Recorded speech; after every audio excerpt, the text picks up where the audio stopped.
Okay, welcome. We are live. Hopefully the fan is not picking up my mic too badly. If it is, let me know, and I will try to adjust that. I'll just post myself.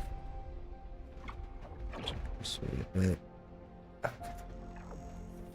get situated here real quick. Kind of have to start time today. I'm ready to pop back in, try and knock out as much as I can, see if we can get close. Hopefully we'll get close to being the end game today so I can see, at least start to see what the end game looks like in the seconds.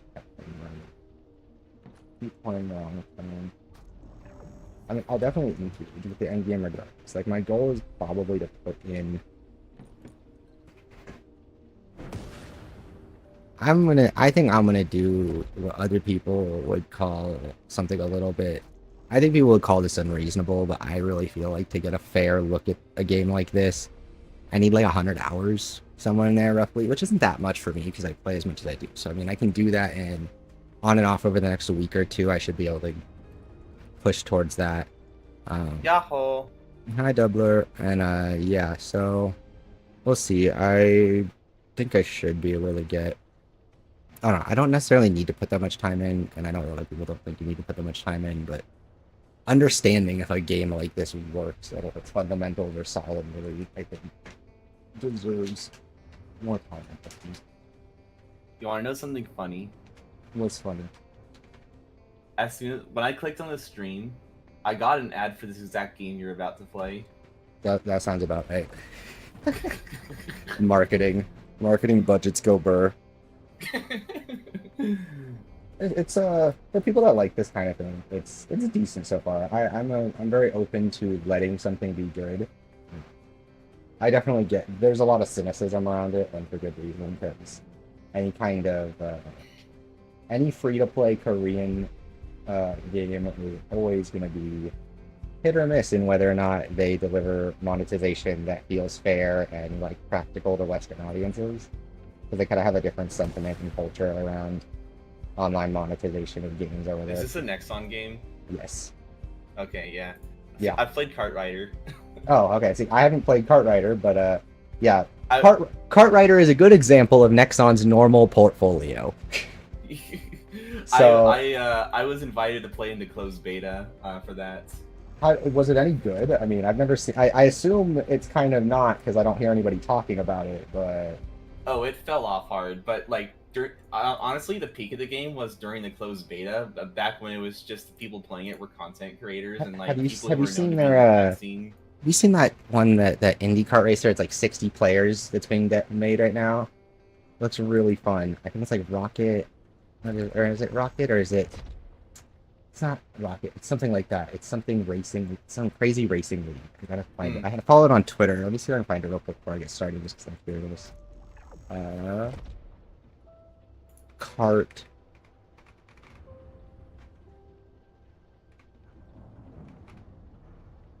Should be on new games. I follow that.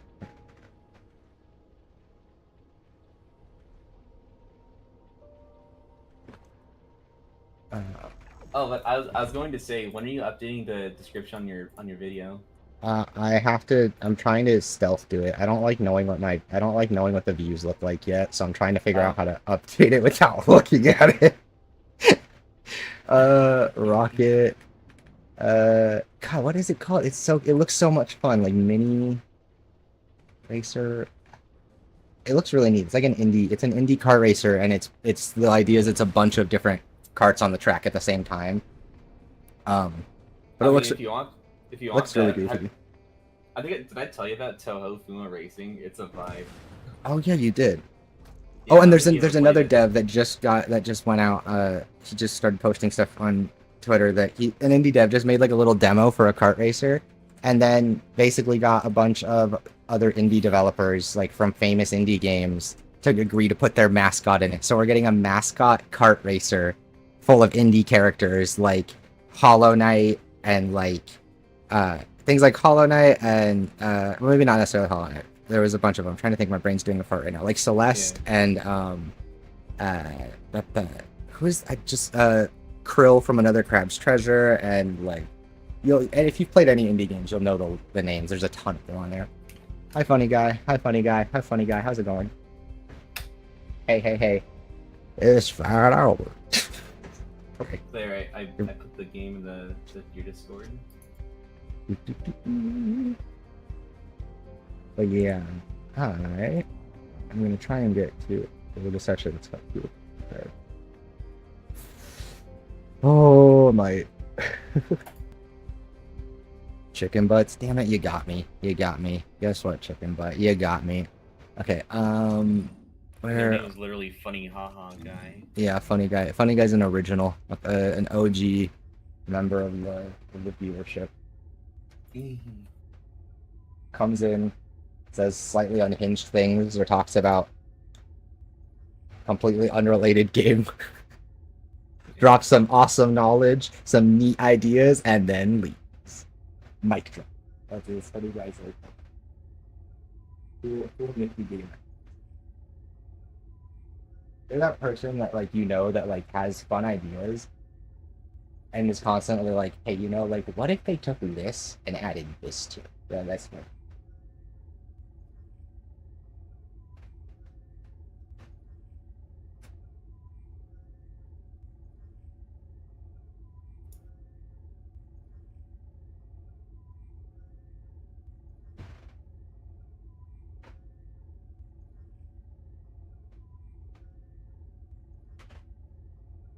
Okay, let's get ready. Let's see, I have that. Where's my stand? Look first. Yeah, so we're gonna try and knock this out and get through the story. Hopefully, I think we're getting relatively close, but we'll see. We can make Freya's materials. Oh, these are so we can go do that. Okay. Map this. Like, just send it. Oh no, there was one more thing I wanted.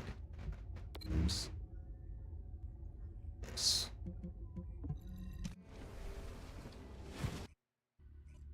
I don't know. I have mixed feelings on this. The gameplay starts out really bad, and now I'm at the point where it's not bad. It's actually kind of fun.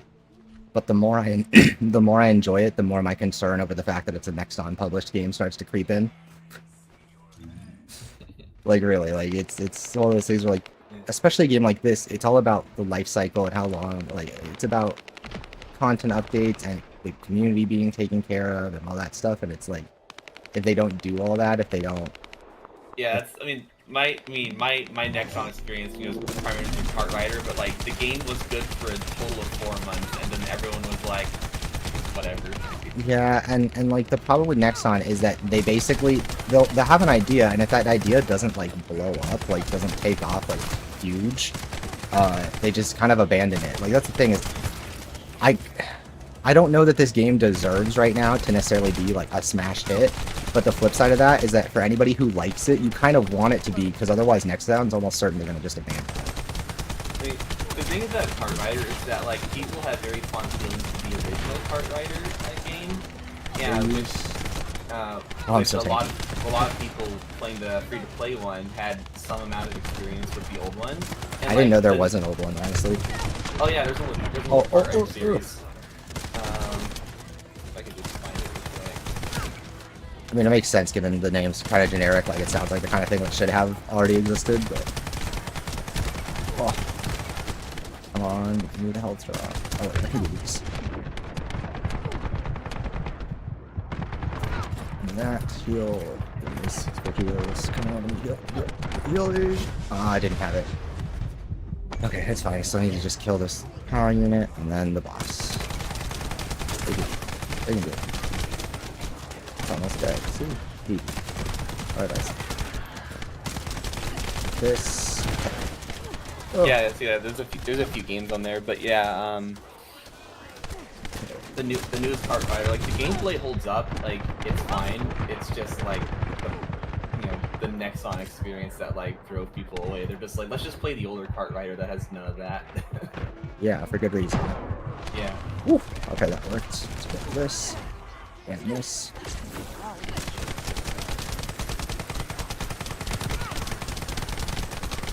Oh god. Ugh. Getting in the swing of these things after I take a break for even just like a little bit is tough. Ugh. Damn it. Where did my TTS go? Your TTS went where it's always been. It's connected to sound alerts. I'll get it set up. I'll get it set up.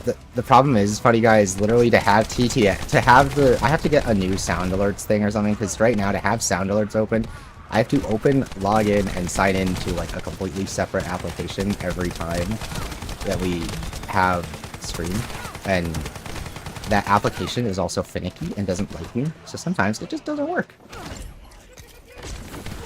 Which is...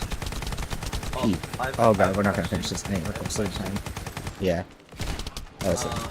In your Discord server, can you add external emotes? Is it not letting you? No. Oh. Nowhere. Yeah. I will ask someone better than me to fix that. Because like since I've joined, I've been wanting to use all of my cute emotes and I haven't, and it's. I'm so sorry. No, I'm actually like, so I always made the joke that like I told people I'm Discord disabled.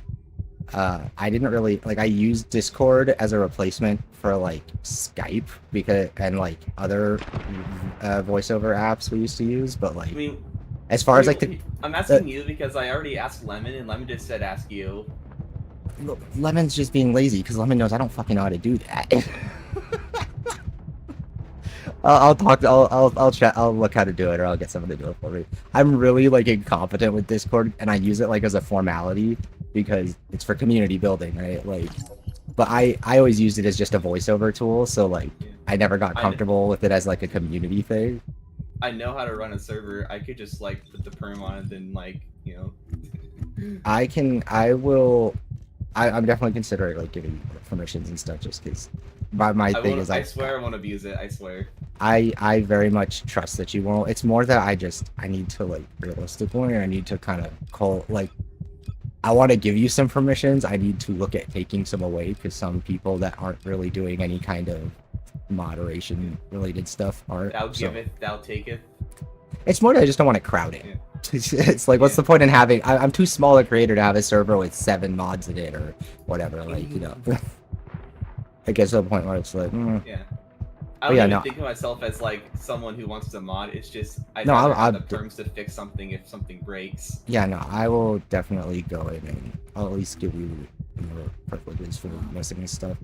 I'll do that when I go and check because I really am that bad with Discord. As much as I'm very software fluent and very like good with most tech stuff, I kind of just chose not to engage with Discord. Okay, where am I going? I can go do the boss battle. Did you know that you can make your text different colors in Discord? No. See, like, I don't know anything. Just make the sound yourself. Okay, I can make the sound myself. You're right. You got me. Hey Bonsai. What did Donkey Kong was called Freaky Kong? And while Cargo down throwing me. What's your ass? What? What? Damn. That sounds like a hate. I think that's a hate crime. I'm not sure because I don't understand what I just read enough to be confident, but I'm pretty sure that's not okay. Mod me, the blatant corruption would be hilarious. If I modded you, my server would burn. I don't think that's true. You do that much. I was gonna say you can make the text in Discord like, or you used to be able to make them all the colors of the rainbow. But then, like, they patched it a couple of years ago, so now there's only, like, 3 colors, and I was very sad. No. Give me the gun I made. Bro, what is with this animation? It doesn't need to be this hype. It's not like we're gambling. I'm not gonna... I literally made it myself. Budget put into anything that wasn't a gacha? It was just, yeah, it was weird. It was like literally like a gacha presentation for something I crafted myself. I was like, okay, cool, I guess. Let's see, how does it work? Can I have both of these at the same time? It don't stop me. No, it can't. Live in bit. Here. Weapon. Transmission. You 30.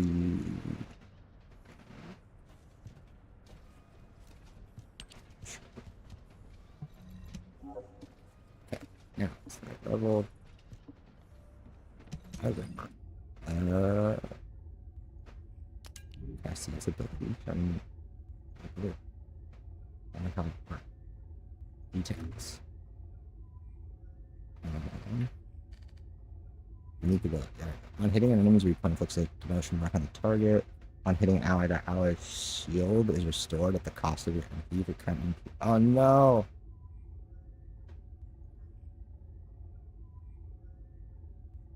Wait. Okay, well, it's good against enemies. I just don't want to shoot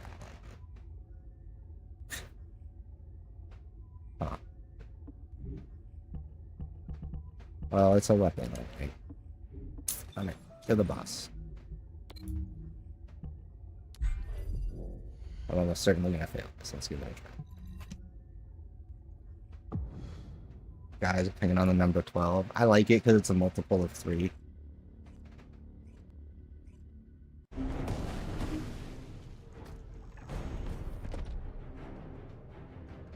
Bro, now we're playing a proper video game. We got the anime girl in the school girl outfit, like, on our team. That's gaming. That is gaming. This game is so Korean. I don't mean that in a mean way, it's just funny. Okay, you're a bastard. Give her Super Saiyan glowy white hair. Oh my god, I can shoot his shoulders so much. Okay, wait, let's see how the pistol is.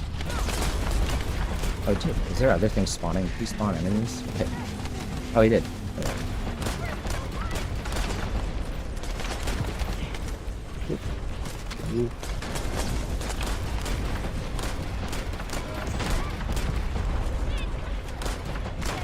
How do you already get down? We just started.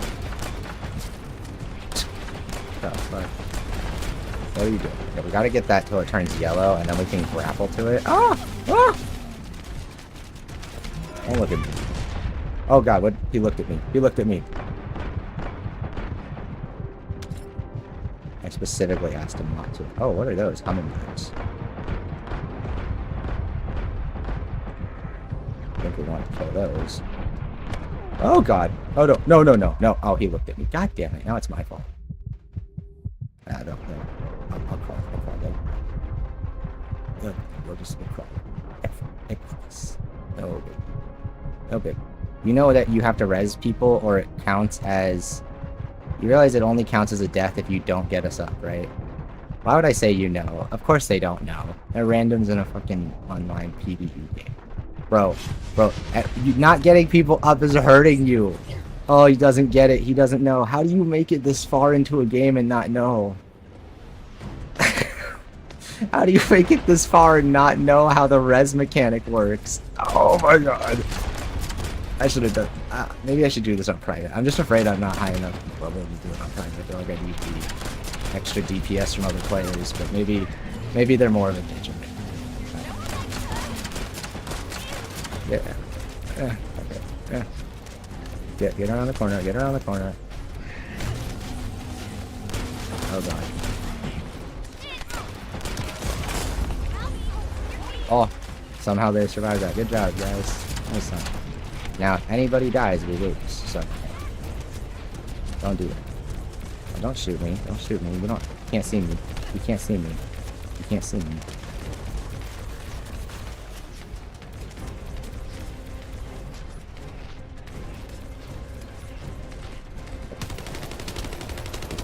Oh my god, I already spawned that one up again.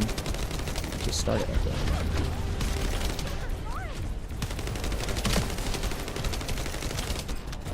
Oh, yeah, that's it. Okay.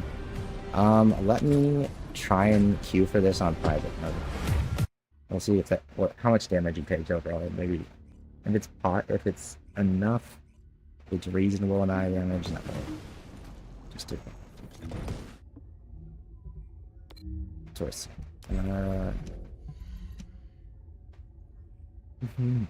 I have had a conversation on what numbers sounded feminine and what sounded masculine. How are numbers? No.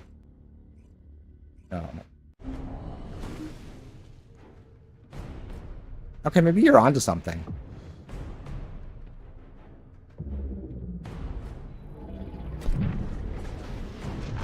Maybe you're onto something.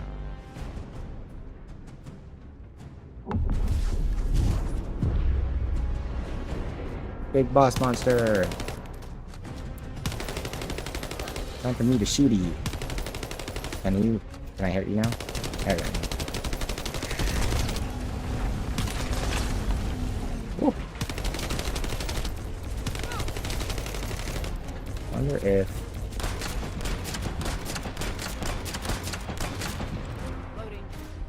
it's not too unreasonable. Oh god. Unless I get hit with that. Okay, let's go to this.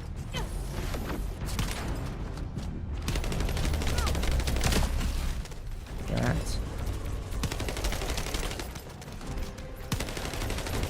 Oh my god, I can't hit a shot from trash. These, because these drop my health. The orb here. What? Did I not get that orb? Oh no, I did. This one. Let's see. How much damage it is. I'm not putting on my power up yet because it makes me more vulnerable, so I figure it's better to stay with the higher defense for the time being and see how much damage he takes. Oh, one shot on private mix. Oh, come on.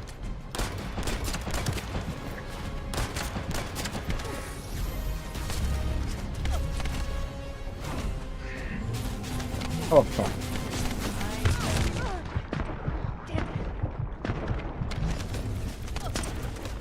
Oh my god, one thing I hit a shot! Save me. Go back. Miss.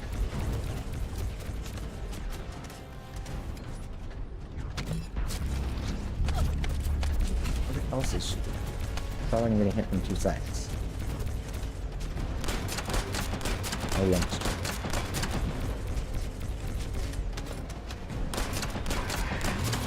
Stop shooting your big ass arm turret. Oh. Haha. Haha. Haha. Eh. Wait, why did that not trigger his... Why did that not trigger him? What did do the thing? Oh god, I'm done. Oh, maybe not. What's happening here?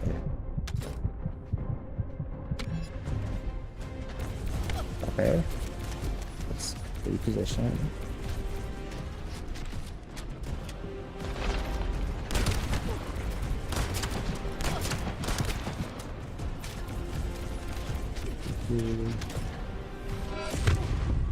Okay, that was weird. That killed me, at least it did. Why is he still over there? What is that? I hate that thing. I hate that thing. Right? Healing. Ugh. Okay, how many attacks do I have? 30. Okay. Well, opinion on the face psychology and on the fact. No, I agree. Hard agree.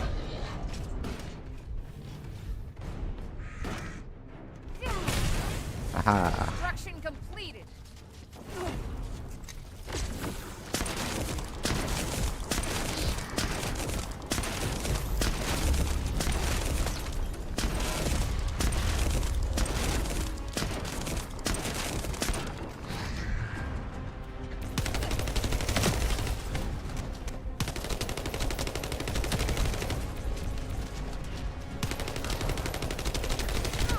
Okay.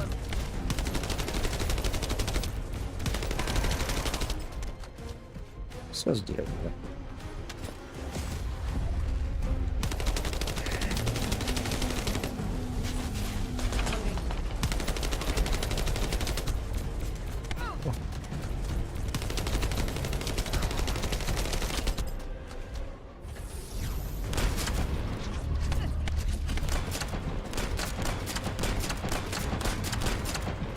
we go. These. Those. Oh, let's shield them.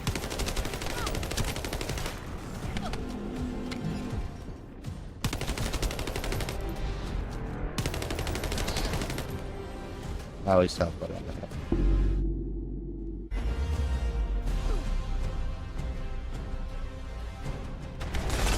Damn it.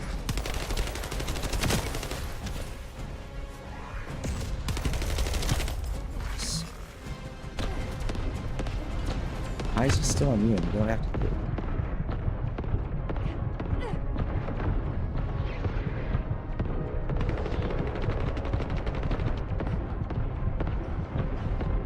Is there like an immune phase? Oh yeah, now he's back. Can I destroy that? I can't destroy that. Damn. Okay. I think I can do this. I think I can do this. It's going better than it was with people, so.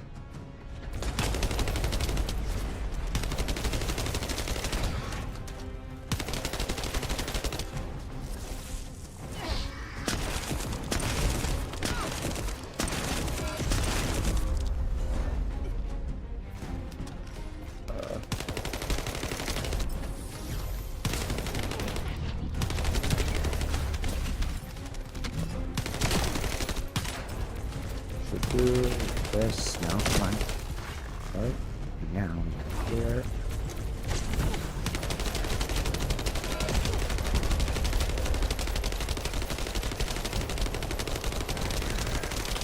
Yeah, there's a boiler over this. These. Tanky.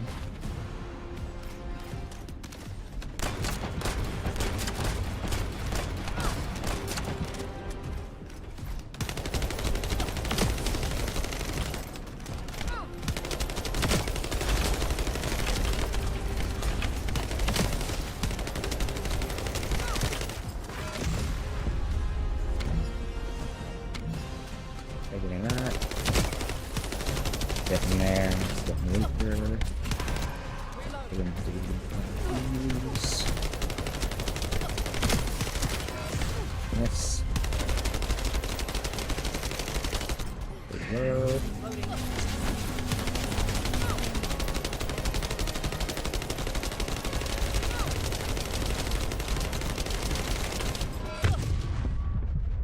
Heal, heal, heal. Heal, heal, heal.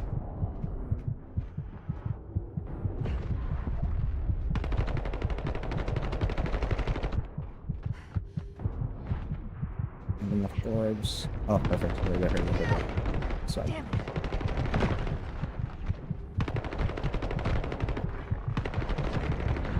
Oh, thank you.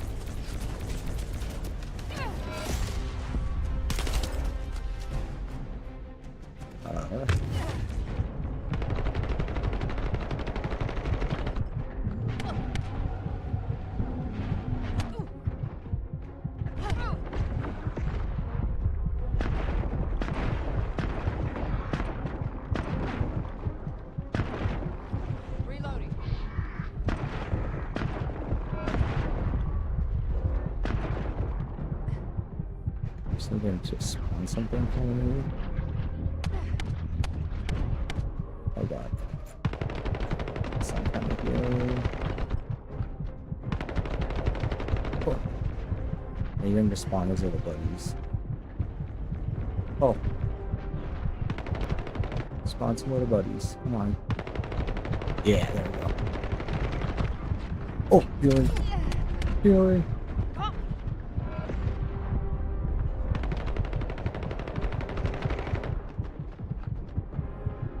Oh god, I need that. There's two.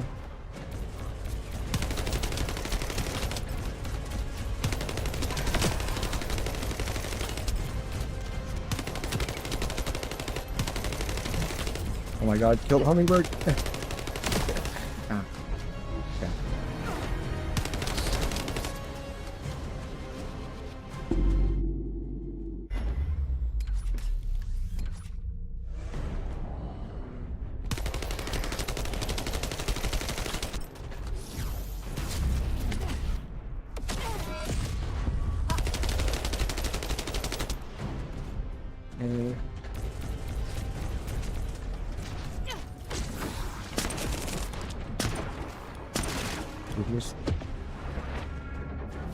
Did I? Oh, I ran out of time. No.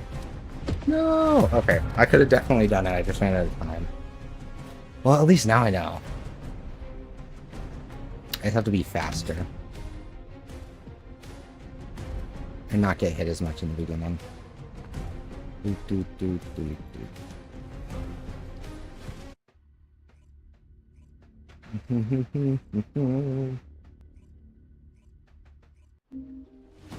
Ah, it's done. I got beat by the timer. Sad face. Okay. So... yes. Oh, yes.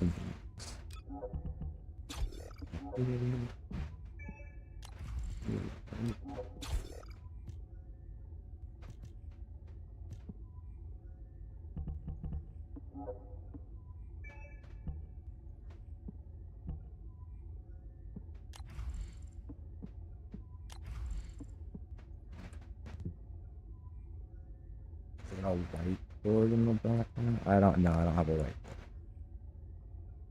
It's just a wall.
Oh, there's no music.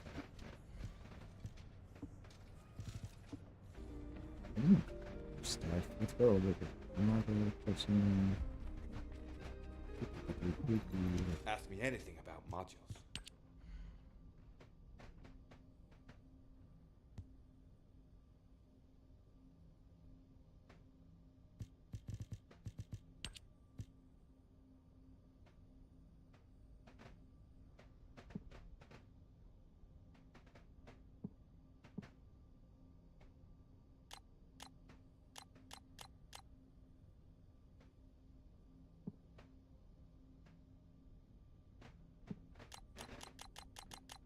I've seen it at least.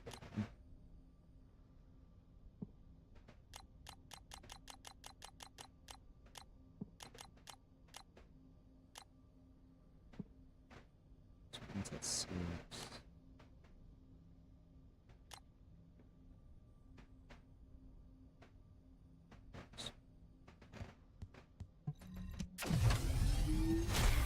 Since that's one of the main things, and she uses health for everything, it seems not everything.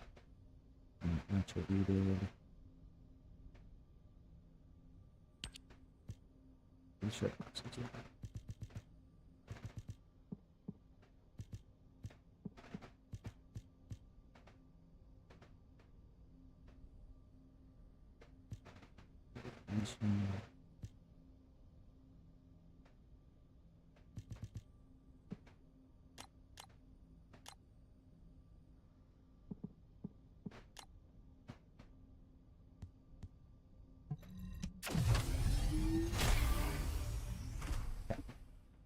Use those to upgrade that. Also, If all modules were the same, I'd be out of a job, right? Enhanced weapon manager. That's me.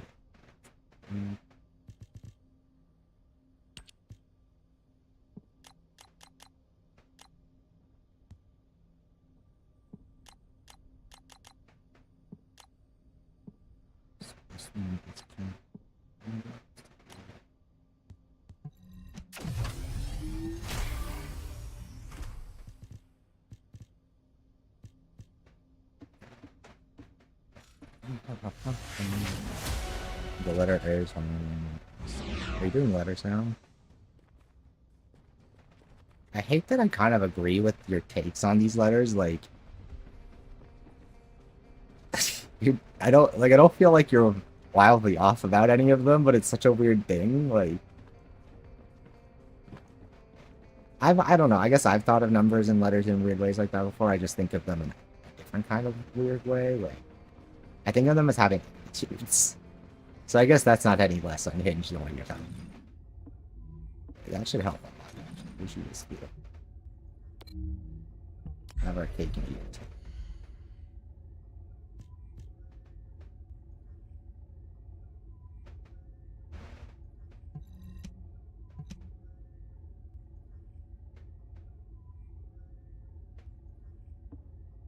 Oh, it's weak against it.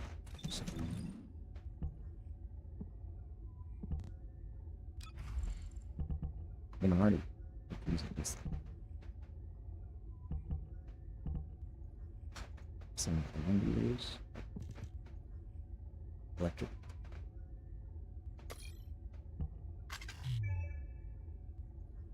Oh, price 6. Always swap.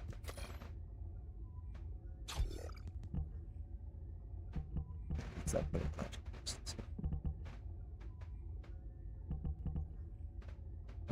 This is plus 7%. That electrocution, electric resistance.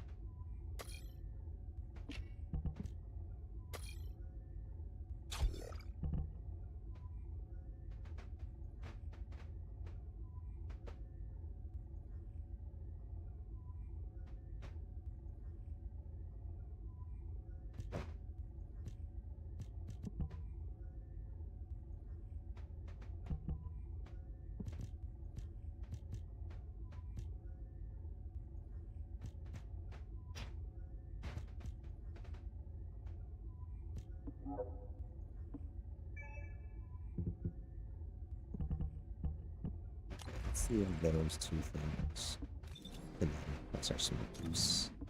They should.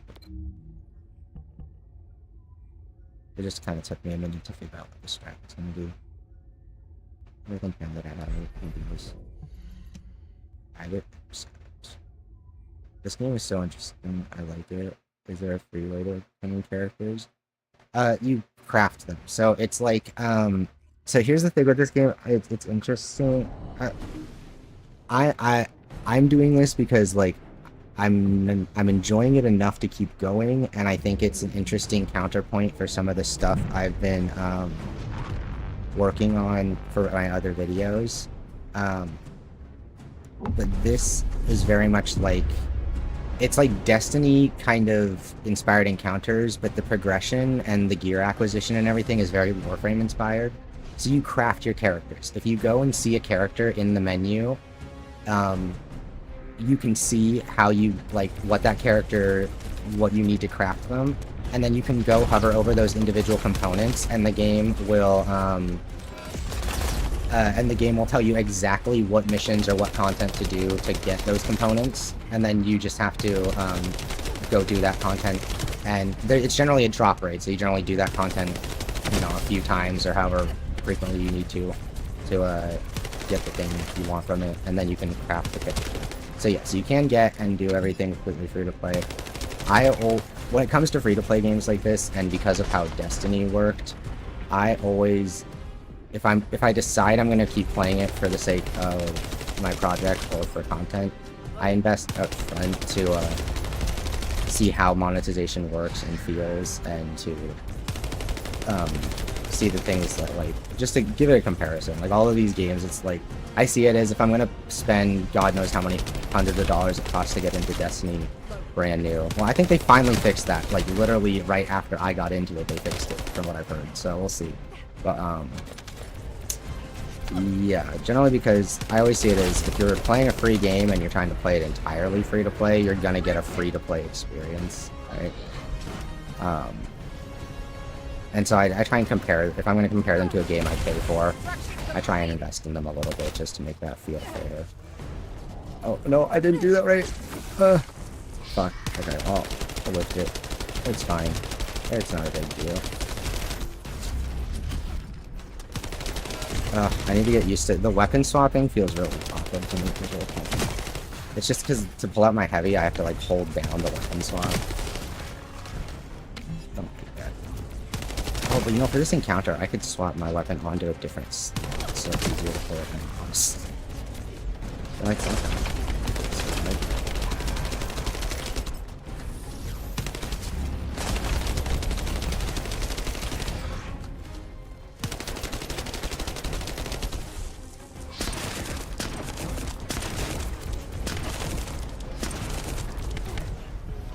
Oh, oh.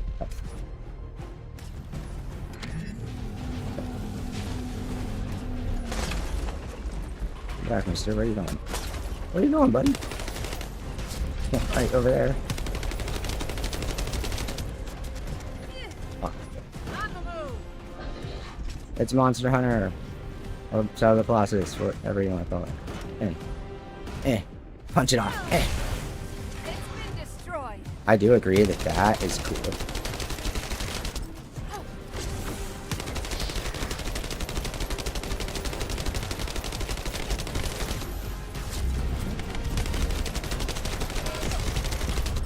Okay, we have a few minutes still, and I think we're making good progress relative to last time, now that I know how to fight.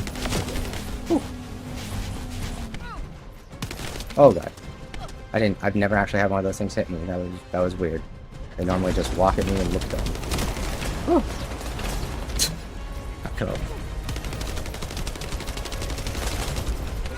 I love how her hair... honestly, the reason I picked her is because I love the way her hair looks when she uses her primary ability thing. Makes it all floaty and white. I think that's cool. Okay, so let's go... Apparently, I actually picked a decent character, which is nice. Because I kind of just... I'm very shallow. I just picked the one I think looks coolest, or like appeals to like my style of... Oh, play most. Ah, you fuckers. Where are you going? There. Stupid ass hummingbirds is teleporting now.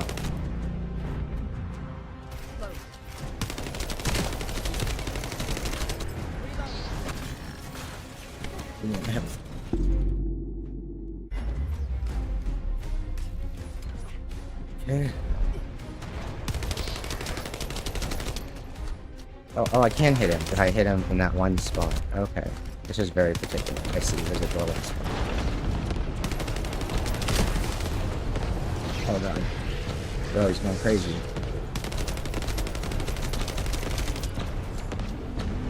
Okay, I get it. You want me. I see it. I understand. There you go. Okay.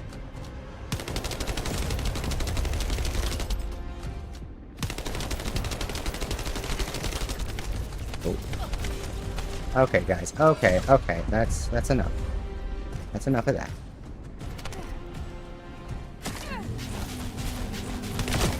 Oh my god. Get off me.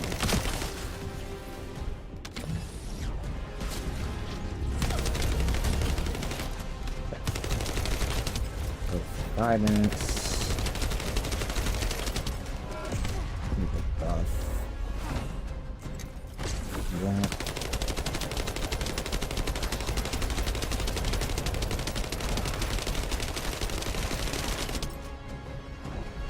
No, it wasn't loaded. Fucking shotgun. Shit. Why doesn't it load while it's in a pocket? That wouldn't make any sense, but it's what I wanted to do anyway. Okay. Let's go. No, I haven't died yet. Oh! Thought he was gonna hit me with that just to prove me wrong. Hello guys, you guys. Okay, okay. Did that not hit them? You fuckers, they were moving. Why do you run away? You fucking hate enemies like that. So.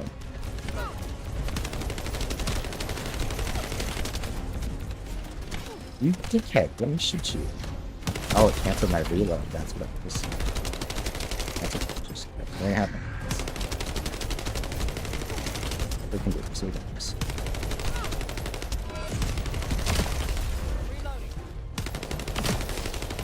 Okay, got both of those. Steal my orbs, bitch. I would use her super, but it doesn't seem I need a lot of orbs to make it feel good. Here we go. Oh, that's not fast enough. The fact that I can't swap weapons and after he's down like that and get my ability off in time to make it work. Oh.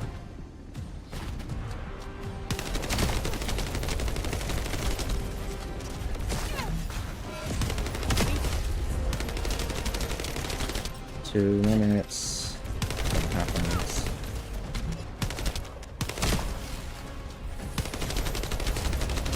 Almost dead.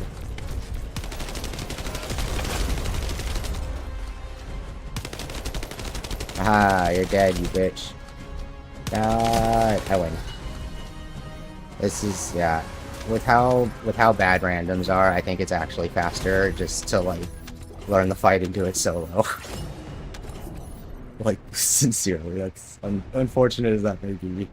But I mean, that's a good thing. Like, these fights have just enough mechanics that, like, if people aren't trying, they just get bad. Okay, whew, sorry that. Okay, let me catch up on chat. So what do we want? Evolving, GLEY. Yeah, so I'm playing GLEY right now. I'm not that far along. Bunny's cool. So there's not very many characters with movement in the game. So, I've noticed that, like, you have Volby, Bunny, Ajax has a jump, and I think there's, like, one other I'm missing. There's one other movement ability. But there's not a lot of movement abilities. GLEY has a speed boost in her normal form when she uses one of her buffs. But, yeah, that's the thing that's kind of iffy, is the characters don't have a lot of good movement, so, it's nice that you have the grappling hook by default. I didn't like the grapple at first. It's kind of grown on me. Like, if you see my tweets on, like, day one, I was like, this is the worst grapple ever. And I thought that. It felt awful. But, once I realized that it's just very... It's very, what's the word? Twitchy. Volby is cool. I saw Mr. Soldier Man on Nocturne the other day, and she looked really cool. So is this Smithereen? That's what I want, the Smithereens.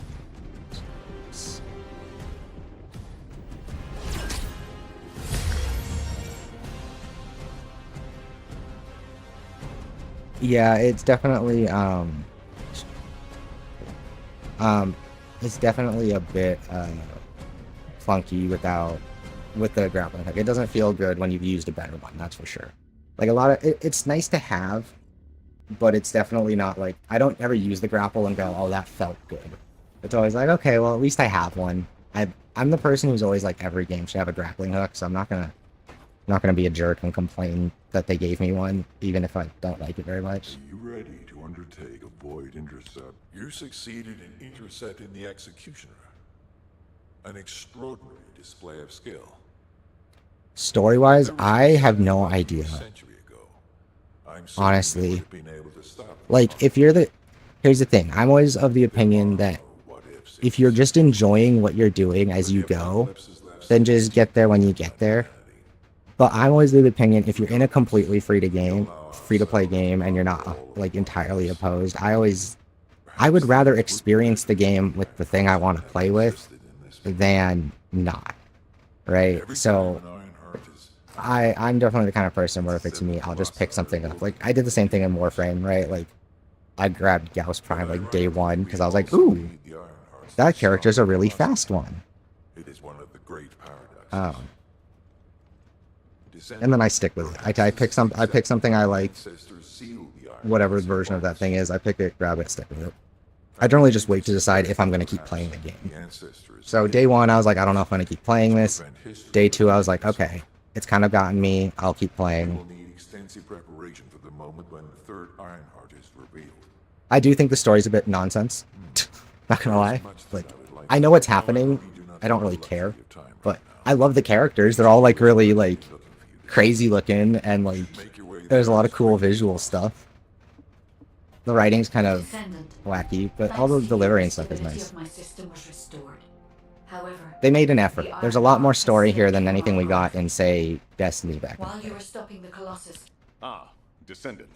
Thank you for all your hard work. As I interrupt her telling me about the Colossus. Unfortunately, We need to drag Here you for the into cool another characters. Yeah, operation the before characters you are get a definitely chance to cool. Very, rest. very Warframe-esque in that. Albion has entered uncharted territory. So my The recommendation Descendant to has committed anybody who treason. ends up liking it and they're like, yeah, I'm gonna play this, right? Someone who My should recommendation humanity's is beacon as of simple hope. as Damn it. look through the characters. How could this have happened? Because here's the thing: if this is one of those games where you want to try Q has officially everything, denounced right? Jeremy as a You're either traitor. gonna grind A forever rapid or arrest spend a lot of operation is in money, and you don't want to progress. do either of those things. So I think Enzo it's always received best to kind info of from look the at all the guide and was characters, first on the scene. try and get as Jeremy much headed information as you toward can on Echo's how they Swamp. work ahead of The time, enemy's or just pick attention the is keenly coolest looking focused one on to this you, location, and then because just of grab the that character and terrain. play the game. Deployment Because I of think if you forces on play a large game on a scale character would be you're not difficult. enjoying just to get there, like I've done that Main before. managed I've played worse. games where I'll We've lost grind. contact with Essimo. He was Hopefully carrying he's out not. another Hopefully operation he's in not the talking area. about me. I'll turn him down just a little bit. Essimo's support is vital. Enzo won't be able to. He's actually distracting. Go after. Okay. Yeah, like I'm the kind of person where like I was like, okay, I'm enjoying the gameplay, but I can tell I don't like the characters I have had access to right at the start, right? Like I could tell that pretty quickly. Only thing I know about the story is the guide. The guide is the projection lady. I think she's a software, or no, she's an AI. Yeah. And I know that some of these people don't trust her. But yeah, so like this is very Warframe-esque because the what I was getting at is the gameplay here is chasing stuff you want, right? But if say the thing you want, the very first thing you want is already going to be a long ways off before you can get to a part where you're like enjoying what you're doing, then it's kind of like, at that point it's like meet them in the middle, right? If I can play the game completely for free, or you can go pick up character tickets or like a bundle or something, and it's like at that point it's easier for me to justify because I make content and turn it into a project, and I'm always like, well, I have to know how the monetization works, right? But I'm still always on the fence about it when I start because it's inherently just like monetization's monetization. It still feels bad. It never doesn't feel bad. Even if you participate, even if you like what you got, it doesn't not feel bad in some little tiny way.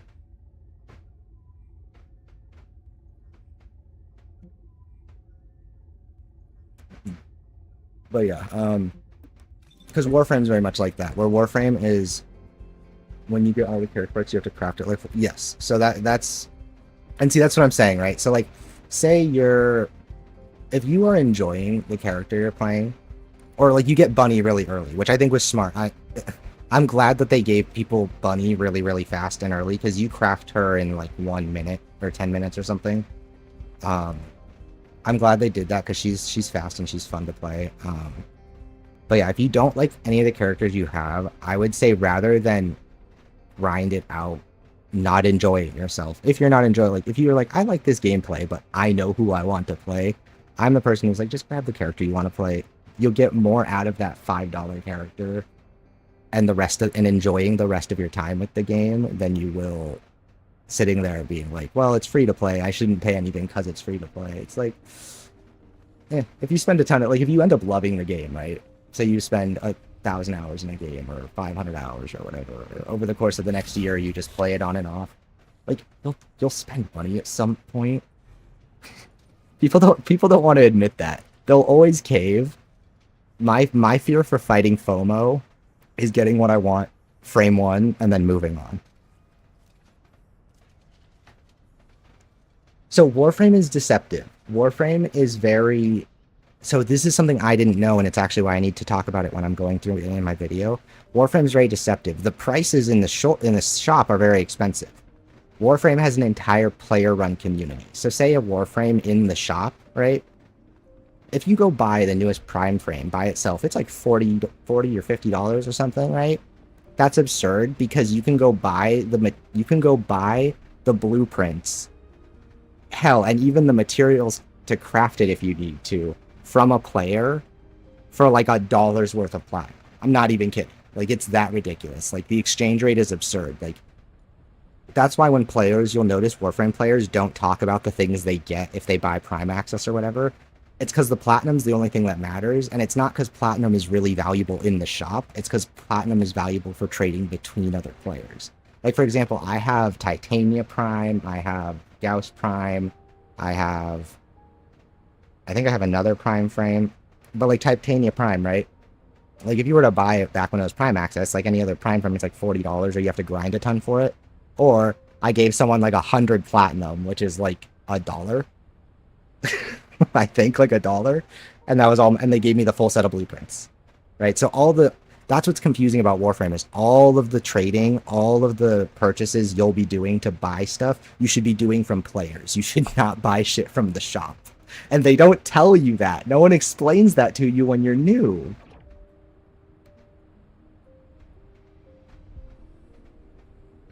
The worst thing about me is I have Prime Ice, but I don't have it to grind. But then I have to grind mats for all the parts. Yeah, but see here, and that's the thing, right? So that's me, right? That's why I tend to open and get something right away, because it's like, that was me. I saw a bunch of frames I wanted, and once I realized I could get the blueprints really cheaply from people, I should actually move on to a mission. Where's my quest before I get distracted again? Go to Echo Song. Because I'm chatting, it's easy for me to just like walk around in circles.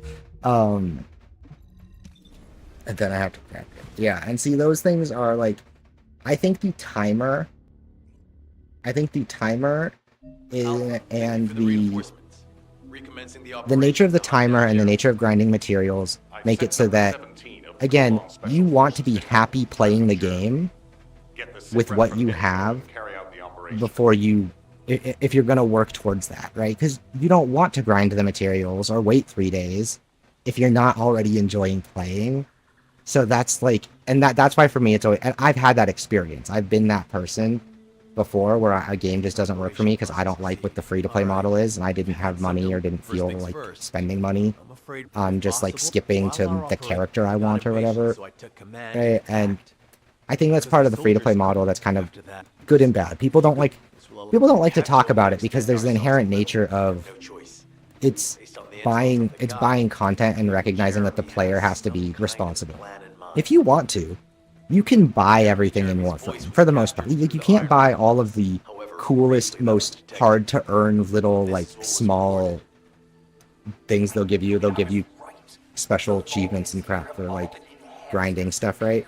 But if you wanted to, you could go into Warframe and, for the most part, buy most of the stuff that's worth grinding for. But grinding for the stuff is the game. So it's on you to not do that to yourself and buy like, you know what I mean? Like, it's kind of that weird, you could choose to just buy everything, and then it's like, but then what do you play? Right? And a lot of people are like, well, doesn't that mean that someone can, like, pay to win? It's like, I think that games like this, there is an argument that it's actually definitely pay to win, but the argument should be, is winning actually the objective? Right? Like, there's an element that you can pay to win up to a point, but is winning actually what makes it fun, or is that the goal? No, the goal and the fun is the gameplay loop. It's finding your character and your build that you like, and just running it back for hours on end, because that's what you like to do, you know? Like, there's no winning. You're just gonna keep doing this shit over and over because you're having fun. They extended the pass, did they? I didn't know that, that's cool. Oh no, their passes don't expire. They didn't extend it, they just don't. They don't expire.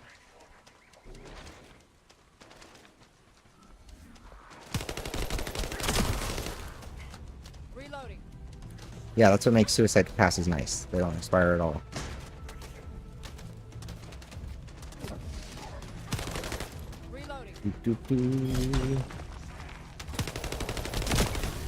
That's actually why I like as much.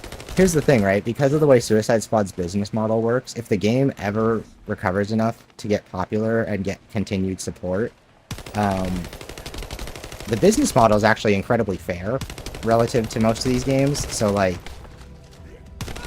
people will be really happy with it. Like, if suddenly the game was popular and people were playing it a bunch, they'd be like, you know, I really like that I don't have to buy it. I don't have to worry about missing the battle pass. That's really cool. I can go back and get Season 1 stuff. And we'd be like, yeah, it is really cool, isn't it? Ah, I need to turn this on. I'll just read your message out loud, but I need to turn on your TTS thing here. Sound alerts. I need to disable it next time until I have my page open. Sorry. I have a third-party thing that makes it work there. Okay, let's play it. So, did it work? I play it, but now I can't hear it. What the fuck? See, this is why I don't like it. My sound alert thingy breaks.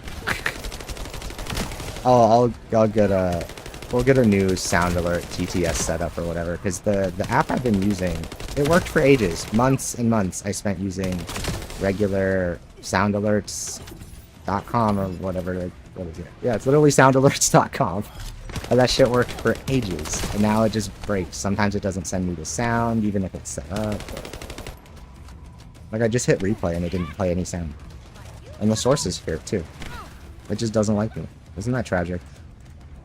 Okay, let's see, maybe I can... I'm gonna turn it up. I'm gonna try one. I'm gonna try one. There.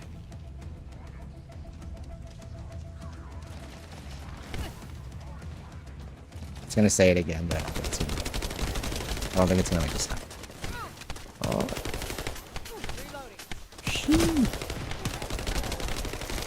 Yeah, I need to pay attention. I'm supposed to go to the scattered people things. I know I must grind, but I want Bobby so bad, and I just don't have the time. I don't want to kill yourself powered by accident. Yeah, and that's me. Like, that's the thing. If you're like, that's the character I want to play. If you know, right? If you're like, that's the character I want to play, I think that's smart, because then now you'll enjoy the rest of your time playing that character, rather than spending God knows how many hours or whatever until you get to play that character. And I think that's a fair trade. I think the game being like, hey, we're free to play, but if this stuff isn't to your fancy, then, you know, now you pay us a little bit. It's like, okay, fair enough. The real concern is going to be endgame stuff. Korean games like this tend to be... There's not a nice way to put it. Gross. They tend to be really gross when it comes to endgame monetization. So that's why I'm kind of reserving final judgment for a lot of this until we see that. Balby looks really cool, though. I've seen some people play her, and she actually has a movement ability, which, you know, is cool. Like, she can do a little water skate thingy, which is cute. Gives me Urelli vibes. And I love Urelli. And her hilarious surfboard that nobody likes to use except for me.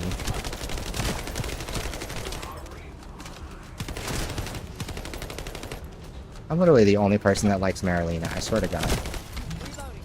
I'm the only true Marilena believer.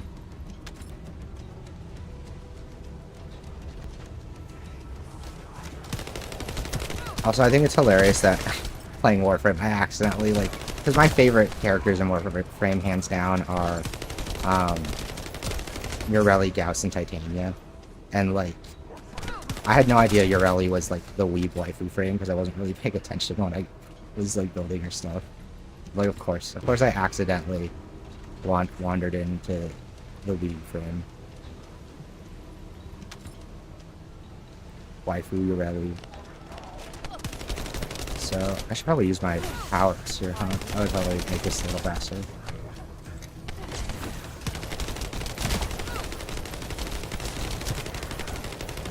I actually got... Okay. I love her little... I love how her hair goes like Super Saiyan. It's just so anime. It's so cool. I saw... It was seeing the hair thing, the fact that she looks like a mix between Mama and Deadman from Death Stranding. And then the fact that she's... I like whenever a character is built on kind of breaking the rules. So, like, the fact that she doesn't have MP or a shield, I think is really interesting.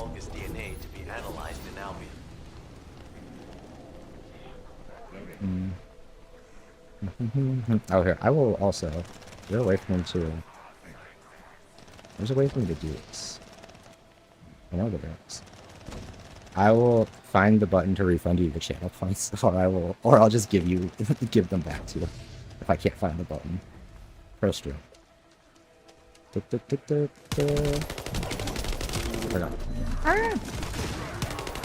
Now I'm gonna this weekend or on my next days off, I'll go in and rework the channel point system so it's more engaging again. Actually, all decides to cooperate. I missed one of those off there. Okay, just eliminate. Oh, did I hear a person? Yeah. Bro. You playing that Destiny Killer? Bro, Destiny Killer's online. Get in here. I don't have it installed. Bro, get your dumb ass. Get the game installed. Play it. You don't know how slow my internet is, though. What?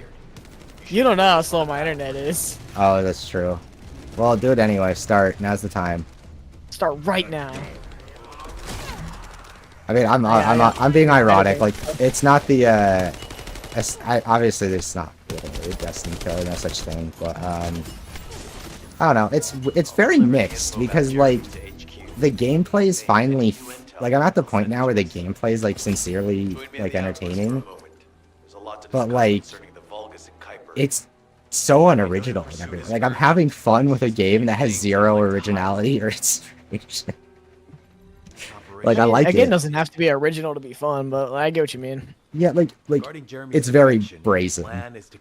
Yeah. First off, Okay, from the that's my Vulgus DNA perspective. collected here, Two we perspectives. identified malignant cells. I think it was Those which because of have been lemon. exposed to void energy. And then Well, my and the my Scarlet finally came in, and they had it like in the least convenient packaging of all time. Like it was a big bro, box, You're a big but kid. then there was like I need one a of smaller those. box. It was a big box, a little bit of a smaller box, and then the actual like box that the interface came in was so fucking tiny. I'm like, why'd you waste this much cardboard? I'll be the one being destroyed. Because fuck you. That's All why. of that to get my information stolen, not stolen, but like sold. Because like I keep getting texts saying my UPS package or USPS package is lost at the facility, and I need to click on this link. I'm like, no, I don't. Well, yeah, yeah. Ordering audio equipment's always fun, especially when you get it from someone like else. It was just from Amazon. I got it off Sweetwater. No, I got it off Sweetwater. Sweetwater Ah. is cheaper. Yes. Which normally I trust them, but just like No, but some of those some of them are very like some of them are a pain in the ass. Like I've bought stuff from different places. Like, SMO. Sweetwater's reliable. It's just like it's like oh no, I'll get text saying my USPS I'll package search is for lost. traces of Do what I Jeremy do. and the I'll Ironheart delete with and a guide. ignore. Please rescue SMO. I am definitely detecting Yeah. a very minute Because those presence messages of could very much be arcane real because USPS has a Appear to be tendency to unable say fuck you. transfer my so is it? So consciousness. is it working? This narrows Right? down Is it to doing what two you need? possibilities. Oh yeah. What do you need it for anyway? What do you have? What were you having issues with? Or the arcade of So my old who is interface, unconscious. one, it was really quiet, so everyone had to like keep turning me up. and I keep everyone else I keep was so forgetting quiet. I keep forgetting you have an XLR dynamic mic. Yes. Okay. Fuck. I always forget that.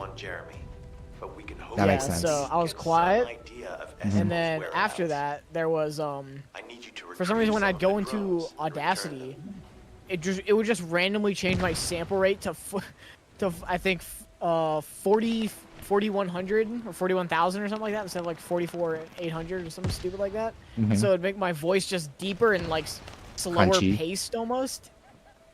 Weird. Like, it Wait. sounded like someone like pitch shifted me down. That's strange. Yeah. Huh. And so I just got the Scarlet because I was like, this one's like a go-to goodie.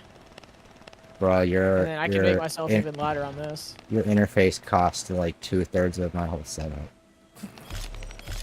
Now that was only $100. Oh, I thought it was like 200. That's if you get like the like one of the more souped out versions. It's funny because like I actually look at that stuff now for like content creation, but I used to just look at it as like an audio file, like just looking at like shit to buy to make my audio system better. And now I'm like, oh, so that's what the people that actually use this for a function do, how they use it, like insight. Was that right? Which my other one wasn't bad. Oh wait, I turned on the Oh, loud function. fuck. My other one wasn't like horrible if I had a different type of mic, but because I use a pod mic, it this one's like a naturally more quiet mic, so I needed something louder. Yeah, that makes sense.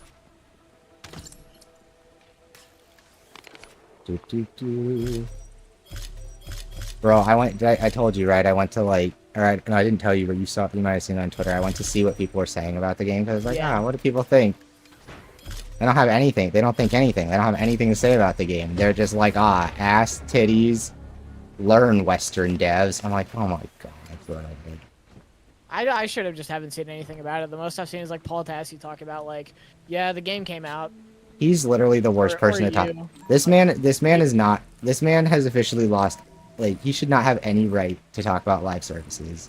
Bro's just so Destiny pilled. Like, and I'm not saying like I'm not saying he doesn't say stuff that's sometimes true. Like, he sometimes stumbles over the right answer. But, like, he never seemed, like, it's so clear that he never actually gets why a thing works or doesn't. Like, it's clear that his entire understanding and baseline for whether or not a live service looter shooter is, like, quote-unquote good and or great is how it compares to Destiny. Like, he has no frame of reference for whether or not there were better or other ways to do it than Destiny. And that's what fucking kills me. It's like, dude, like, it's like, who are you talking to? Like, I don't know. He talks about stuff in a very, like, broad way, or he's trying to kind of talk about the wider genre, you can call it that, and compare them and contrast them. But it's like, your perspective is so Destiny coded. Like, I can't take you seriously.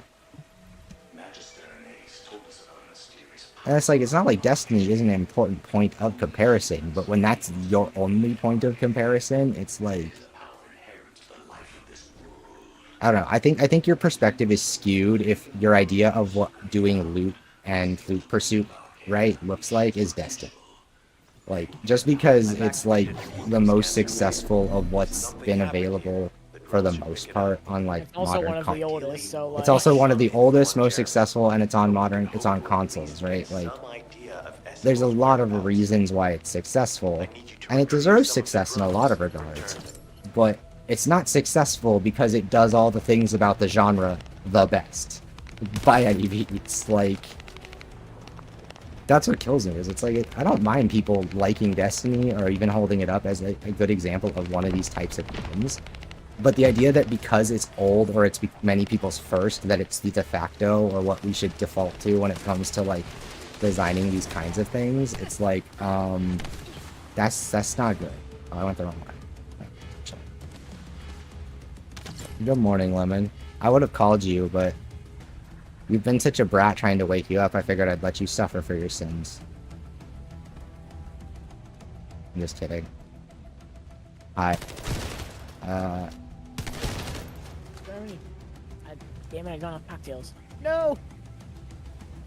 But yeah, I don't know. Those are so annoying. It's like, I get that Destiny's like the original, but it's so clear that like there's like a group of Destiny players that may have some experience with MMOs, but for God's sake, it's like there's not. Why do I have to collect 50? Most of them are console players, so like they just haven't had the experience. Yeah, their reference point is just pure Destiny. And it's like, dude. Maybe Borderlands if they're lucky. Yeah, exactly. It's like, and Borderlands is great, but like neither of those Borderlands things. is also single player. Here's the thing: is Borderlands is great, but Borderlands, most of its content is something that a really experienced person could get through rather quickly, right? The Destiny audience want. Let me put it this way: Destiny is if you just drip-fed Borderlands to people. Yeah. Because they haven't figured out a way how to actually just give you more of it and refine it. They just drip feed it to you. The thing about delivering content is that, like, one, corporate didn't allow them to over-deliver, so they have to, like, that's what made them stick with, like, drip feed, but, like, it's just, they don't have, like, the physical resources, because even though Bungie's massive, they're not, like, Blizzard massive.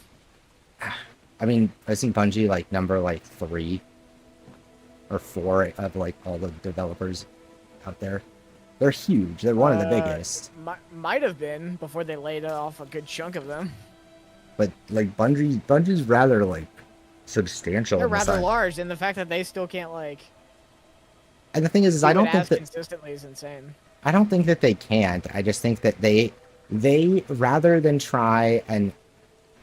They've created a system that they can't win in, because they've made it so that they have answered to and been at the behest of players that don't really get why the game they enjoy is enjoyable for a really long time. And they've let those people back them into a corner, and now the game that they have isn't really something that, yeah, they can't maintain it, because what do those people come to the game for? They come to it for evergreen like exotic mission content, new raids, and then new weapons. And like if you don't offer them just more of that constantly, they don't care. right? And that the problem is that like that's a fundamental flaw with that style of game. Like that's not how it's supposed to work. But they've let it become that way, so that's how their fans are gonna treat it. Like, like that's part of the problem is they've let people treat it like it's just this collectathon, and the goal is just collect all the shit, and it's like, okay. And when the minute they're like locked out of something by having it be like either random drops and or, that wouldn't hard content. And that wouldn't matter to people who are motivated to make progress. It's only a problem because the game is largely being dominated by a loud majority of people, or maybe minority, I don't know, but a loud group of people. A very vocal minority. Yeah, a Actually, very no, loud it's a majority because it's the casuals. Yeah, it's like it's a very vocal majority of people that like that because it's a collectathon, their complaint is don't make it hard to collect everything if it's a collectathon. But it's like, well, yeah, because you've let them play the game like a collectathon. You've failed to tell them at any point, no, sir, you can't collect this if you don't earn it. Right? They just want to be able to run over to the thing, click the button, and get rewarded. And when you tell them no, they throw a fucking hissy fit. And when you tell them you need one other player to complete this mission for the exotic, they're like, what the fuck?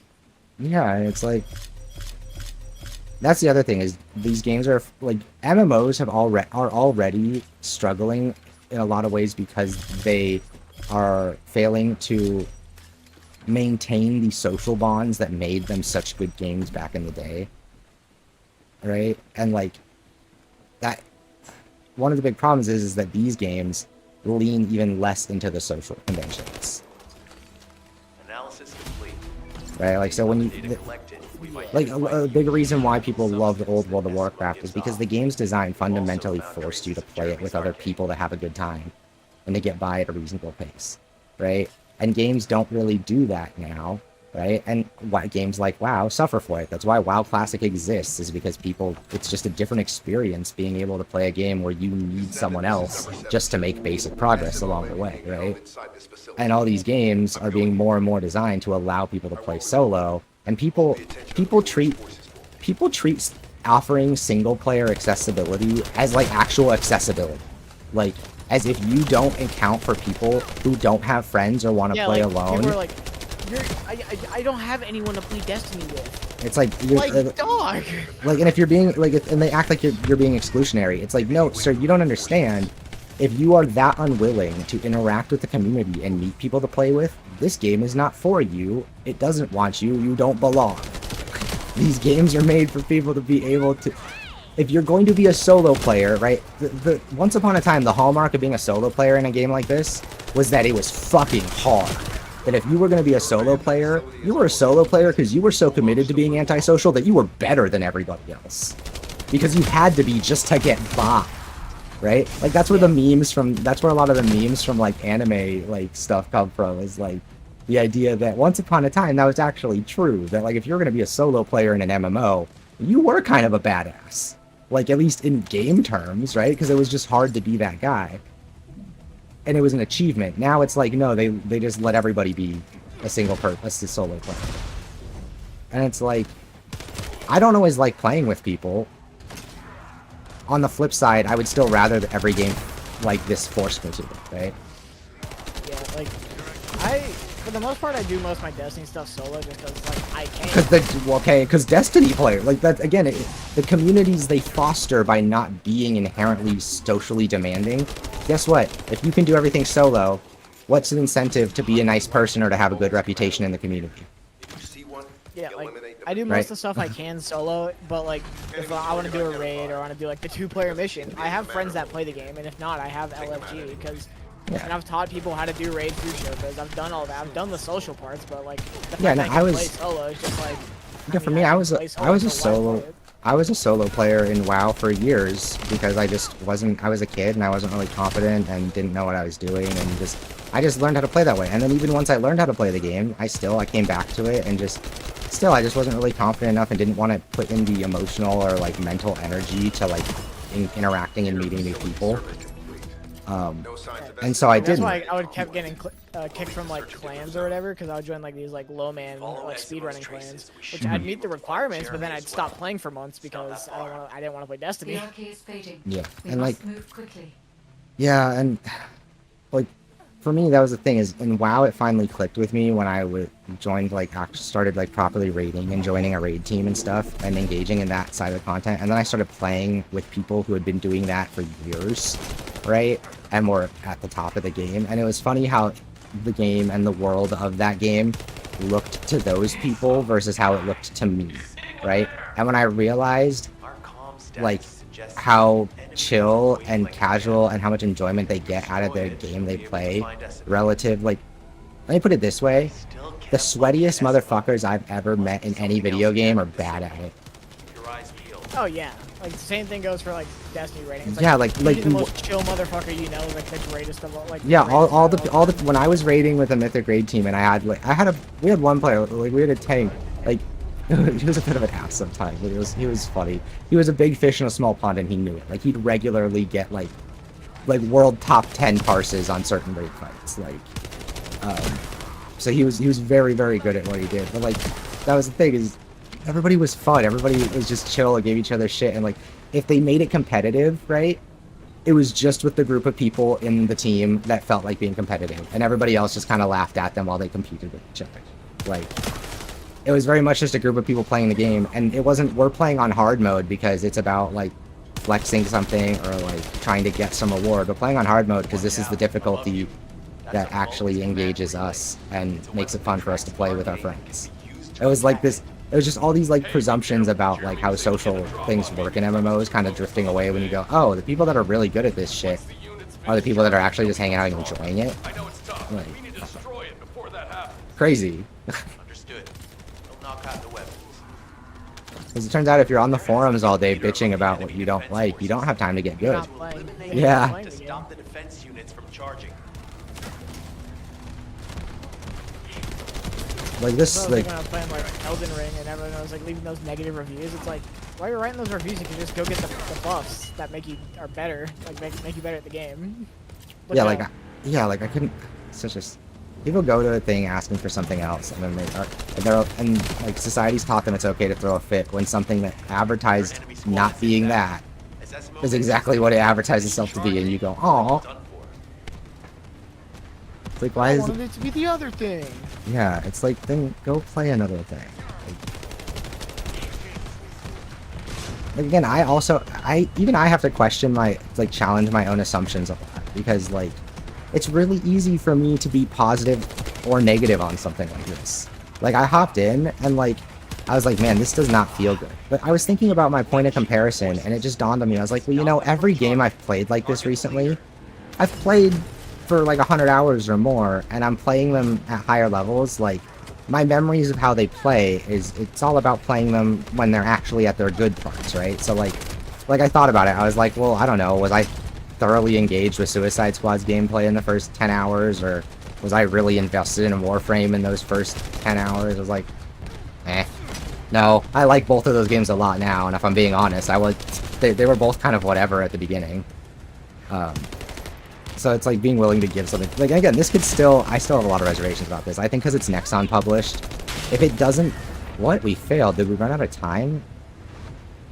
Did we suck? Yeah, I saw you said like if it's not like the biggest money maker of all time, like immediately it's gonna get like shelved essentially.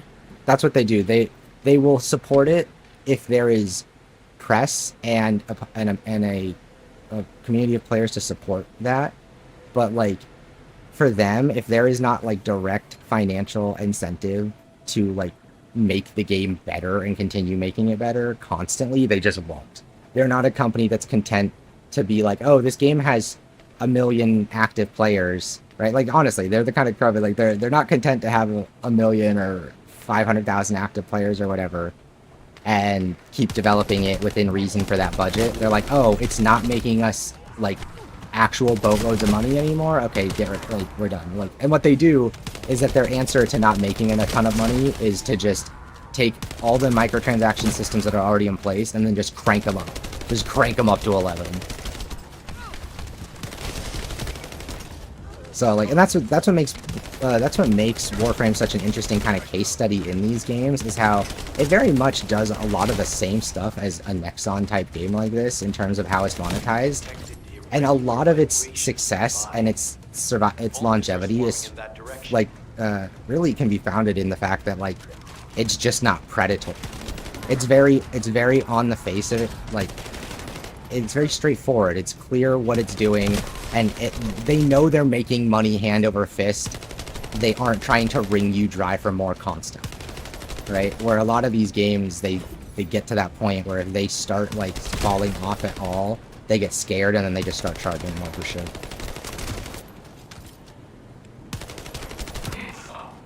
So we'll see. There's a lot of resources in here. The production values, there's a lot of money in here. I don't suspect they'll abandon it unless, I don't know. I mean, here's the thing. I haven't heard any good or really anything, like I haven't heard any great press for it. I haven't heard any terrible press for it. But I also looked on Twitter. Just haven't heard anything about it. Yeah, and then I looked on Twitter. Like you tweet. But that's what I'm saying, is like, this is another one of those games where like, I thought people would be talking about this because like, it seemed like they were, you know, like, people tend to get because a lot of... people were like, it's a Destiny killer, but then it turned out it was not a AAA game from the United States, so they don't care anymore. Is that really how it works, you think? I'm guaranteed.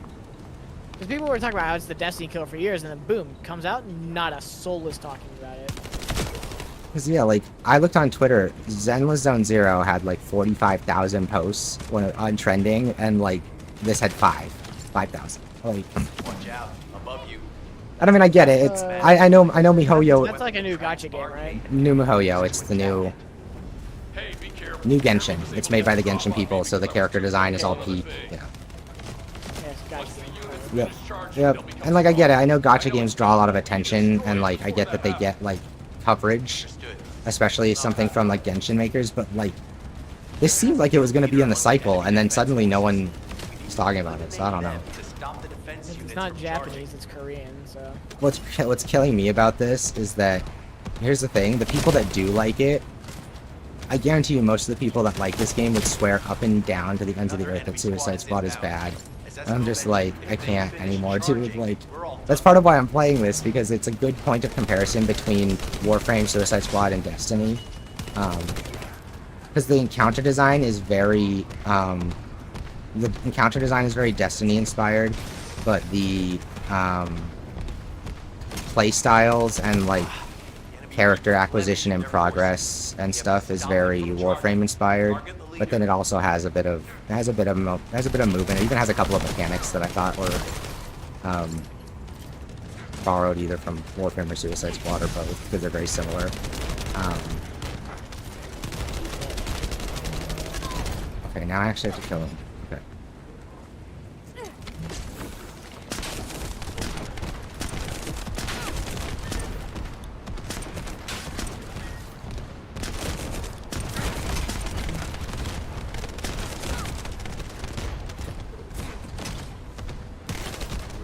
This. There we go. Now we killed it. I wasn't paying attention last time, so I just went too slow with him. You're safe. But yeah, it's very Warframe progression-esque. I'm not sure they know what they're after.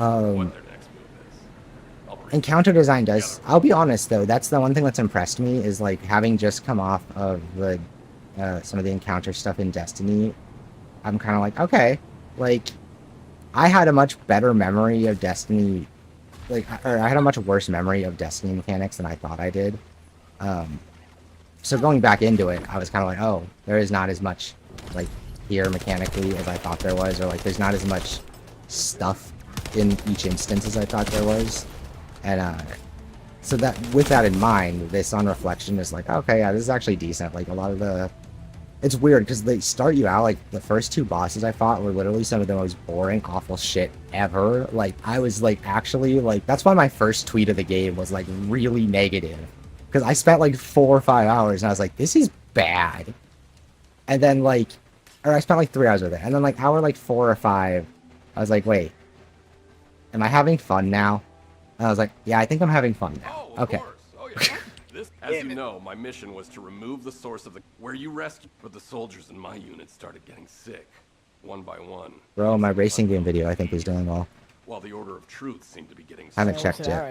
Right I don't know. I don't check the views because I don't like to. I don't want to know, but it's getting Well, my comments. soldiers So and the enemy smelled the same to me, but their symptoms, how the disease affects Racing them, games are were like the opposite of as each a topic for videos is like typically like Once I figured it, that it out, has I like didn't a, just a sit on my set, butt. a very I like large mobilized set all of group my of men who people. were able to move and scoured the well, and that's kind of why I actually talked about it because you want to know what my inspiration for it was, or like was actually so hard.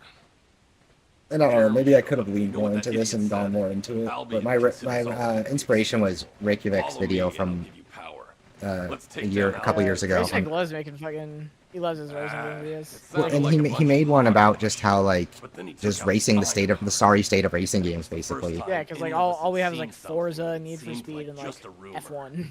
Yeah, and like Mario Kart. Yeah, and like and that's for like that stuff. So I was like, okay, he's right. And then that's kind of what inspired my video. Is I was like, okay, maybe if you're the kind of person who is playing a racing game for anything other than seeing a real life car on a real life racetrack, I don't know why you would ever play one of those games. Like I personally will, unless just for the sake of content or just to try something new, or just because I do like some cars and I am in some small amount of car culture, right? Like, in that case, other than those reasons, I just wouldn't ever hop into a game like Forza ever again now. Because, like, the fun of racing on that front, the anti-gravity thing is just completely, it's not even comparable. Like, Redout 2 is so much more fun and engaging as an actual video game than any traditional racing game I've played that, like, I'm so over it. I'm instantly just like, oh, so I've been giving up all of this fun we could be having so that you can pay car manufacturers every single year so for their fucking licenses. I literally, I posted that article in the video. I have a screen cap of that. I was like, whoa. Yeah, I think that's just like, oh, yeah. As someone who just really wants like games to be fun, I was like, oh, this is how it should be. Okay, so we're at a public operation. See, I like this. Like, I'm at the point where, like, the gameplay's keeping me engaged enough. Like, oh, I failed that last mission and had to do it again because we were slow. But, like, I'm also not paying attention at all, and I'm okay with that. Like, I like that my brain's off and I'm talking and just making progress. And it's like, okay, oh, but now I have a thing I have to do. Let's, like, pay a little bit more attention. Yeah. As I said, for the Destiny side of it, or the Warframe/Destiny side of it, the character, I don't know how character builds feel. I suspect it's going to be like Warframe, where in lieu of having multiple builds per character, like you might have 1 or 2 builds per character, but it's more about the variety of characters, right? Whereas, you know, fewer classes, you generally have more variety of gameplay between your classes. The shooting feels really good for a third-person shooter. That's the only thing that kept me playing in those early hours when it was not good. Like, when I was not having fun early on, the only thing that kept me in it is I was like, this is the first Eastern game I think I've played, other than, like, Armored Core, with, like, gun sounds worth a damn. Like, I don't know if you've ever noticed that, but, like, Eastern games tend to have the most... like Japanese games. Yeah, they tend the most plink little weapon sounds. Like, tink, tink, tink. And it's like, what is that? Or they sound like, yeah, they just sound flat. Where, like, this, like, you pull the trigger on the first sniper shot and you're like, oh, that was punchy. Like, that was good. Like, I'm a sucker for that stuff. Because guns are illegal over there, so they don't know what they sound like. That's what, I swear to God, I bet you that's what everybody here thinks too. That's probably the argument. Because they're illegal over there, they don't know what it's... It's like most people in America don't know what a real gun sounds like. Ooh, that's a cool looking barrel. The most, like, the highest form of like, not compliment. Just the only way I've ever heard anyone talk about, like, guns ever has literally just been like, oh, this one sounds meaty. Like, when it comes to, like, Call of Duty and shit. It's like, bruh.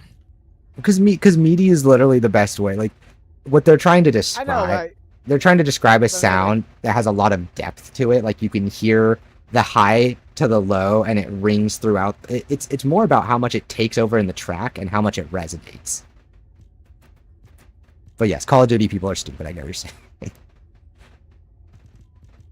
12. Okay, wait, so these are sorted by level. So then this should be the highest.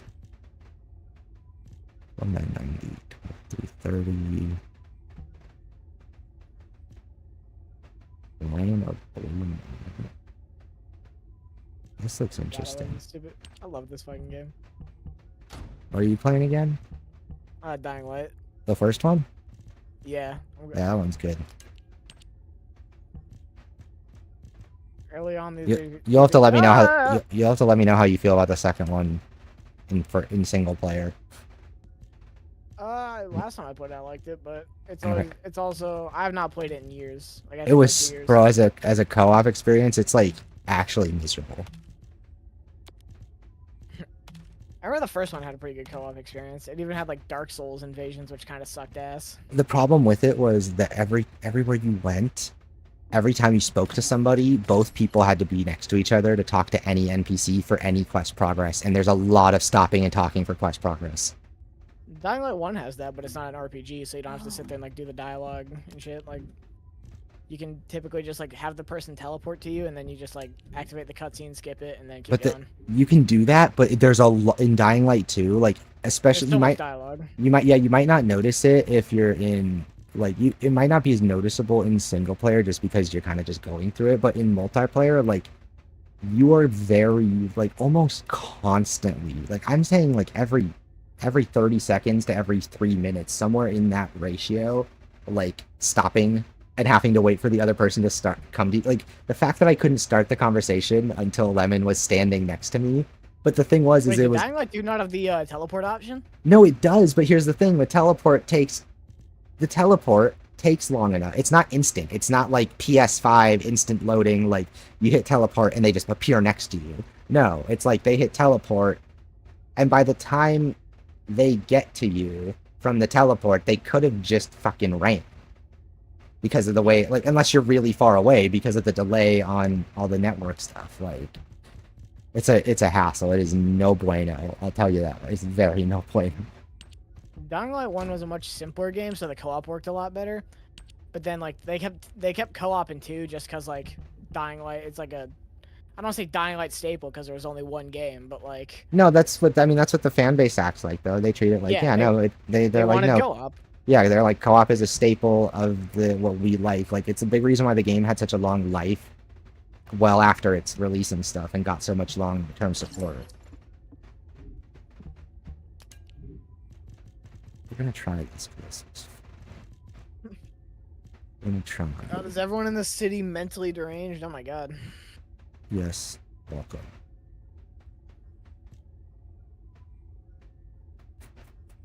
Wait. Whenever I feel like I'm if getting I don't have to open world burnout, I always go back to Dying Light, and if I like it, I'm like, okay, no. I don't have to read.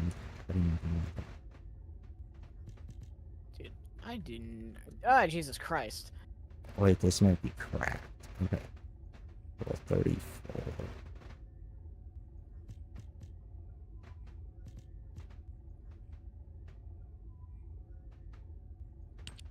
Okay. I want to try this because I'm curious over now. Hey, you messaged me yesterday, told me to hop on first Descendant. I'm like in the pool with my friends. It's like 10 o'clock my time. We're just chilling. I'm like hell no. That makes it funnier, like imagining it from that perspective. Yeah, I'm just like sitting. Like I was memeing a bit, but it's funnier. Yeah, like I get it. It's just like, bro, hop on first Descendant, bro. It's like, dude, I'm with bro, what? Right now. Like I know real humans. What are you talking about? Oh, that was funny. You said 4th of July is a gaming holiday. Every holiday is a gaming holiday. Oh, here we go. Oh, get styled on. Oh, I get styled on. Oh wait, no, this is cool. Cool. Descendant. Short sword. That's not easier to touch. Wait, I can just get a sword? They can just give me a sword? Wait. Who's this guy? Is this a good guy? Okay, here's the question. How much did they... This is a question about player testing. I am playing the only character in the game who doesn't have a shield. I see a modification when shield is at 0%, defense plus 32%. If this is player tested well, that will not work for me. But let's see. Because that would be actually busted. Is that guy shooting with a gun? Yeah. Woo! I don't have a gun at this point in the game. I don't have a gun. Well, then don't suck at the game, bro. No, the guns are so ridiculously overpowered in this game. I don't know if they're any good in the second game because I haven't played it since they added them. I don't know if they're any good in the second game earlier. I don't even know if I got that far because I think you might have played the game right before the Reloaded update came out. I played right when their big update dropped, like in January or February. Okay, so yeah, you just didn't get far enough to get guns, I'm guessing. My thing with the game was it's probably fine. It's actually probably fine single player, but I specifically picked it up as a co-op game, and the co-op was miserable. That's really it's like it's pretty good as a single player game, but I don't yeah, think co-op isn't very good in an RPG like that. Because the parkour is fun. I mean, it's just Dying Light. It's fun. It's fun to run around. It's fun to run from zombies. It feels good. Like no arguments there. It only felt bad because the co-op stuff was just tedious to the max. Yeah. Like, Tedium's the name of the game. This is open world, bitch. Take your sensitive ass back to Naughty Dog games. Wait,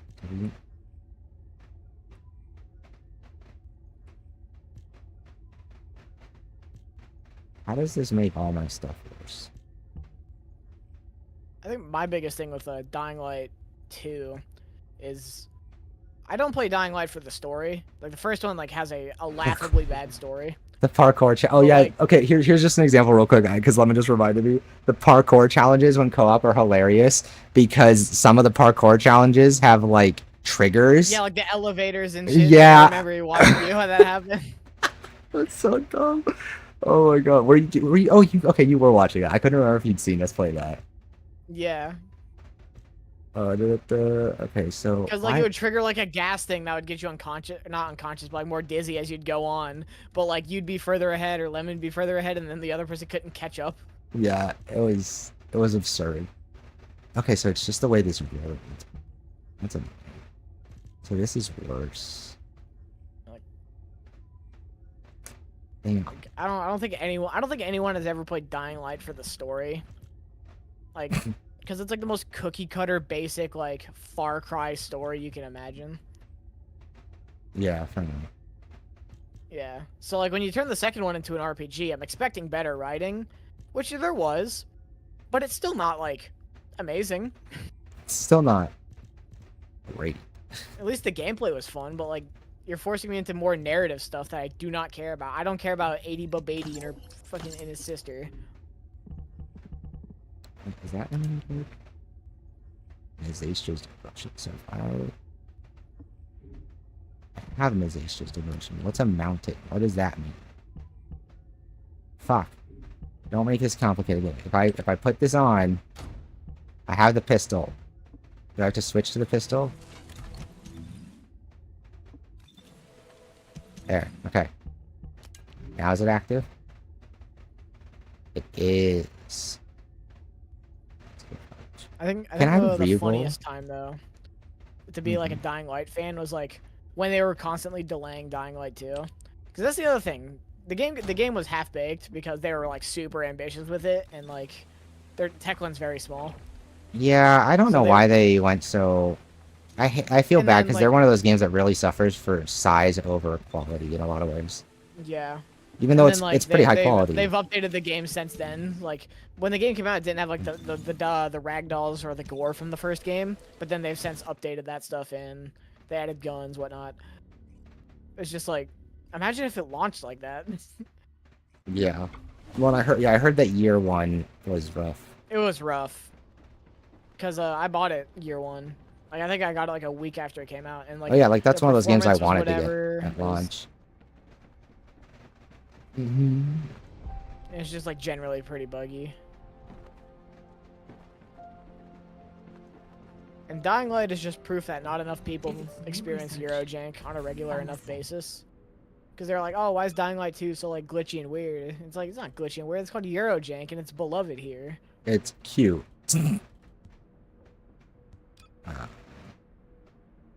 Like when a bunch of like, what's Techland, Polish? When a bunch of Polish people get together and make a small like game, or not a small game, but like they try to make a big game, even though there's like 50 of them. It's like I respect that, even if it does have its problems. Because they also had an issue where they struck gold with the first one, so like topping it's a very hard thing. Yeah. No, and like the first one, people forget too. The first one was kind of mid at launch. It took a bit to get its footing. Yeah. It was one of those games that I remember a lot of people being surprised that like a year later, a lot of people forget that the following basically made that game relevant again. So yeah, it revamped the whole game. Not the whole game, but like it revamped the game a lot. yeah. I gotta get on that. Oh, I see. I gotta get on the bridge. No, you gotta get on that first Descendant grind. What are you doing? Not playing first Descendant. Clown. Playing a game that brings me joy. This could bring you joy. It's like Destiny. It's literally like Destiny. Destiny. You love that shit. You eat that shit up. This one even has actual like storytelling in it. It's crazy. But they're really stepping it up. They're up in the ante by giving you a story. Wait, okay, is Destiny woke? I don't have the incels decided. I didn't. Yes, but they typically don't care about it as much. Okay, I was curious because I was like, I was just thinking, Saint 14 and Osiris are gay. But I was just thinking in my head, I was like, you know what? I just realized there ain't a single hot bitch in Destiny. One second, you got Marasov. Oh yeah, the blue chick. Yeah. That's just discount. That's just discount Liara. We have Mass Effect at home. But, yeah, you have Cause God, yeah, I hate this. I hate that there are fans of this and, game now that I'm playing, that are gonna like it and think that it's like some great thing. I Just saw like the Gooner skin or whatever they had. oh yeah, for the bunny Like, it was character.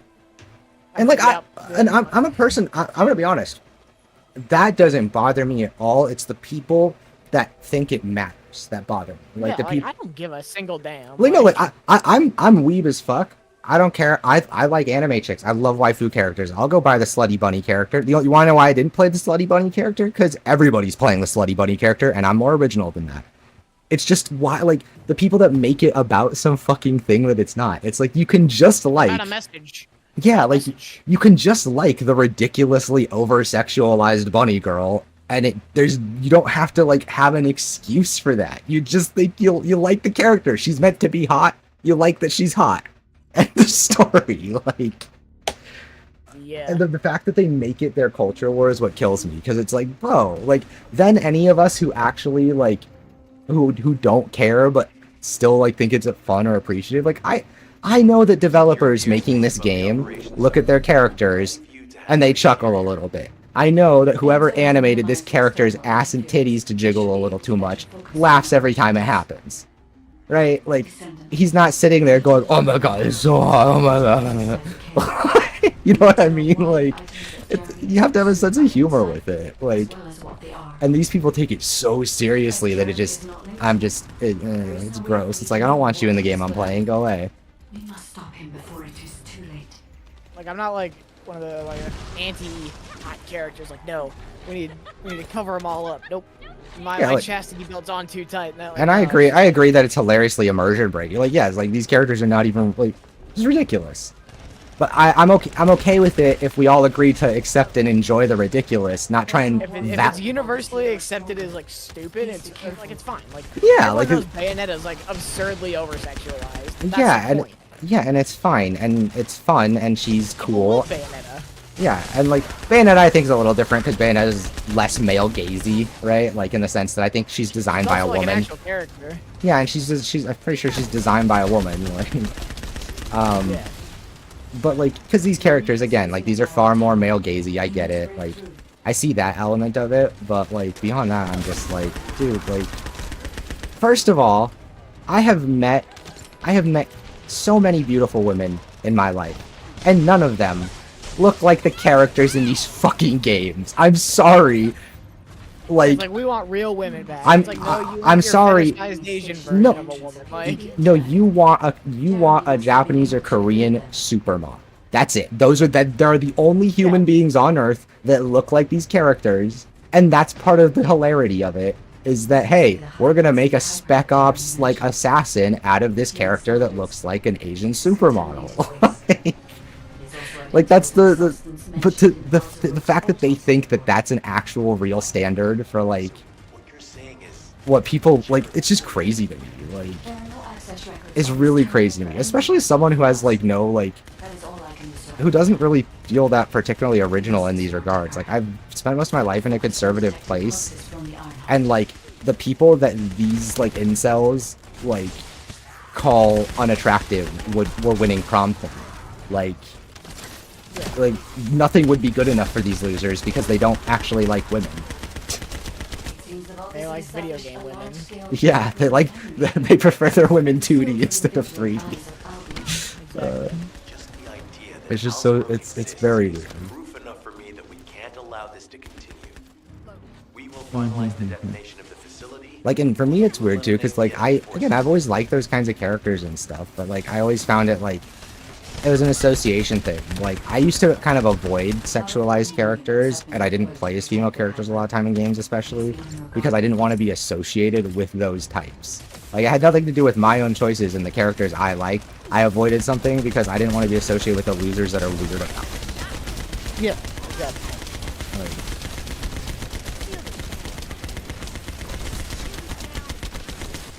It's like going back to like the.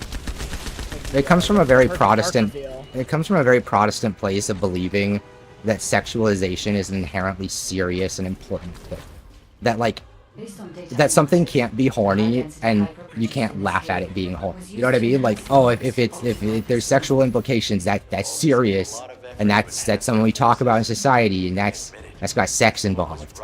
It's like, no, it's just fucking goofy, bro. It's weird because it's like there's this weird intersection of like people who want everything to be like hornier and sexier, but then they're also at the same time it's like, no, I don't. Was that sex scene in that movie really necessary? Like, shut up! Like, oh my god. Because when the difference is that in film the sex objects are still sometimes portrayed as actual people, and when actual people have emotional moments with other characters on screen, incels are reminded that they'll never have actual physical intimacy. They want the fake women and they want the fantasy to imagine it, and they don't want anything to interrupt that. Like, I know there's one that's more recent is like that Acolyte show. There's like the main bad guy, right? There's like a buff Asian dude, right? Yeah. I saw fucking Alyssa Mercante's post about him. Yeah, she's fucking pissed about him. I love laughing. Oh my god, I just got beat to death. People are like, what about that double standard? Why are men allowed to be gays objects, but women aren't? It's like, yeah, there is a double standard. Also, this is instead of like thinking about it with your brain for a second, like. Also, there's also the like I'm not on that side because I don't fight that fight, but there's also the argument that hey, it's actually like a big deal representation-wise that an important main villain and incredibly and like popularly attractive character is being played by an Asian person. Yeah, it's like, no. That stupid like double standard. Like, where's the men's double standard? It didn't happen back in like 2018. I need to turn the when contrast The Last Jedi down. when Kylo Ren took off his shirt and he was like really fucking wide. That was fun. That was weird. Was that just a Adam Driver's, camera like, thing? really- it was a little bit of like camera perspective, but like it was mainly just like Adam Driver, like the way he got buff was like he got big. So like he didn't have like the Marvel like dehydrated physique. He looked like an actual like. He got person. built. He got built. Yeah, like. Yeah, he looked like an actual bodybuilder. Okay, now I can see. Can chat see the game? That's Okay. the double. That's the part of the double standard I hate. I might actually He's have to go like- to fun. Like fucking Paul Rudd was talking about on Ant-Man and Quantumania or whatever. He had to get in like this ridiculous shape and like dehydrate for days on end in order to film like shirt off scenes. It's like, dude, he's Ant-Man. What? Yeah, like if the characters, Ant-Man if, never takes off his shirt. well, and again, some of these characters, it frustrates me too sometimes. Because sometimes the premise is like that guy, like the reason he has superpowers and why that's kind of part of that's being special is it connects to all those nerdy kids out there who obviously their physical strengths were never going to be like something they relate to. Yeah, like Ant-Man's not ripped. He should have like a dad gut. Like Yeah, like or at the very least, he should just have he should look like he just looks normal. he should look like Phil from Modern Family. Yeah. Like it's this is kind of crazy because like I get when like oh yeah Spider-Man's ripped. It's like yeah that's, like he transforms, he becomes like ripped, but like Ant-Man, Iron Man, like Yeah, like especially when their power is all fundamentally based on like scientific subversion of how you make something powerful. yeah. Like Ant-Man's whole thing is the way like all the quantum. Yeah, but it's also like the way he's empowered when he shrinks that's really interesting. Like, why is he able to hit you so hard when he's small? Because he has like the power of like an ant or whatever. Yeah, He like can, yeah. lift 100 times their body strength. And that shit's cool. That's what makes it interesting. Yeah. He's not strong because he hits the gym. Like, At least to me, my favorite things in any kind of superhero or character type thing is always when a character's like strengths are fundamentally like rooted in like an interesting aspect of their design. Like I like Ant-Man's core abilities, but really my favorite thing is the explanation for the fact that he's strong when he's tiny. Like that's actually just my favorite thing because it's just cool. Like, oh, he's not just another strong superhero. He's not just that he can turn big or he can get small to hide. It's that he can turn small and beat the shit out of you, and that's hilarious. It's like they did the same thing like when I think it was like in one of the fucking movies, like Henry Cavill was like he had the dehydrated look. It's like, no, dude, Superman's a farm boy. He should be built like a farm boy. Like I'm talking like not like a physique rip, like barnyard strength. Like the widest possible arms you can imagine.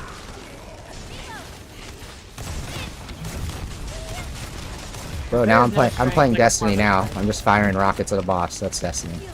Woo! What is this one? Oh, this is myself right there.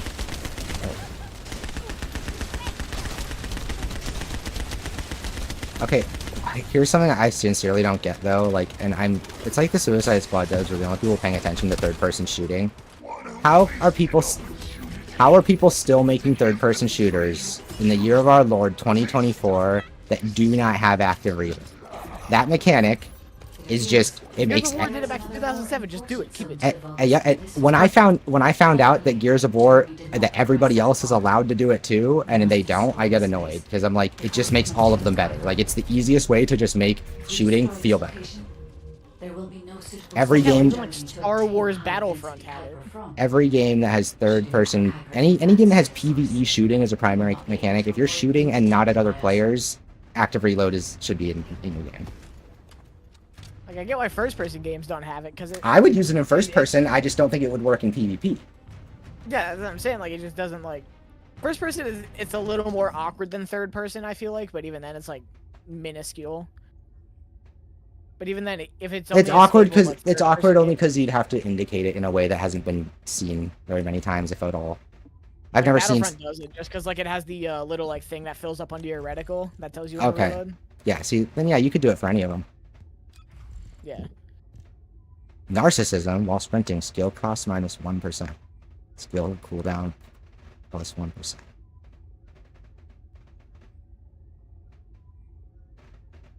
I don't understand. So it gets more. The cooldown goes up, but the cost goes down, or they just both getting better. Collect the dynamite for Jafar. Here's your dynamite, Jafar. Oh god, we got more guns. Okay. At least they let me clear out my inventory when I first jumped in. What's happening? Oh, we finished the mission, so it's taking me back. Did I tell you earlier that the Vulgus are after the tree of truth? Oh, I know that's cool. There's only one tree in this swamp that deserves that kind of title.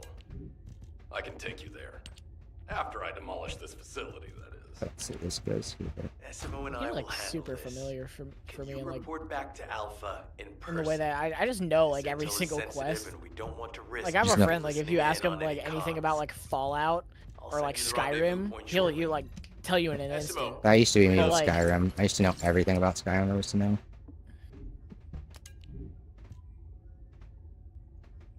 Yeah, he's like it's like he'll be like, oh man, I kind of want to like, where's a decent melee weapon? He's like, oh yeah, by the sewer cap by Good Springs. It's like, what the fuck? Like, how do you know that off the top of your head? Commitment. Oh, God.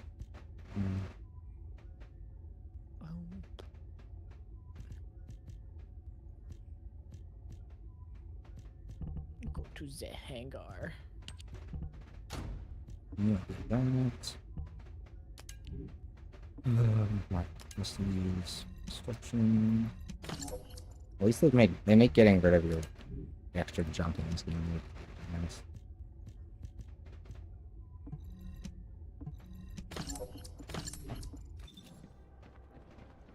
Because damn, do they throw shit. Oh, you're about to get sent to. There isn't much What the time. We have to. Jeremy has got hold of Well, he was always praising how much stamina I didn't want to discourage. There was an incident where he captured a Vulgus why production this issue? facility. He argued that I Albion just fucking also drop kicked the create guy he artificial T-posed, soldiers. and then like 5 seconds later, his The body Colon just like ragdolled like Counterintelligence Unit Gary's mod, just investigated like his research all and gone seized at his once. records. What? He's back. He was sent to the detention center for a time as a result of what they What? Who's discovered. back? He was nearly The expelled. guy as I a just kicked off a descendant. building. No, you didn't kick him hard enough. Try again. Once he's acquired the Ironheart, there's no... He's likely after more than the quantum storage box containing the Ironheart. All right. Demolition of the seed storage has been completed. Rendezvous point sent. No matter which way you look at it, it definitely is the Tree of Truth. An encrypted call. This is Enzo. Identify. Wait. Is this Jeremy?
So...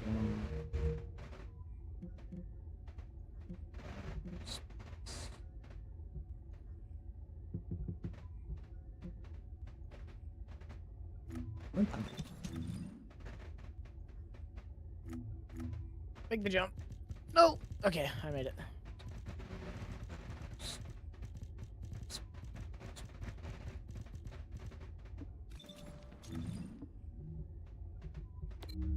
Yeah, the game definitely has a lot, most if not all of the progression systems I can expect.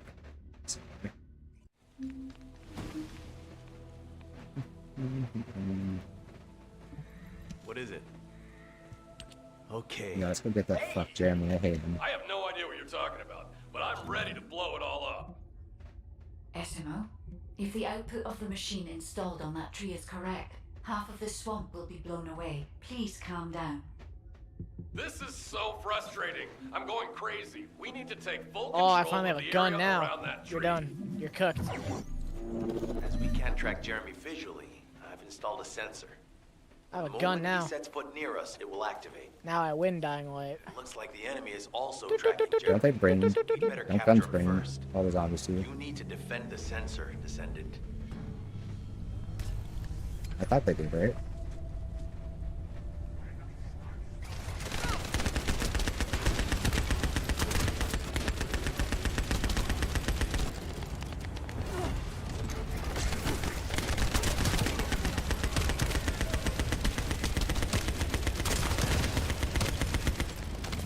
Thanks to Jeremy's attacks on the enemy, we're now caught in the crossfire.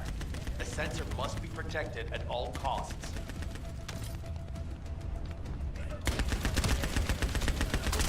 God dang it.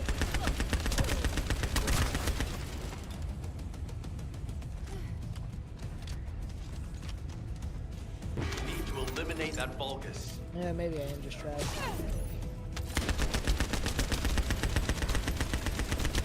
That's what I've been saying, man. What? What do you mean that's what you've been saying, man? What was saying? What's that supposed to mean? Means I've seen how you play Destiny. I don't know, I beat Elden Ring with DLC before a lot of other people, so. Honestly, low key, though you have gamer respect, you beat it a lot faster than I thought you would. I wasn't sure how familiar you are with the game, but like, you beat it a lot faster than I thought you would. Based on everything that what everybody else was saying and how, like, that was how I knew that, like, I was once again kind of like right, even though I hadn't played the game, is I was like, okay, like, everybody's talking about it being too hard, and it kind of had me thinking maybe they're right this time. Like, I'm not gonna try it, so I guess I won't know, but like maybe It wasn't too hard. Like the final boss is really hard, but nobody was complaining. And that's what I mean. Is like you saying that is I'm instantly like, okay, like Bruiser knocked it out like faster than most people. Like I'm confident I would have been fine too. Like I think people like clearly just bad. Like sure.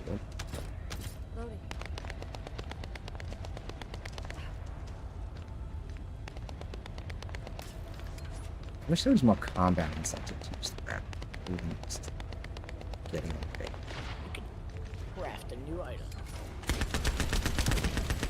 Can I really game?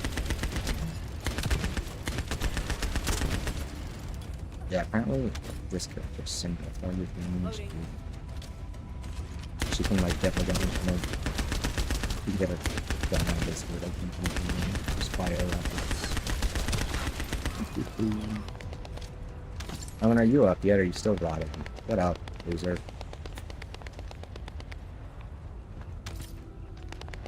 Ah, Skyrim lockpicking minigame, my beloved. Everybody's favorite. Low key, some skills last forever though, because Lemon was like, "How do you get those?" And I was like,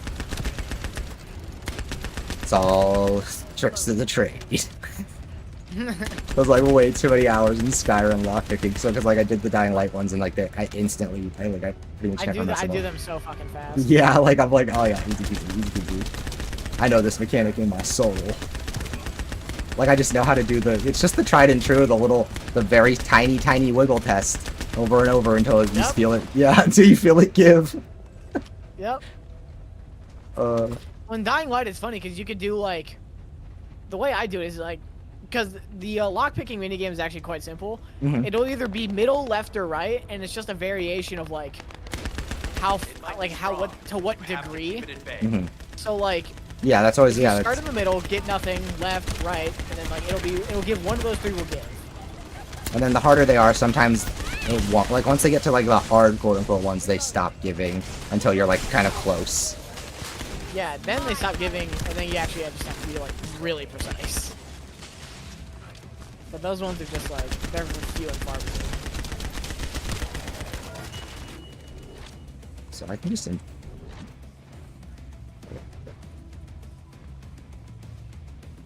how does it keep saying though that? Alcohol and coffee.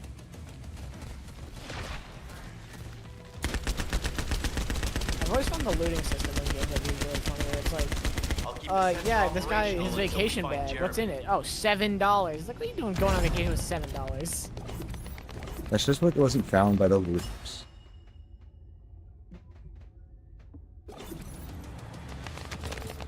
Some poor soul. He's like, no, I don't want these $7. Keep that. Somebody else can have that.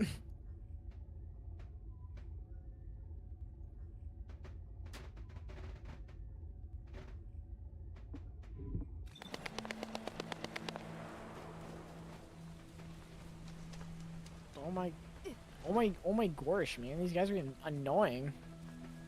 Shoot with my You gun. trust my nose, right? I'm not sure what the Vulgus are doing to that tree. Guns are so but it reeks of the good. same stench that was at the seed storage. It looks like Jeremy came here looking for this stuff too. So we better grab it all first. Zinc powder. Not even the turpentine. Oh, I see. I've got to go up and around. This is a parkour game. Maybe if I wasn't washed.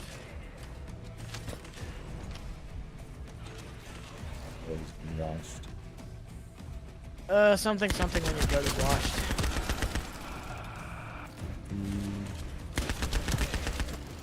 Drop kick.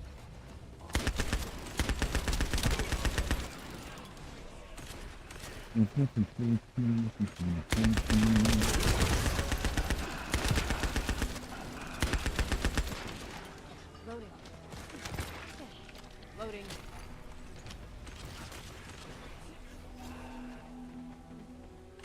Oh my god.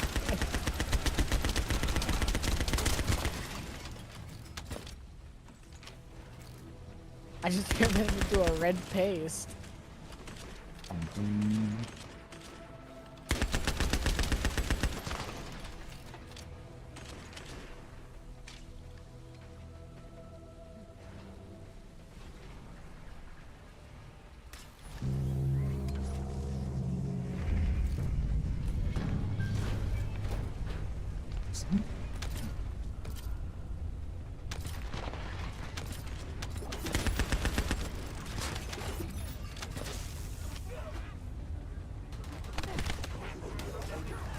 I do need a little bit of map. I got mad into messing with the doors.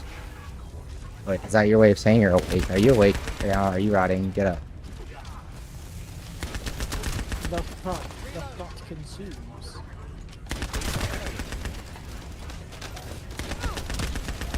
There it is.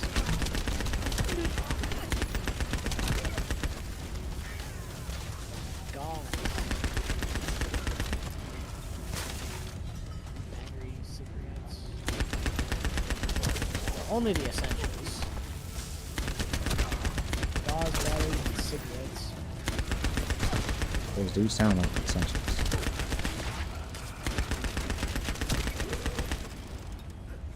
I'm 500. gonna put them straight.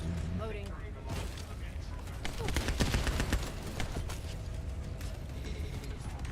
I'm eating a sandwich right now. Okay, oh, good.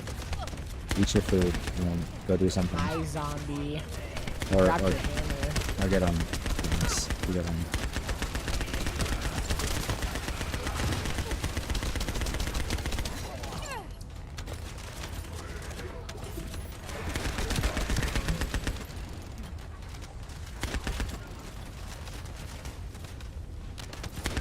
Are you dead yet? Die. Oh my god, die. It's not funny anymore. That.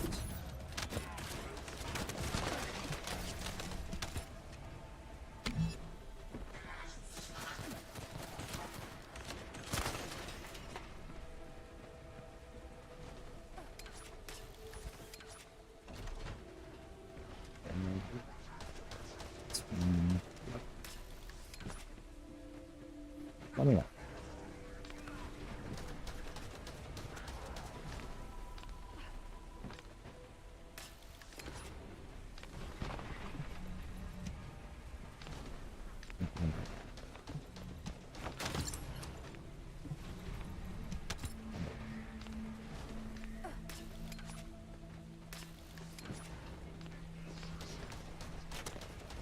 Damn it. Stop. Gosh. It's a lot of gauze.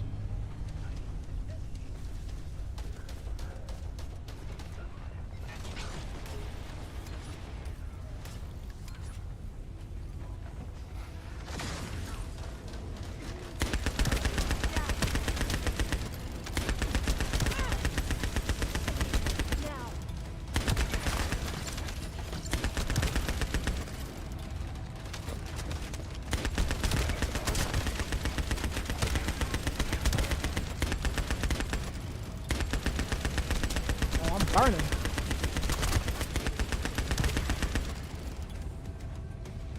Dude, we're cooked. I went outside earlier. We gotta go. That's what cooks me too. I'm really like. Not just that, but by noon it was 96 degrees. I know I actually bake outside and it's like it's in the 80s or 90s here. I was sweating within 5 minutes, and I'm not normally like a sweater. And I was like, we're all gonna die. I mean, you're not wrong. It's really just about that. It's a matter of perspective.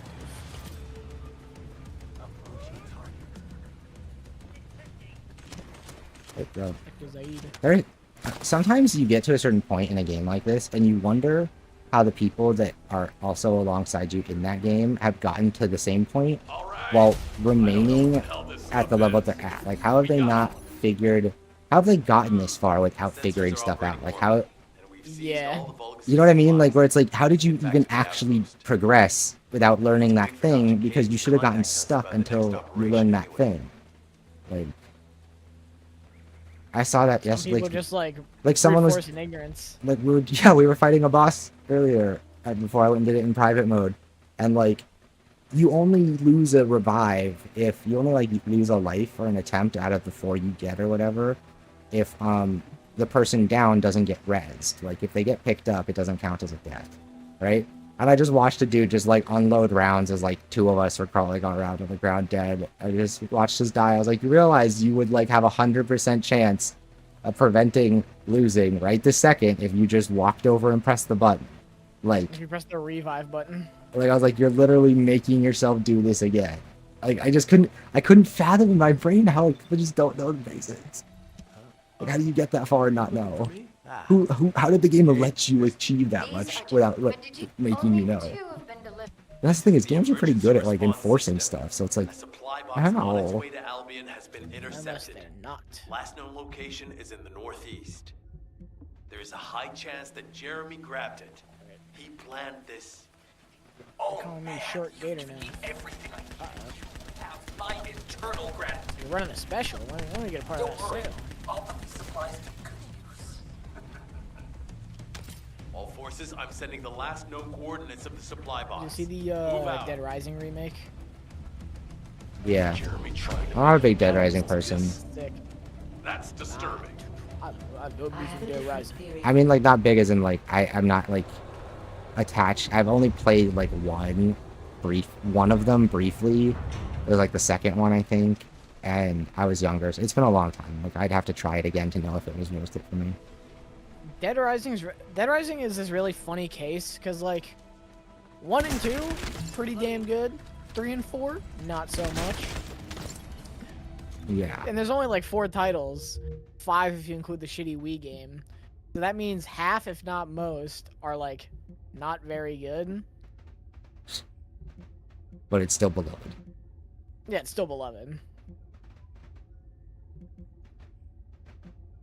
Because it really just was just another case of, like, we got it so right the first time, now what? Yeah, I remember the 4th one was an Xbox launch title or something. Exclusive for a year. Yeah. No, I think it was a launch title on the Xbox. No, it came out in 2016, so it wouldn't have been a launch title. Oh, wait, Dead Rising 3 was. Yeah. I forgot. No, wasn't it 4? Yeah, that was Xbox. No, 4 was... 3 came out with the Xbox One, and then Dead Rising 4 was an Xbox exclusive for a year. Dead Rising 3 never came to the PlayStation. Okay, Dead Rising 3 is the one that, like, was a launch title. Yeah. Okay. I always forget about... Everyone forgets about 3. Because they tried to, like, go open world with it, and it didn't really work. Crazy, trying to go open world with the game. Because Dead Rising fundamentally is not open world, it's like open area. You're exploring a mall, not like a city. My skills definition. And when you think about it, the Xbox One was supposed to launch with Dead Rising 3 and Crackdown 3. Oh, my beloved daughter died. I'm going to introduce some... Hold on a little longer. Okay. So 2 of them.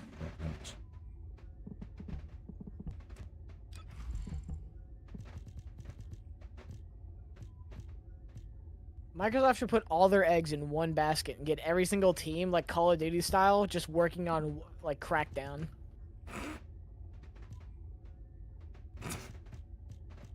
Finally, then maybe they'll be able to. That's make a fucking good one. hilarious. Cracked. I don't know why that's funny to me, but just like all the things.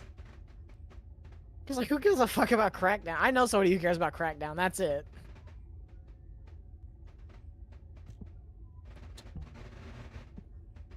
That is funny. It's like, yeah, Crackdown. I mean, Crackdown's great. It's just like, oh, there's just something about like all the things to break up Cracked. Better, even better. Viva Pinata 2. Hey, Viva Pinata's no joke, bro. Says as he yawns. Bro, my current one is too good.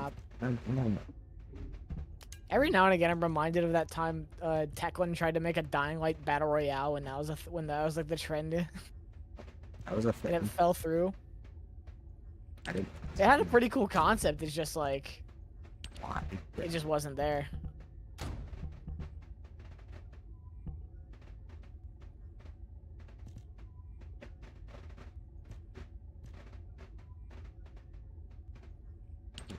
I need to give these drops to the quartermaster at some point, because I'm sure I have like a good level or two, and just drops. HP. Perfect. I love when I pick a character that only needs a single stat. A single stat? I like when they do unique like resource options. So I picked this character because she doesn't have a shield and she doesn't have energy for her abilities. Everything costs health, and she has more health than anything. Oh, I see. She's a vampire. She looks okay. Wait, I gotta send you a picture. Check my Twitter because I even tweeted it. Yeah, I think I know what you're talking about. Did you see the picture? She looks like Deadman and Mama. Yep. Yeah. Tell me. I didn't see it. I didn't see it personally. I saw like the Deadman like outfit. I could kind of see that, but like with the Mama part, it's literally just because she has glasses. No. You have to. That image doesn't help because like you have to. It's one of those things where like when you're comparing a character that is so simple, you have to like put them up really close. Like you kind of have to see them. I'm saying like the facial structure of the models used is like similar. Like you'd see it if Mama has a bigger forehead and like that's it. And you'll see it if you can like zoom in on the two characters' faces in high res. Like it's kind of shocking. It's not just because she has glasses. She's not the first black-haired woman with glasses in a video game. I'm not that dumb. Bayonetta. Bayonetta was the first. Oh, that's true, Bayonetta. And she was the first person to ever have black hair. Yeah, she's not quite like I get what you're saying. Like she's not quite like her. Like, oh, can I do it in the customize?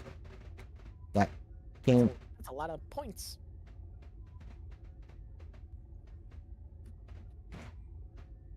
These glasses don't.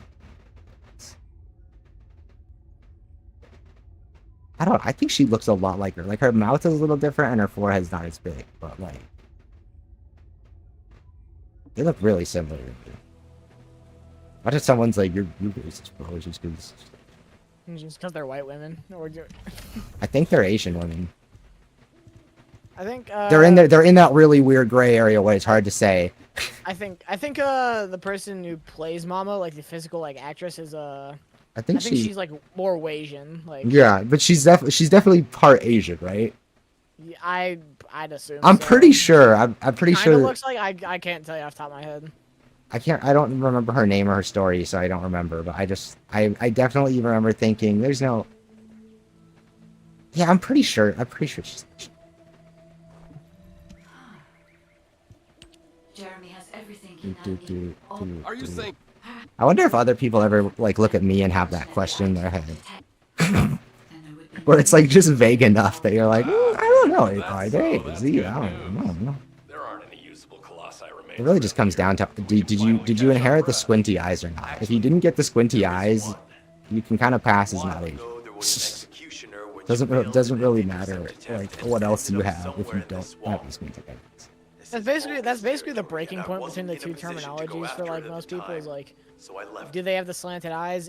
If so, Asian. If not, Asian. Yeah, and the funny thing is for me, it's like my eyes are the only thing. Like my eyes are pretty much the only feature that like is distinctly I get from my mom's side of the family. And so even though I'm only a quarter, people like peg me as that. I can't use the word peg now because of what the internet's done to it. I hate that. But yeah, people definitely. What's the word for pointing something out, but it's not pin? I don't know. Yeah, pin. Yeah, something like that. But yeah, people notice. I've had strangers ask, "What kind of Asian are you?" I'm like, that's a thing you ask people. That's always a really funny. That's always a really funny question. The funniest part to me is that my whole life I thought I was just another white kid. So. It got a little bit. That probably wasn't the case. It was a little weird. But one time I remember in middle school, in the locker room, someone like comes up to my friend and asks him, "Are you Korean or Asian?" And we kind of just like looked at him. Are you Korean or Asian? Wait. I mean, he's Chinese, so like.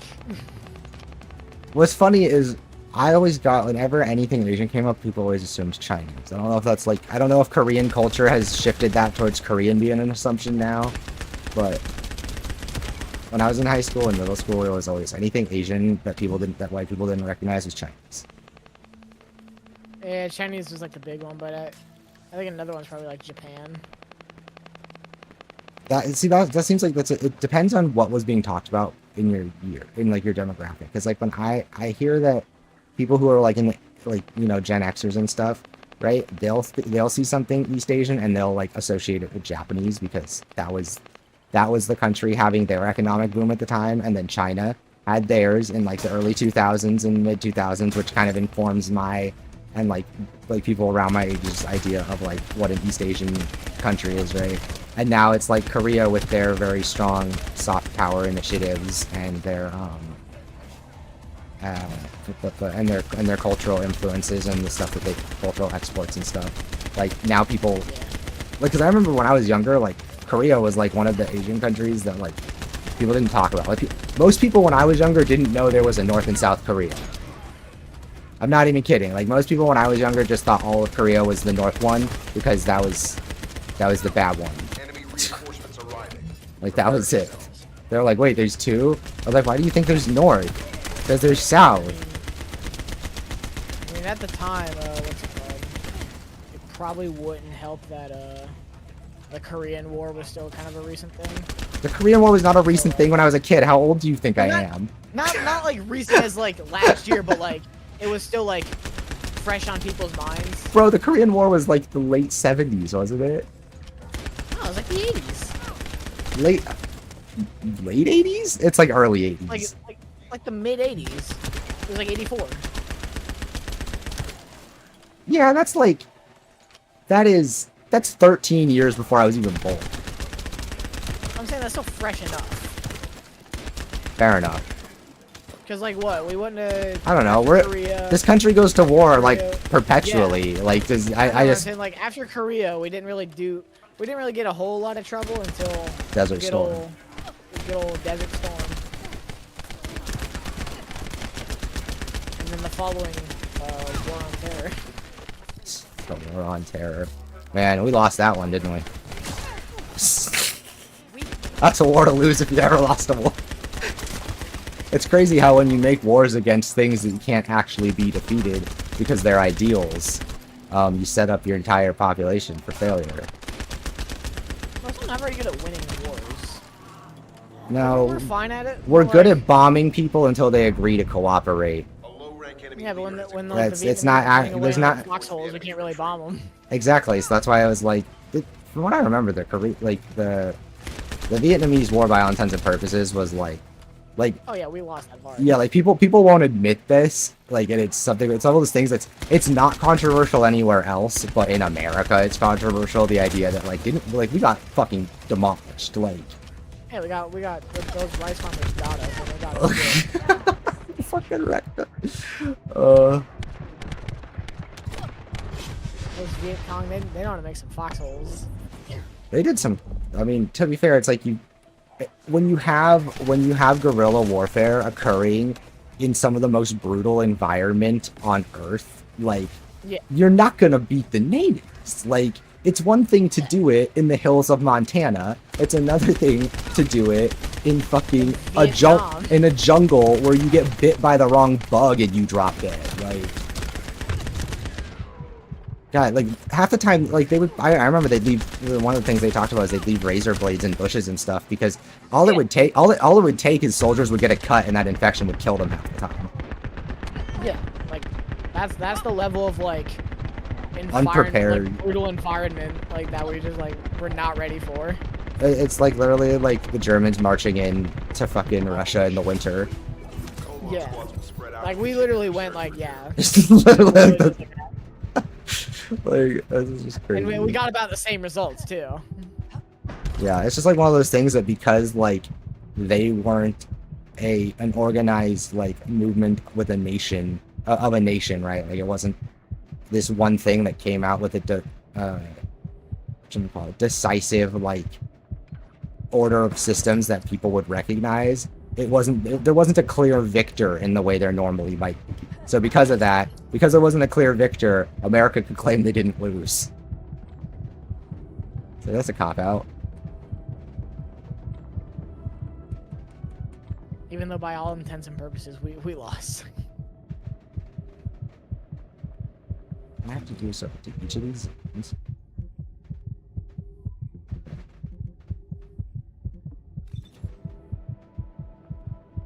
Those maths.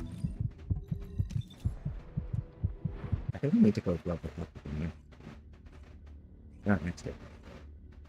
Is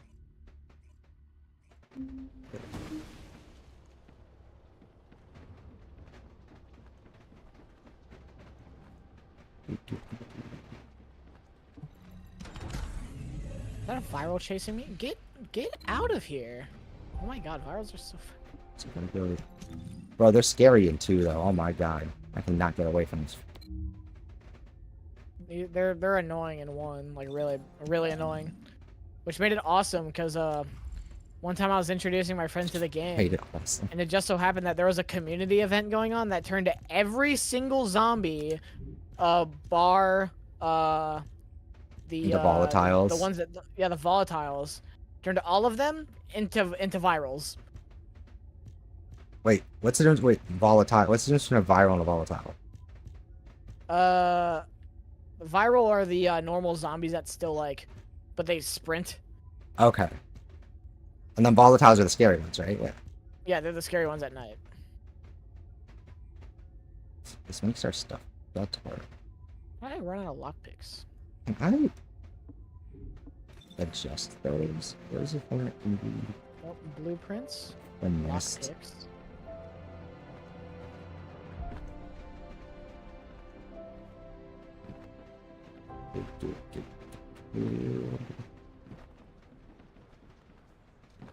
Dude, how precisely? So this one lets me work on west.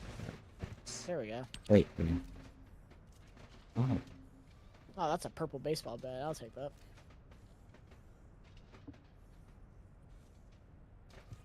You know what, Mr. Survivor? I'm not gonna help you out. You can die.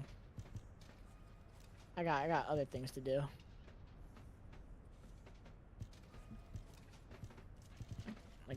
This is like my best in slot 1. Why? Best in slot. Thunder page. Thunder. I know about best in slots. Oh, is that a boomer? Yeah, it is. Okay, so I'm going to those. Oh wait, they're not called boomers in this game. They're called what are they called in this game? I don't know. Left 4 Dead boomer, same thing. Yeah, so won't just be. Okay, so I guess we. I don't know what I'm doing. Weapon is broken. Okay. Figure it out as we go. Probably humanity's real hope, don't you think?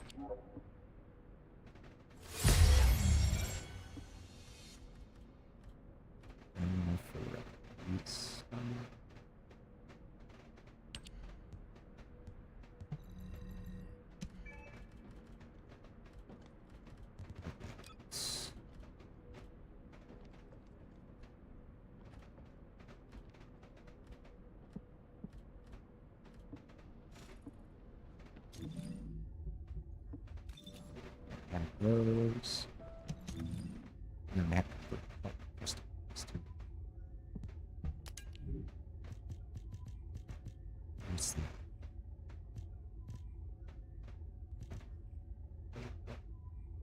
Hold.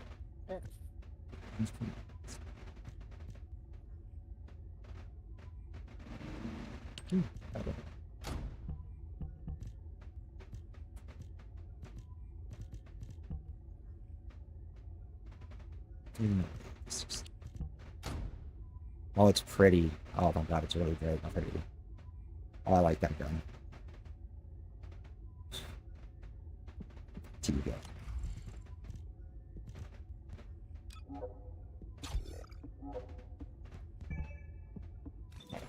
And then we go do the defense mission thingy. And then... What do I see? This is oh, it has. Oh,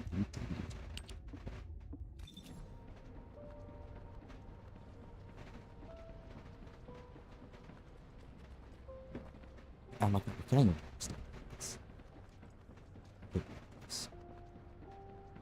it's like Destiny being in the tower. Fuck. I love being in the tower. I hate the tower. I love the tower. It's the tower only for me.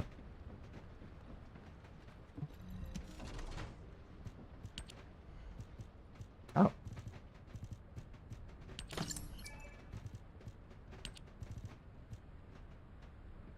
Military jargon. Why is he playing like scary music? I'm getting... Aw, they're giving me beta participation awards for stuff I didn't participate in. Thank you, guys. We got a participation trophy. No, it's kind of funny. It's almost like a tongue-in-cheek joke because of the issues they had for day one. Their apology was to give people like the beta, like promotional stuff, and I feel like that's kind of like a joke. Like, haha, like it's still in beta. Like, I don't know. Maybe I'm the only one who thought that, but. That's where my maybe it really was just, maybe it was just them really just actually half-assing it, and you're like, oh, no, there's a reason behind it, guys. I swear. I made it something funny in my head, yeah. Trust me, trust me, trust me. But I don't know. My biggest concern is gonna come with the endgame now. Like, I'm pretty locked into the idea that like the gameplay here is soft. Like, if you just want a third person. If you want an alternative to Destiny in terms of encounter design, but you want a third person, or if you really love Warframe and you want a game that's very, like, that you'll understand because of your time with Warframe, then, like, I think this will, for both of those groups of people, be really satisfying. It just comes down to, like, will the endgame stuff. And, like, it's not about, like, will it be quality, it's once you've gone through the quality content, will the grind just get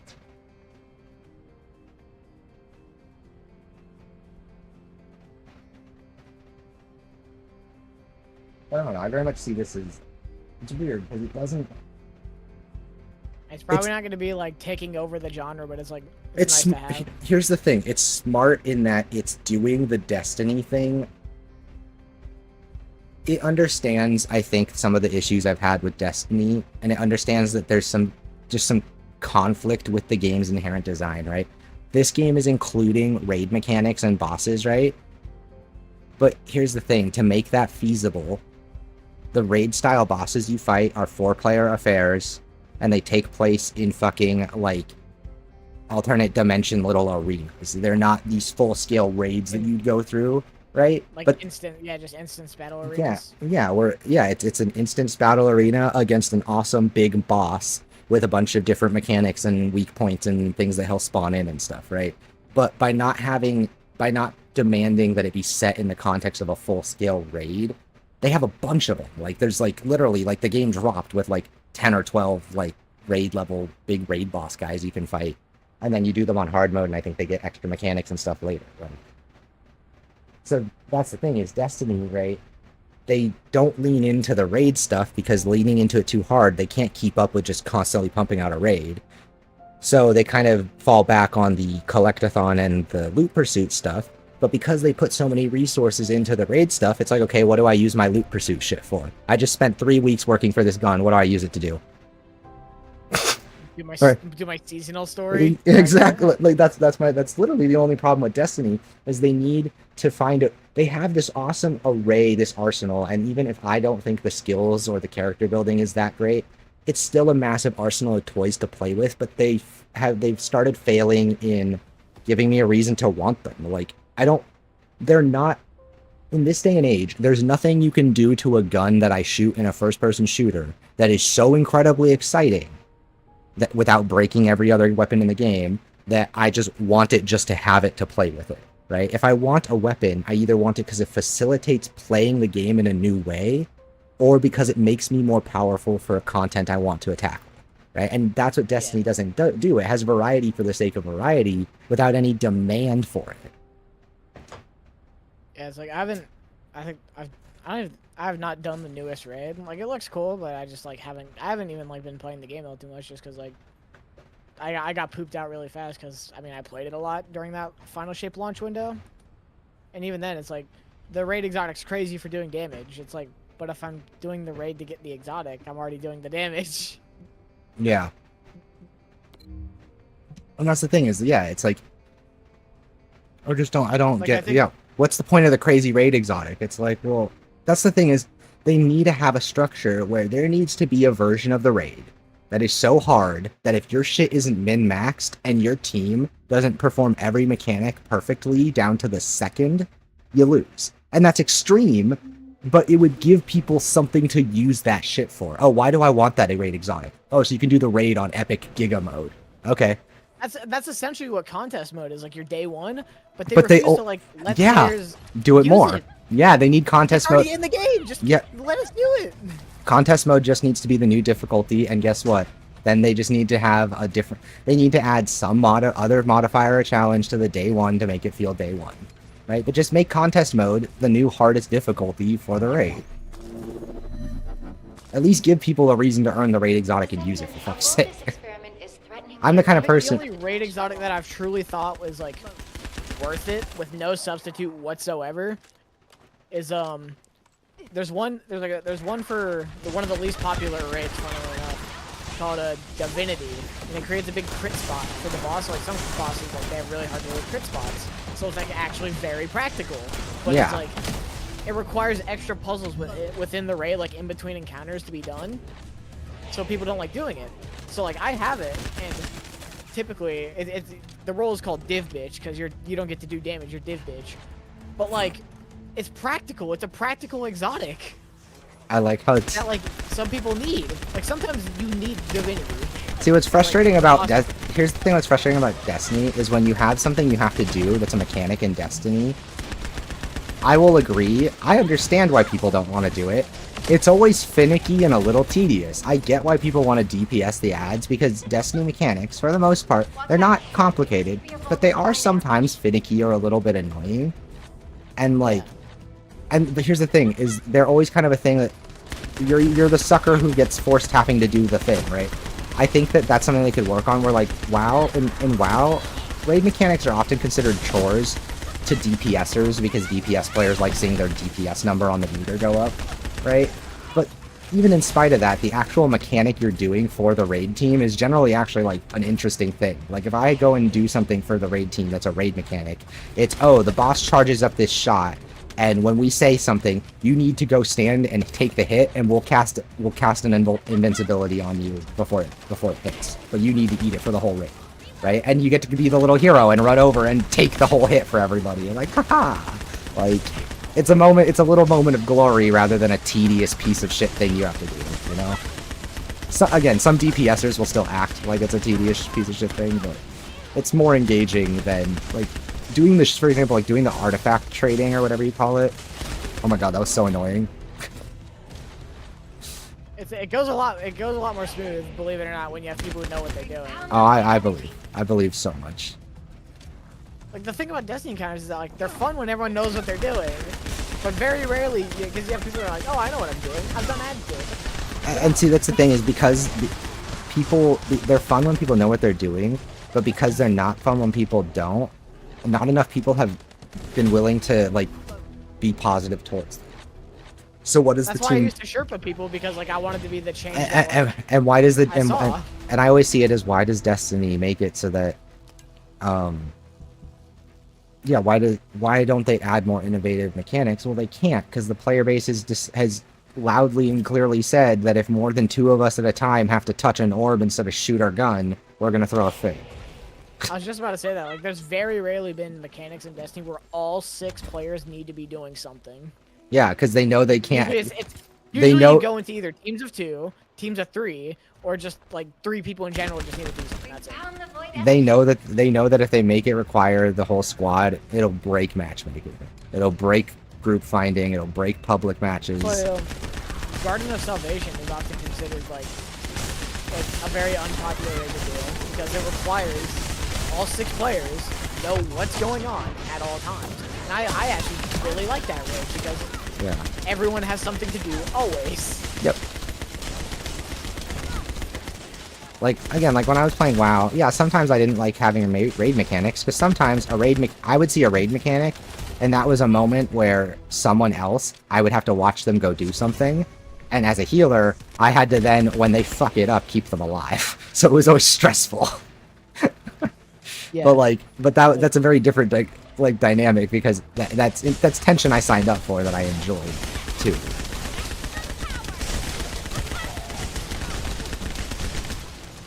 Yeah, like in the Garden of Salvation, like there's the main mechanic of the raid is a tether. Like 6, you have to like form a line. You have to form like a line with a tether, 6 players. Yeah. And then but so basically it's like when one person makes the call, like yip, come on, get over here. We need a tether. There's always that one guy that's like, oh. What's a tether?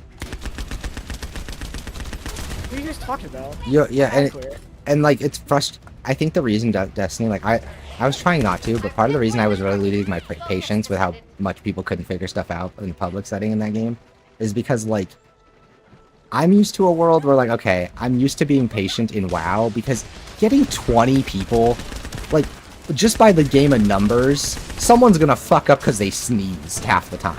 Like, you know what I mean? Like, when you have 20 people, anything can happen, and so you have to be more forgiving of mistakes because sometimes you'll have a guy who's done it right every time for the last 50 attempts, and he messes up because literally because he sneezed or something, right?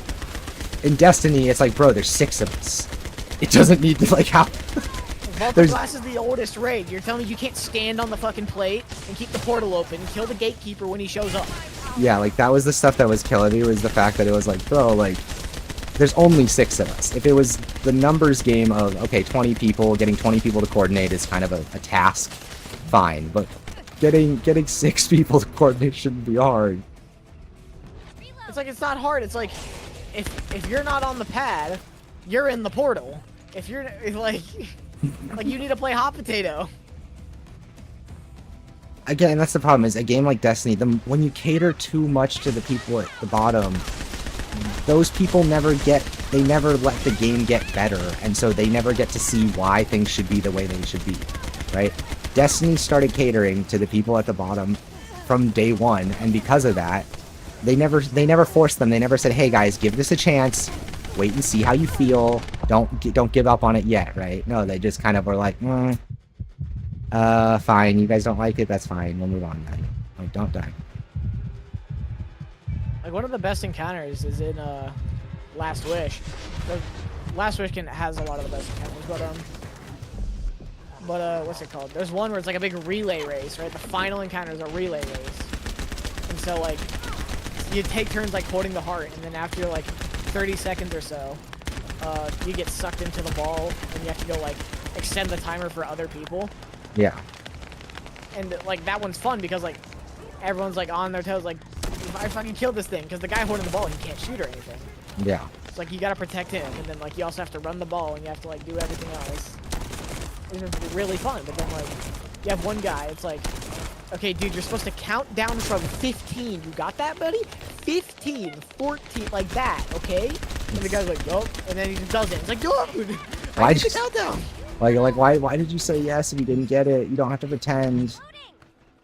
Like, that's the biggest thing is like, a lot of people pretend like they get it just because like they don't want to get kicked, because like Destiny LFGs have a tendency to fucking kick people if they're like even like the slightest bit like When you the problem is when you cater too much to casuals, all you do is make the gulf between casuals and people who actually want to play greater and greater and greater.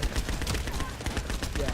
Right? Like again, by never asking the casual players to ever meet the game's challenges, everybody who does meet those challenges becomes less and less patient with the casual players. Like, and it just becomes this really toxic cycle where no one's happy and no one gets the game they want.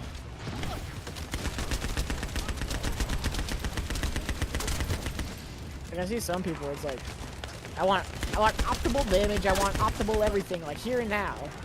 But like, dude, find a clan for that. Like you're doing LFG, you're not gonna get optimal damage. You're not getting optimal shit, yeah. Like find a clan. Like most of the time when people do that, it's like you're part of a clan. Go play with your clan mates.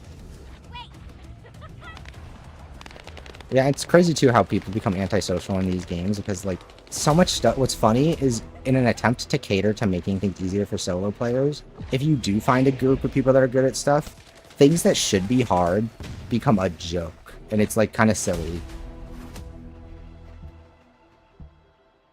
Yeah, like one of the like every single like good LFG experience I've had, it's just people like dicking around while we do the raid. Like yeah, we wipe a couple times, yeah, we do this, but it's like I don't know these people. We're just doing the raid. We all want like to complete it, so like we're gonna complete it. It's just like a matter of like, are we having fun? Because if so, I don't mind like wiping a couple times. Yeah, and yeah, it's very strange to me the way that you have to there's a fine balance, right? It's like you can't listen to the sweatiest, most try-hard players who are going to sink all their time into it, right? But you do have to listen to those people who plan to play the game to its completion, right? If the people that plan to play the game and complete all the available content up to the highest level are not necessarily the craziest, sweatiest tryhards ever. Those people are pushing a lot further than just completing what's on offer. You know what I mean? Like yeah. Like and you can listen to the people who do all the content without necessarily listening to the people who are on that other extreme. Yeah, like there's this one guy in Destiny, his name's Salta Greppo. He's this little fucking Italian guy who just like all he does is like he's really fucking good at Destiny. Like his clan is like multiple, like I think they won 3 world's first races back to back to back. Mm-hmm. And so like they're really good. And he has a lot to say about the game, obviously, because he plays it a lot. And people like are so incredibly toxic to him because like one of the biggest things that he did was like he got Well of Radiance nerfed to where like you couldn't just stand in it and like yeah, is he the reason why it's nerfed? He's partially the reason, not the entire reason, but like he's part of it. So people hate him. People have been saying that for years, or it's like, yeah, maybe we shouldn't have DPS just be stand in the well and do damage. Yeah, do nothing, not play the game. Yeah, and people are like, and all the casuals fucking hate him because like he suggests like making the game harder because like he wants the game to be more challenging. There's already easier modes. The problem is again, there's this weird world where what frustrates me about casual players, the worst of them, and what kills me is that there's this weird world where they can have a game that's easy enough for them to complete and rewards for completing it. And if you step in and you say, okay, now I want another mode that's harder and has a reward that's special for completing it, they go, no, that's not fair. Why should you get to have that? We should get to have that reward too. And you're like, but so I shouldn't ever get to have anything for doing something harder. And their answer to that, whether they agree or not, is yes. Their answer is you should never get to have anything rewarded to you that is harder for doing content that is harder than what I can do. That's their mindset. If it's harder, it's too hard for me to do, then it shouldn't reward you for with anything that I would want. And that's the world they live in. It's like, or you could just get better, you fucking loser. Like, those are the people I have all the get good hostility for. Because I'm just like, you make video games bad just by playing them. Oh my god, like, you come in contact with game and it gets worse. How did you do that? Like, the most egregious example of games we just did. The mission that requires one other person. Yeah, bro. Like, again, that makes the point for you, right? Is that, like, if what I was saying wasn't true, then those kinds of things wouldn't happen. Like, it's not even a controversy of should it require 2 players. That shouldn't be a controversy. This is a multiplayer game. My Call of Duty matches shouldn't require 11 other people. What's funny is all those people would hate games that they'd call pay to win, but like all these people should just play Black Desert. Like Black Desert, you literally fucking can like level up skills and earn things and make progress while you're logged out. You can set your characters up to work on task while you're away and earn your shit for you. And like, that's what these people should play, because that's what they want. They want a game where you don't actually have to log in and play it. They want it to just give them stuff when they log in. And there's games that do that. Go play those games. You got your daily login bonus. We do not wrong.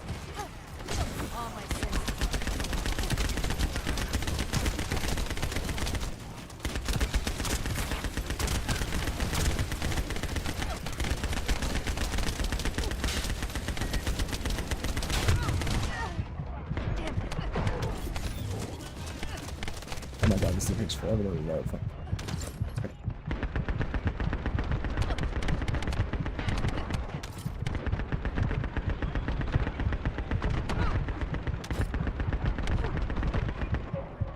Okay, okay. Ah, damn it, I missed the health pickups there. Okay. That's fine, I still have enough time to finish this.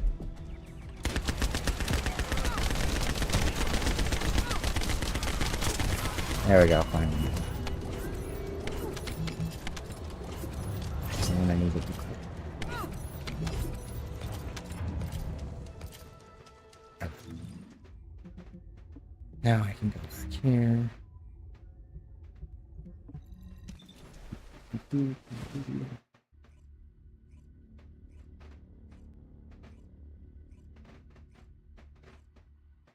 Well, I still have faith. There's still a chance Suicide Squad will come back.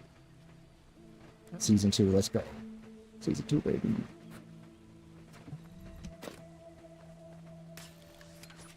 I just want the game to... I really just think as long as the game works for everybody and it's functional, that at this point with Season 2's launch, I would be comfortable saying that it is a really good video game with plenty of content and people should play.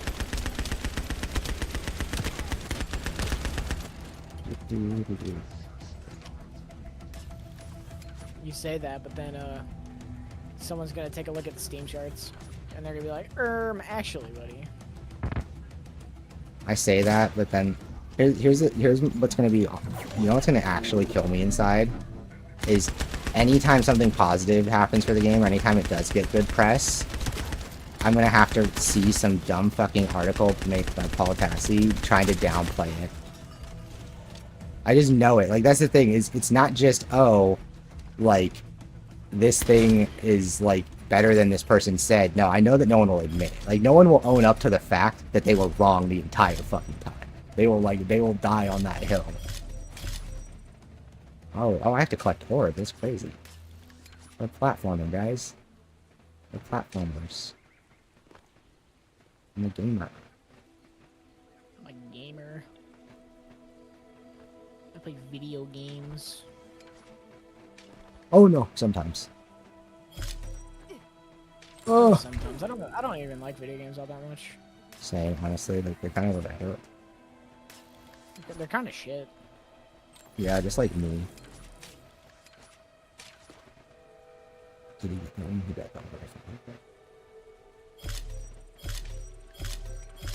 I kind of think it's cute that they have these little platforming sections. What to collect the orbs. It's a type of mission variety that Destiny doesn't have. Collecting shit? What are you talking about? But it's just you run around it like they're literally little, like it's like playing fucking banjo. Like I'm running around, jumping around, grabbing orbs in the treetops. Oh. Wait till Kurt prepares the bomb. All right.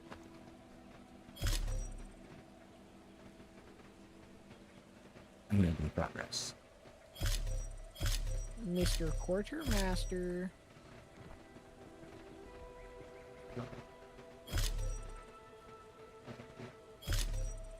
Agility level up. Yeah.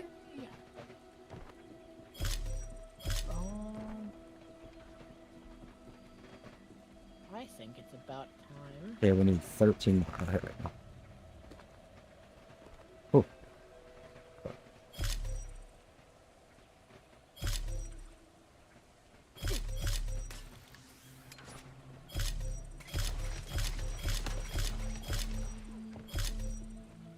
Oh, I got it, squad.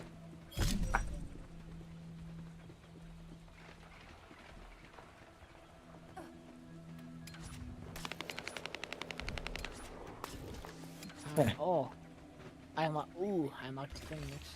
Okay, I see. Analyzing data. Ah, I knew it. We've detected Jeremy's arcade. His route takes him toward Level up the my chapel. tower real quick. I'm about to unlock the fun Traces ability. are similar to those of the Vulgus. It looks like the enemy is caught up to Jeremy. We'd better hurry.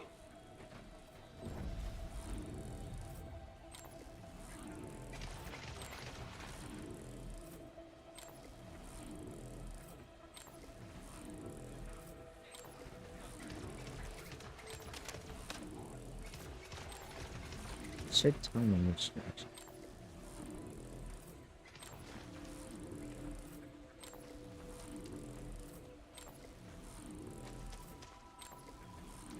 Why is it just saying any direction?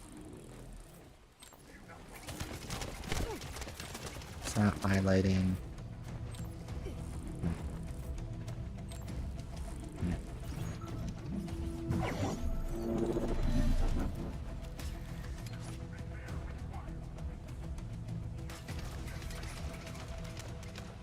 Descendant, I have temporarily transferred the Void radar code to this drone. Connect me to the drone so that I can track the exact location of the remnants of the Executioner. Dang it.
God, I hate escort missions. I do think that most of the performance issues I was having before were related to server load. Because as I've gotten into higher levels and past some of the harder sections where I know people are getting very blocked, it's started running better for the most part.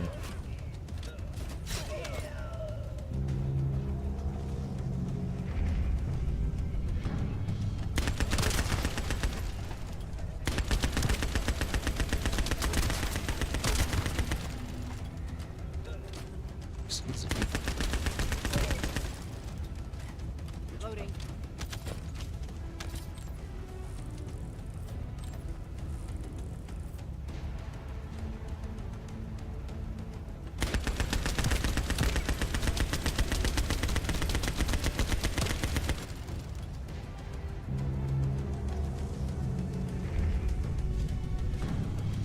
of the spawn.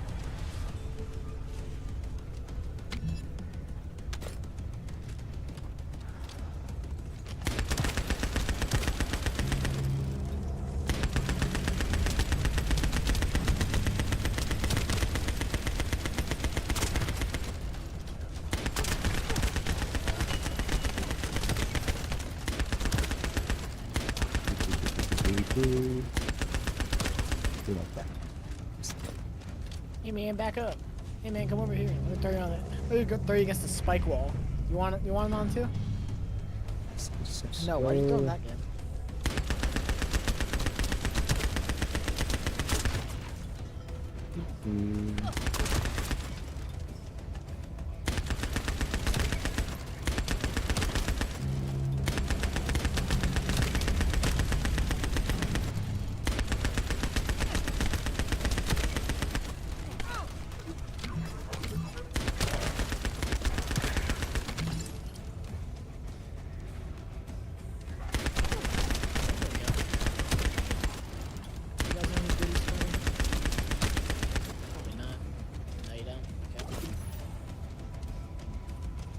Wait, what? How are you talking stuff? I'm crazy like that. Gross. How are you not missing nothing? Oh, 92%. Unless it's just that. That happens if I typically find any guys.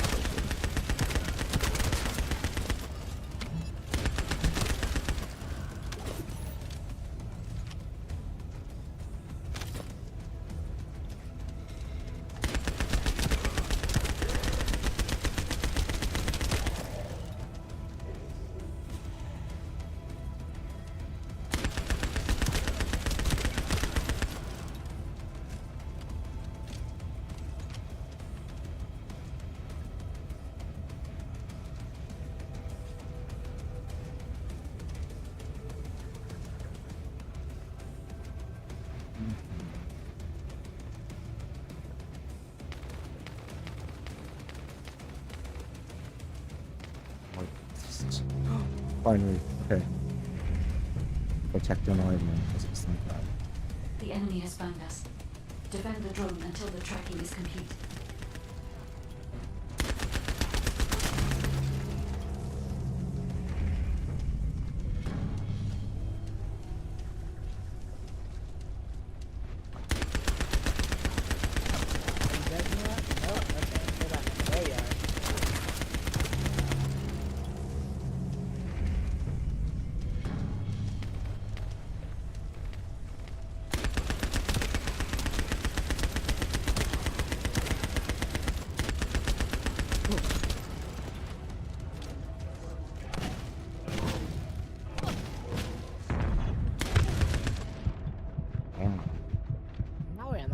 Ability. Now I can curb stomp people's head in.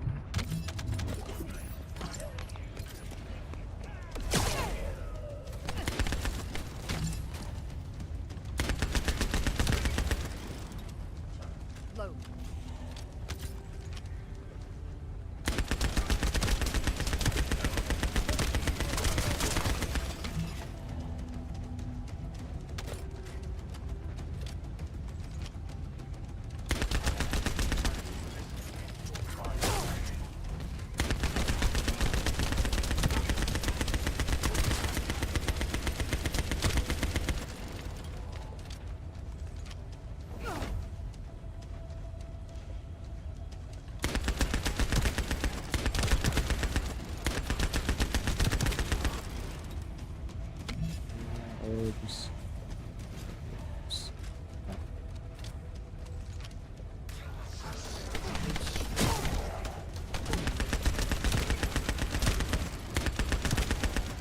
Descendant.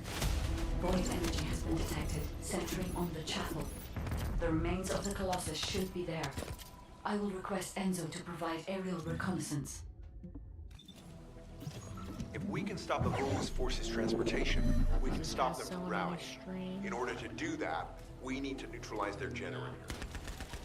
I'll identify which Volus have high voltage fuses using this observation.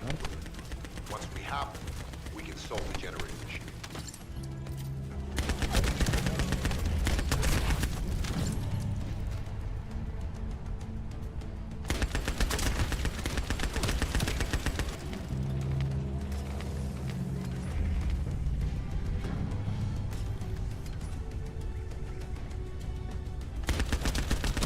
it's over there. Yeah.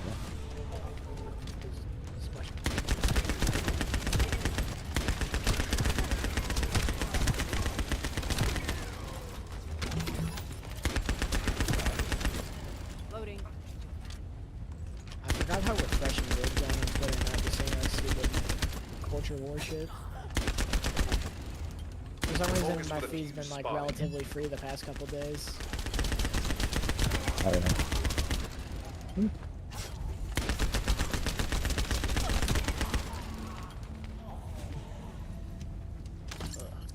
I have ammo.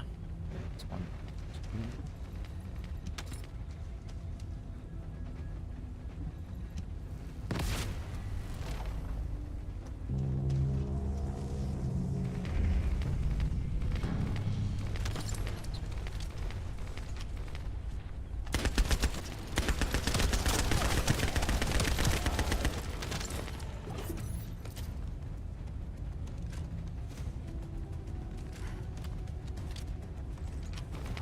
We need to find a second fuse.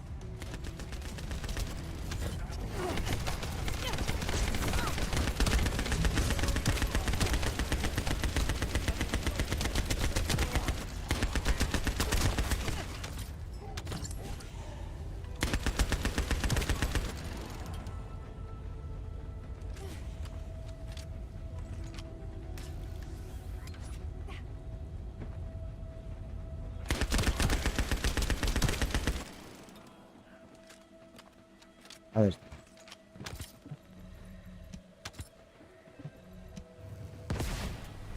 Whoops.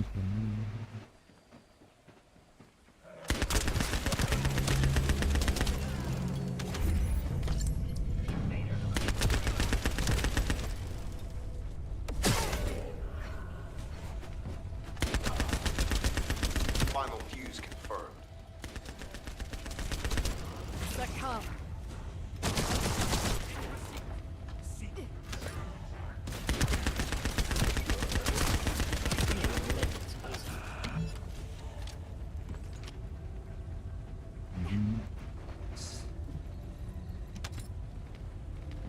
Yes.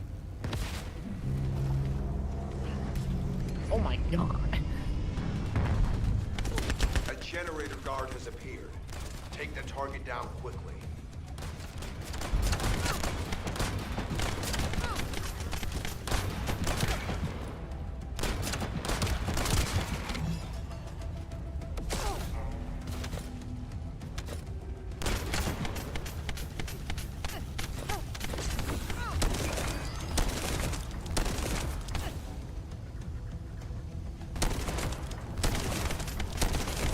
The target has been destroyed. Operation successful.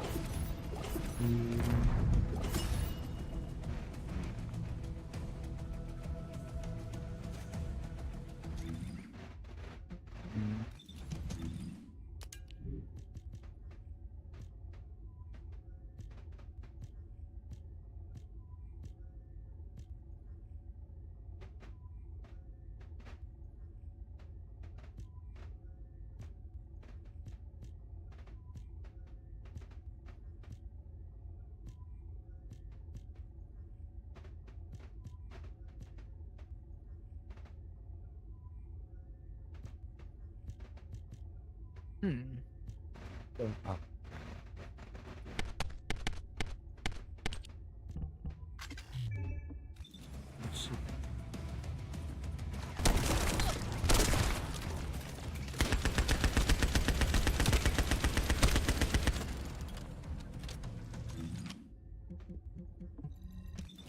Spiders.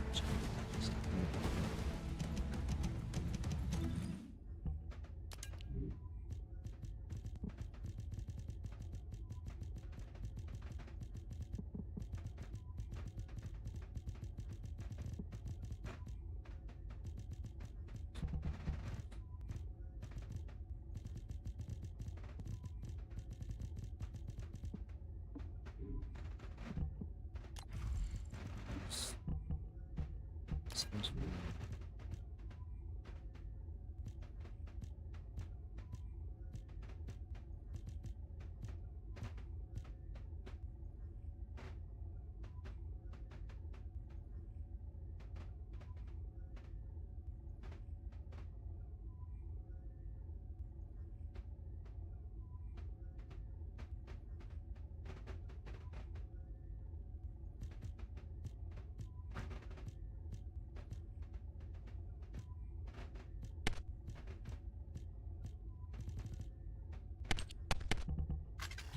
I'm not getting shot. I went to the safe side.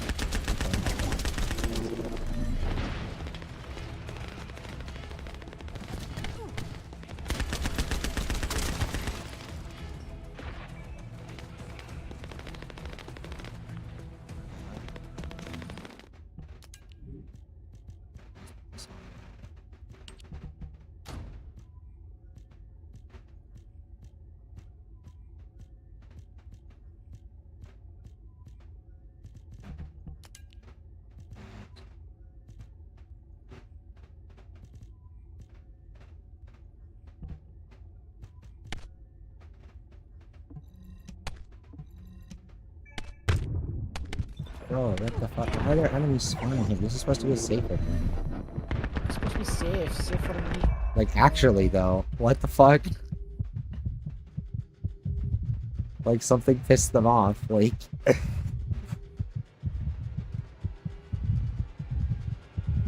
like they're like NPC guards to indicate that it's like one of the safe spots to hang out. That's what they want you to think.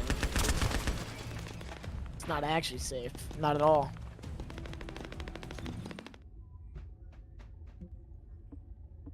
What are they doing? So something.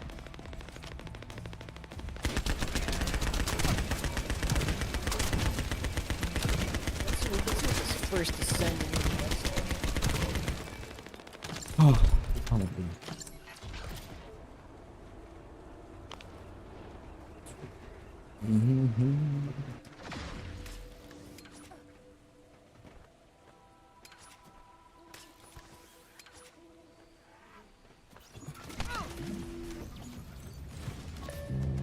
Initiating remote hack. Hey, someone's already starting this. Eliminate any approaching enemies.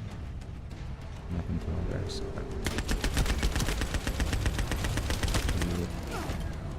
Don't get in line.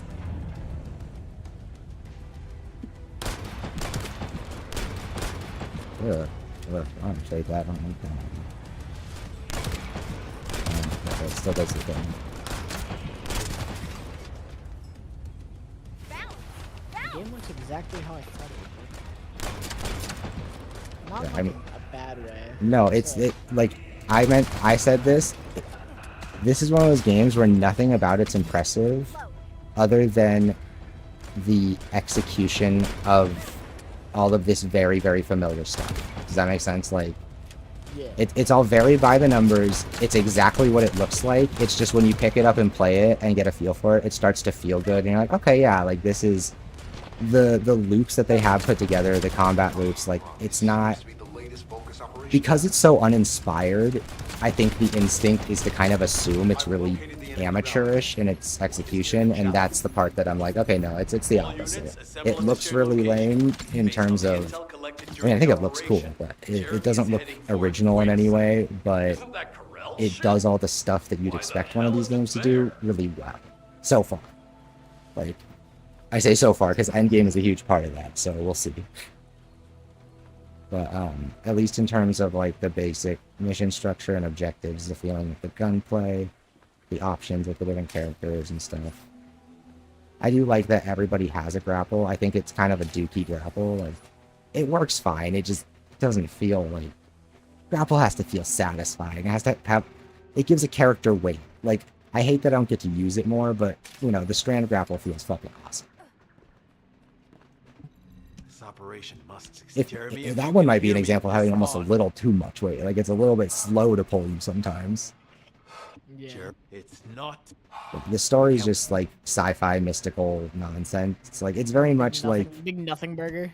Well, I wouldn't say that. Like, it's trying to be like, it's trying to do like, it's very sci-fi mysticism, kind of like Destiny, right? Where it's that mix of very sci-fi, but also some magic and weirdness and stuff, and like ancient, kind of out of place history and all this crap. But it also tries to kind of like, yeah. It also tries to. Oh wait, shit! No. I didn't want to matchmake. I meant to take it. Just wait for a second. It does the. It tries to kind of make it make sense and explain it all in a sense that like, there's a lot of story here, and they tell it all to you in a way that Destiny doesn't. But like on some level, Destiny was as bad as Destiny storytelling has been in the past. the one thing it was good at was kind of creating the mystery, right? Like I remember that. Like it was always underbaked in the delivery of the mystery, but it was really good at getting me to care. It's really good at making me curious, you know? Yeah. I was actually just gonna say that's like sometimes the mystery is like stupid as shit, but like other times it's just like it was still actually like good story beats in there, but like it was the follow through. Like, they're built up, yeah. It's the follow. Build up is great. The follow through falls flat, but where they really deliver in stories are like character moments and stuff like that. But like overarching like grand mysteries or like grand like stories, it's like. Yeah. And it's sad because they set up, to me at least, what at one time felt like really cool premise for. Like that's the thing that sucked is there was a time when Destiny's mystery kind of felt like it was intentionally mysterious, and then you kind of come to find out over the years that. They fucking rewrote it like 2 months before the game came out. Yeah, they didn't really know what they were making, and it's kind of the best they could do, and like, and that's fine, but they didn't really build on the strength of what that created, like, because they had the original Joe Staten script, and then like they just didn't like it, I guess, and they just like got rid of it. Yeah, see, and the reason, yeah, like, so this does a good job of, like, for people that are gonna care about a narrative, I think that those people who get frustrated when a game like this doesn't have enough text and dialogue and just story content, I think those people will be satisfied. They've technically filled it out, like... Yeah, it's very filled out, there's enough presentation. Like, if you want to get invested, there is something to get invested in. As someone who appreciates, you know, better, more original writing, yeah, it's whatever. But the presentation of it's all nice. Some of the direction of the voice acting feels like they didn't have a director, like some poor guy was, like, thrown in the booth, like, just, like, say it how it feels natural without any context, right? But the voice acting is all quality, like, it's all well done. And, the audio... The original Resident? The audio mixing is good. The performance is starting to smooth out, like I said, now that I'm getting out of the early areas where it's something about the way the game shards. I can tell that, like, even if an area only has a certain number of players, if 500,000 players are in that instance, most of the shards in the game are going towards that zone, and like it's laggy. Like, the early zones were running like dog shit. And they've made some small tweaks, but there's no way, based on the performance changes, or the patch notes and things I was looking at, I'm guaranteeing... Did it make any drastic changes? Nah, it gets better running when the servers aren't fucking overloaded in the earlier areas with everybody trying it out. But yeah, I mean, it looks decent. Like I said, the art style isn't original, but it's presented really well. Like, the villains are what actually got me to care about the art style. Because, like, they're super hammy and super, like, cliche, but they're done excellent. Like, their actual designs are, like... You ever see something that you're like, that's not very, like... It's a hodgepodge of 5 things, but it works. Yeah, like, it's that. Like, that's kind of the whole game. It's a hodgepodge of a lot of stuff. Sometimes it works, sometimes it doesn't. It seems like they thought it through decently, though. Like, that's why I'm concerned about the end game, because the better they've thought it through, the more concerned I am that Nexon will have got their fingers in it. Because the basic systems, like, again, if you want something in this game, right? Say you go, I want this character. Like, I'll show you in a minute. There's literally just a menu, and it's literally like the game encyclopedia, but it's more than that. It's the game of loot encyclopedia.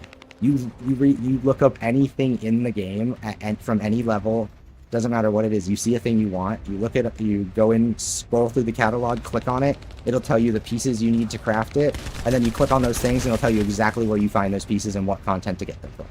Like, that's actually sick. Yeah, like it's very like Pokédex for everything. Literally all your loot. I could go look up like endgame, like ultimate weapon or whatever, and be like, hey, what pieces do I need? And it'll be like, here's your shit. And like, yeah, all the options will be like, it'll show me the missions, and all those missions will show up in the list as gray. Like, I can't do them yet. It'll even show you in the list of stuff for farming items what missions you've done that could have dropped it. So like, I don't know. I have a feeling it's going to be a Korean grind fest, but at the same time, like, if you do that really well, you could actually get a lot of people to find the fun in grinding, in the sense that a grind is okay if the gameplay is fun, and you know what you're going for. It's easy to understand why you're doing something, right? If it's, okay, I'm grinding this mission because it's going to drop the piece I need to be able to craft my guy or whatever, it's like, okay. And you didn't have to look that up. The game just told you. You know, you didn't have to go somewhere else.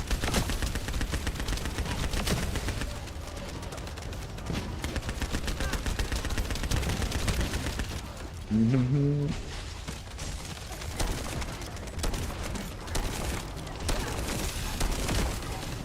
Ah! Man, my weapons that I have right now are like not the best. Oh, it's because it's like... Oh, it's because it reloads on a clip. It's not a... Oh, wait, what is it? There's something about the way the audio mixing works. It might be because I'm in a party or something. But it sounds like if there's too much audio happening, the gun effects get, like, literally get weakened. Like, they get pulled down in the mix. Like, this shotgun, I heard it. It has a punch. It has like a... Like, you hear that... The ring of that pistol shot, that's real, at least through my headphones, compared to a lot of games, that's really solid. But when you're in combat, it's like, as like an audio limit or a processing limit, it's like, they get like muzzled, like they get all bottled up. It was like, pow, pow, pow. That's kind of weird. I see what they're doing. It's probably just because it's easier on the processing when you're in an instance, but yeah, like... Once enough sound effects start going off, you'll like lose the ring of the gun.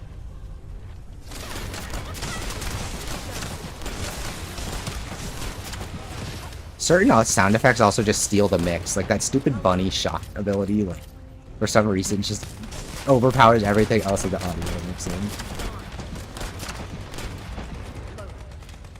I need to be powered up. I'm done. Yeah, so the character I'm playing now, she basically just has a, in her normal state, she drops these little, when she kills enemies, she drops these little red orbs, that has a chance to drop them. In her normal state, those drop more frequently, and, I haven't seen them in here, but, they drop more frequently, and they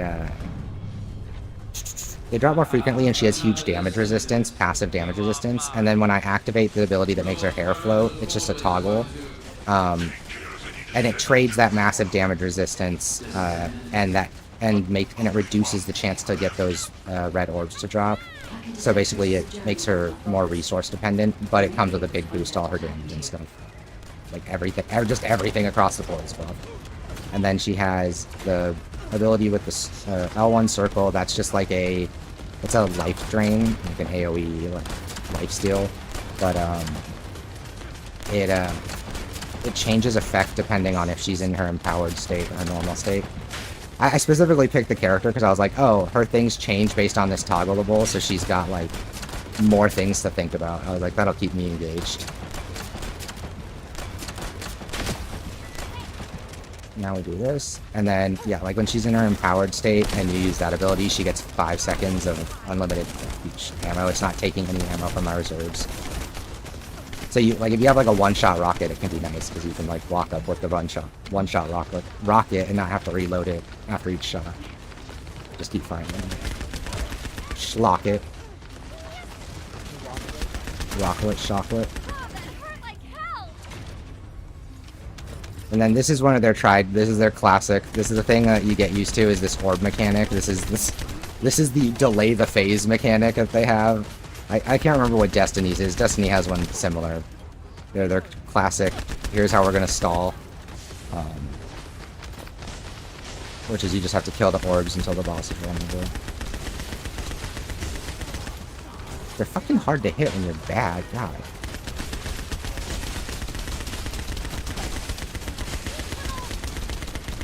Come on. The environment also has destructibility, which is crazy. Like, the bosses will, like, attack, like, pillars that you're hiding behind and just collapse them on you, and you're like, oh, fuck. I got this, Come on. Come on. Come on. Ow. Ow, it hurts. God, this thing sucks. Oh, I didn't put mods on it.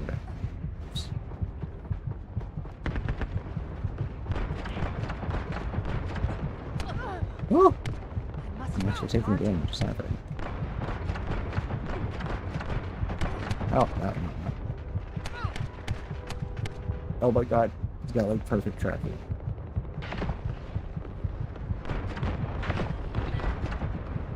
Oh my god. Oh.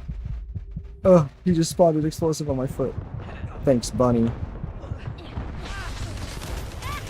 Ah!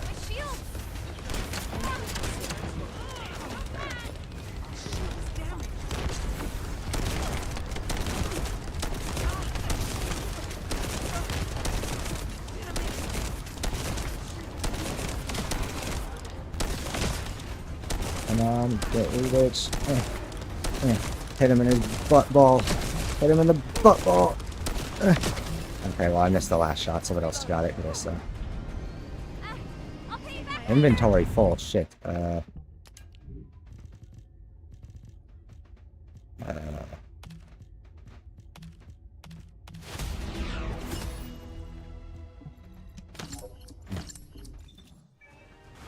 Ooh, cutscene.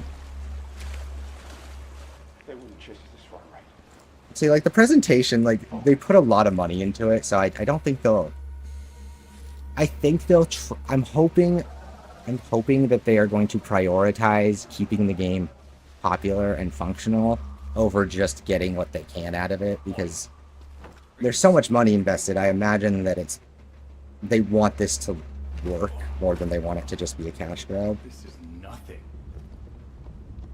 Because it's a free-to-play game, it's another... It's honestly not a cash grab. That's the last. Why does this game have monetization? What the fuck is wrong with them? Like, yeah, like this presentation, like when I see a free-to-play game and I look at how good some of this stuff looks, and oh, he used superpower. I was like, what did he just do? Like, when I see this stuff, I'm like, okay, like, if you're gonna complain about the amount of options they give you for completely free while playing, I think we just have different ideas of what's fair, right? Like, I'm one of those people where in a game like this, the fact you're allowed to boot up a game and play through it and see imagery of this quality for free, it doesn't matter if they let you play only one character. Like, that's a free video game that you can play through. Like, anything other than that, you know what I mean? Like, there's an element of, at some point, it's like, yeah, I don't have any issue with the fact that they charge for it. It's, are they gonna be really gross and unfair with it? But right now, it seems like it's not too egregious. It seems very Warframe inspired, and Warframe is, it's weird because Warframe looks bad until you understand that. I don't know if I said this to you earlier. I think these games are pay to win. I think we need to start having a conversation about whether or not pay to win matters when the game isn't about winning. Like, that's really it, is you're not here to win. You don't show up to finish the game. You show up to play in the combat loop. Like, this is really well animated for starters. This dude and his little speed power. Yeah. I hate this fucking character, but he actually looks really cool.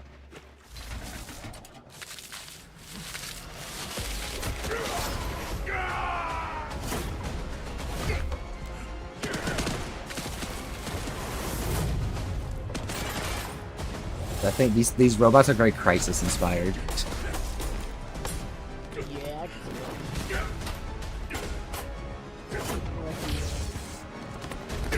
Like, that animation work is kind of crazy. Like, yeah.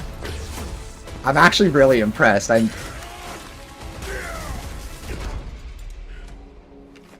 was cool. Yeah. You think the cutscenes that have like? I mean, I can't pretend that. I hate this character, and I hate his voice acting, like the way he's like directed or whatever.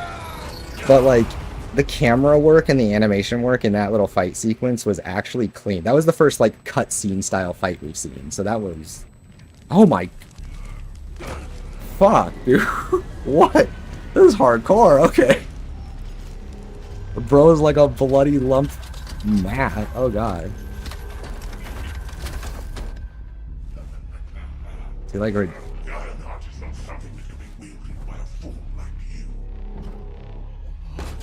yeah, see, this villain's so over the top, but like, it's like the way his armor plates like flex, like, what, like, it's very cheesy, it's very silly, but I think See, like, we just saw that cutscene, and then did you see the way his body ragdolled, though? Yeah. Like, what? Like, that's the kind of stuff I'm like, wait, what? That's kind of goofy. Little goofy, little silly. Little goofy, little silly. And it does have the nice Destiny charm of when I do harder stuff, like, it actually is hard. Like, it kills me. Yeah. Yeah, and like I was saying, like, that was what kept me going in Destiny. Even when I was not always having fun, is that I was always challenged. That was one thing I could never say is Destiny didn't challenge me. You weren't, like, just breezing through all the content? And sometimes I was, but it let me breeze through, and then every once in a while there was a moment that it said, no, pay attention. I had to go, oh shit, okay. And this game does the same thing. It's like, I've been able to talk to you and brain off this whole time, but if I had to go do that boss that I started on earlier, I wouldn't be talking. I'd be, like, locked in trying to, like, kill it. Yeah, if you had to go, like, lock in. Yeah. And so I like that. I like that there's a mix of both.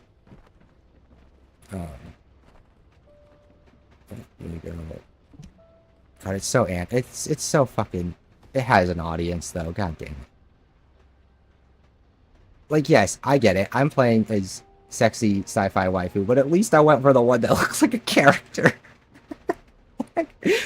This stuff makes me laugh. Like, it doesn't make me salty. It's just like,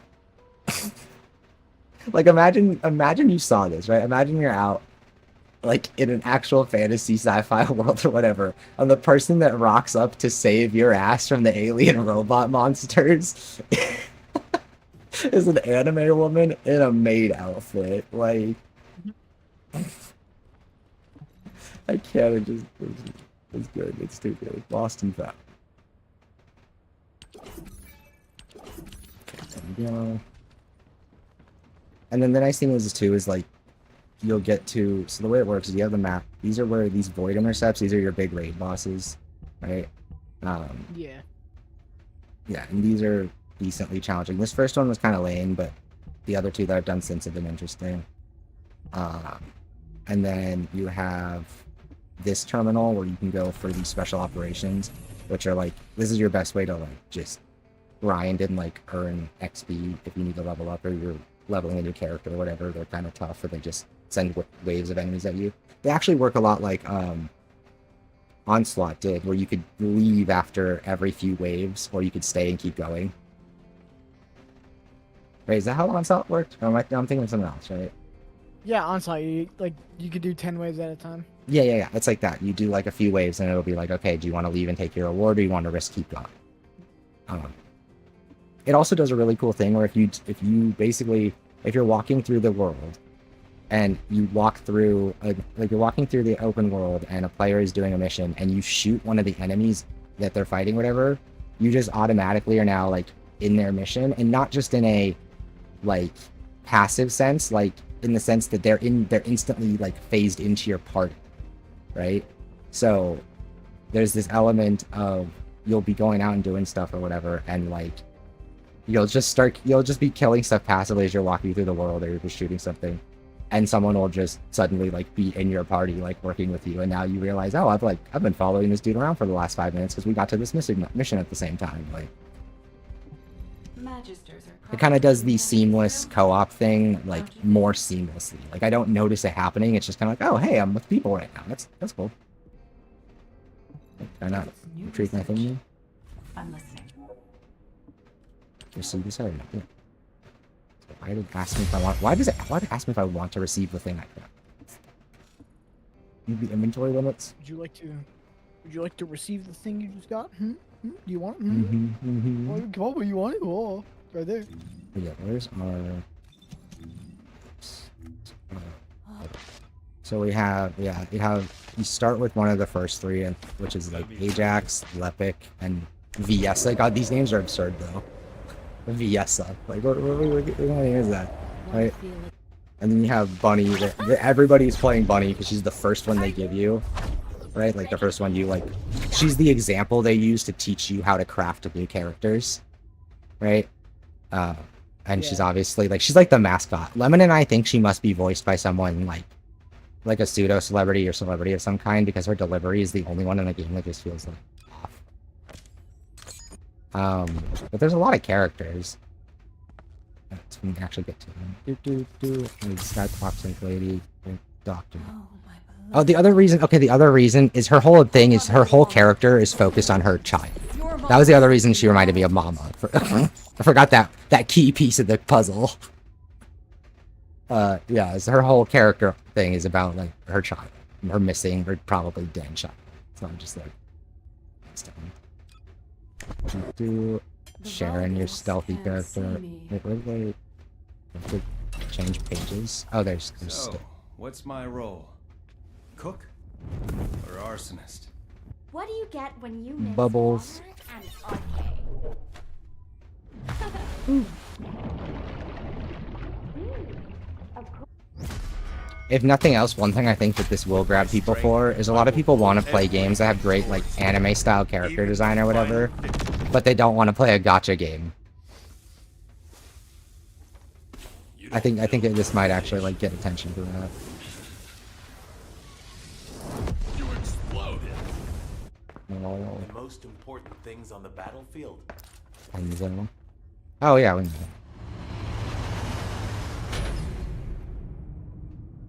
Wow, that was cool. Supplies and support, naturally.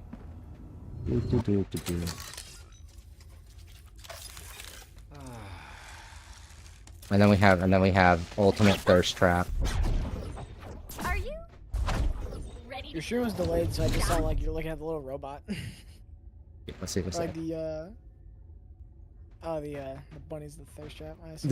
The ultimate bunny. No, normal bunny doesn't have the skin the skin tight titty suit. No, only the ultimate bunny has that. Naturally. Naturally, yes. Wait, they gave me a new spawn to me? Oh. What's this? Oh. What else did they give us back? What's this? Okay. Oh. That's... Oh, it's alive. Oh, fuck. I thought it was a teddy bear.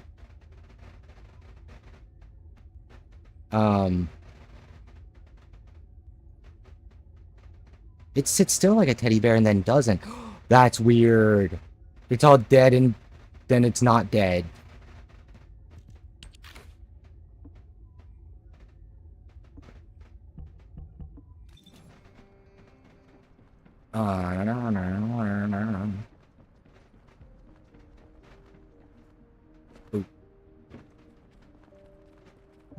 This is an important operation, so listen carefully. Descendants.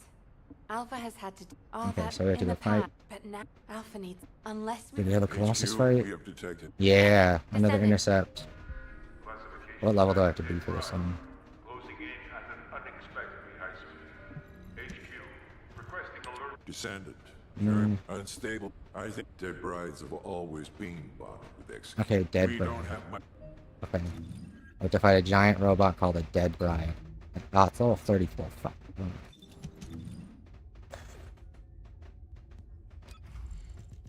Do I need to level up more, or do I just need this? Probably. I probably just need.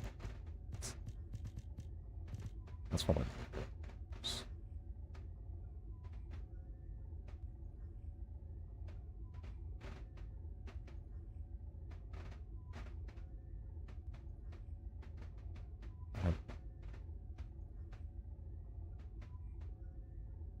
This enhancement level increases makes the modular capacity. Why? Oh, that's how they all work. Okay. That's interesting.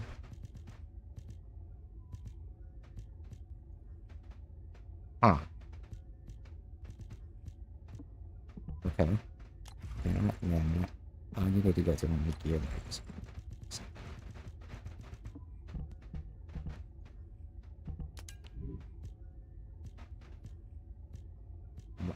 That's gonna be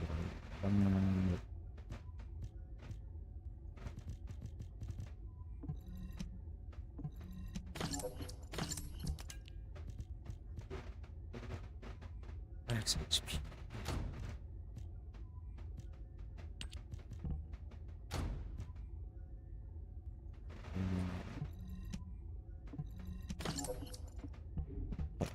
So we get anything new and interesting. We have a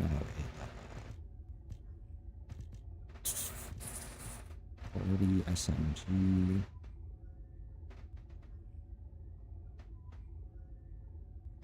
Fire rates higher.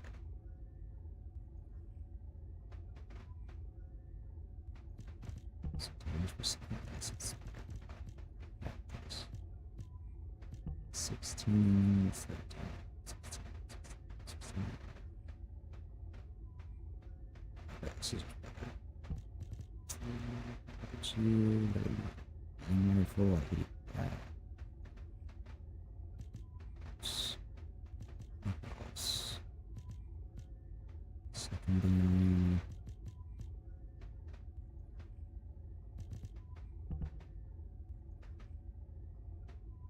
What else is actually good?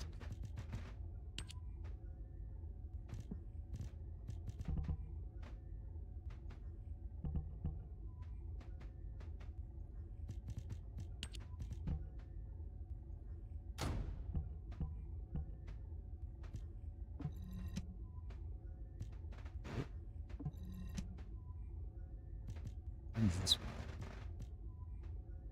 Oh, it's this one's off the sheet.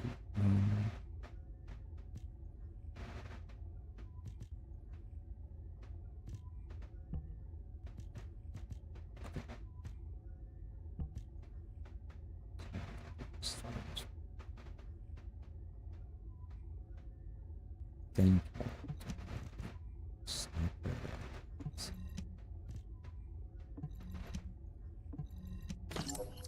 you. Okay. Sensors.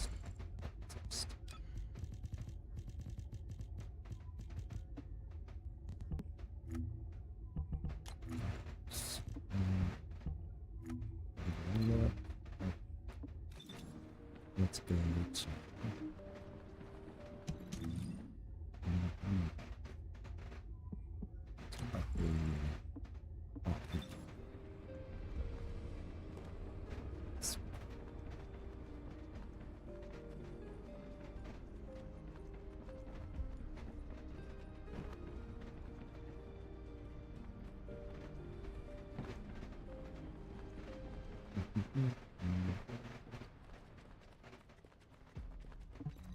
Asking anything about modules.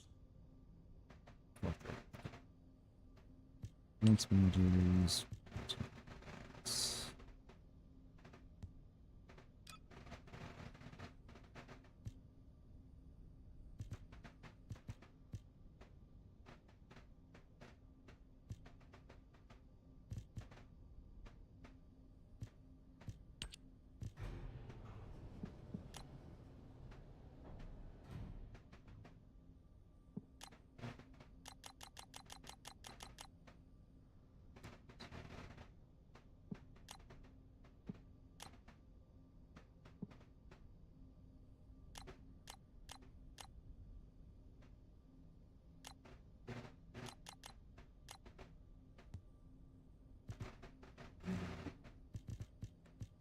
Let's move. Position.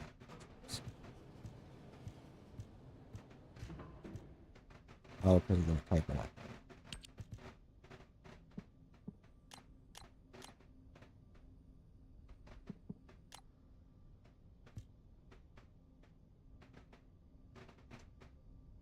Let's do it.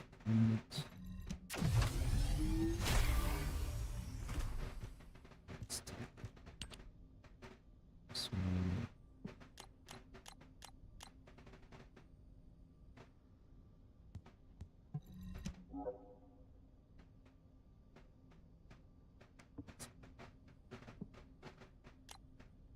It's okay.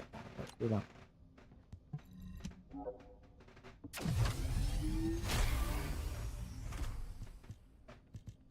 Just something.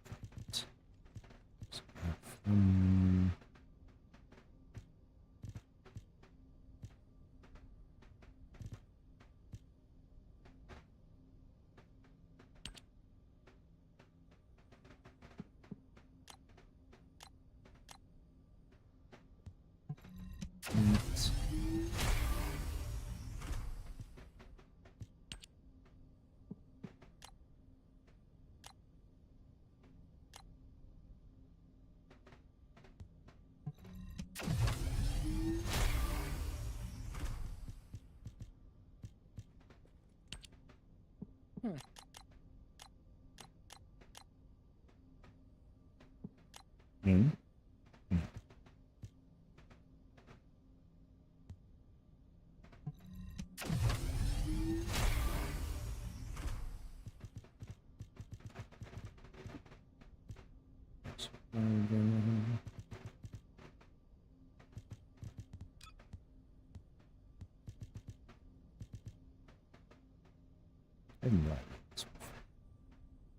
I don't think so. A VOP, but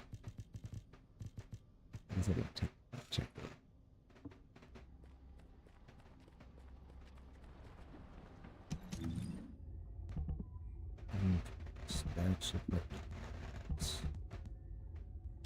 Whoops.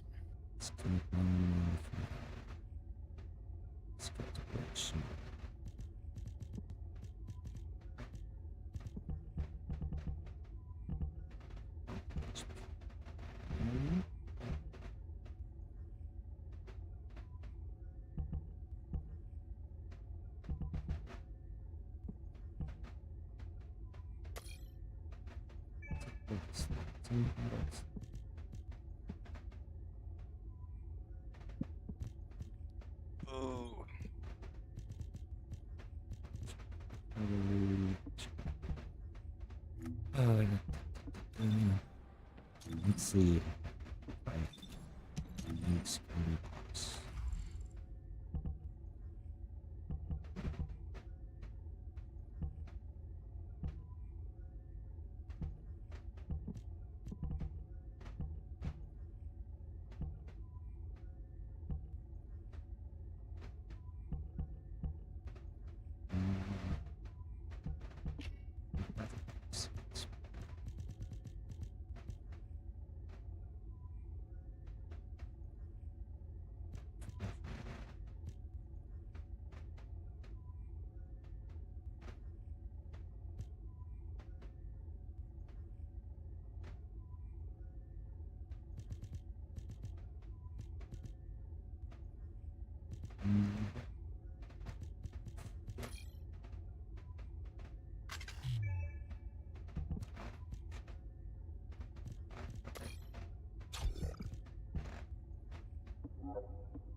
Chill resistance.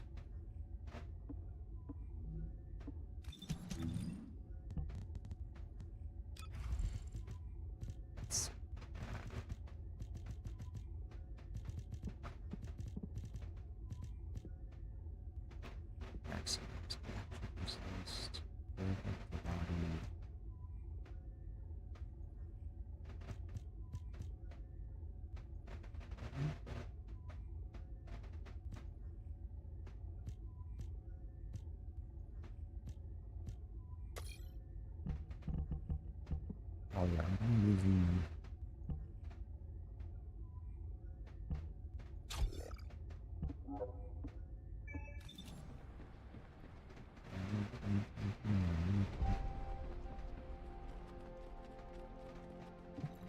Hey there. What can I help you with?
save change. And let's go fight the boss. Oh, the dead bride. Should I fight it with other people? Should we try it with other people? Oh no.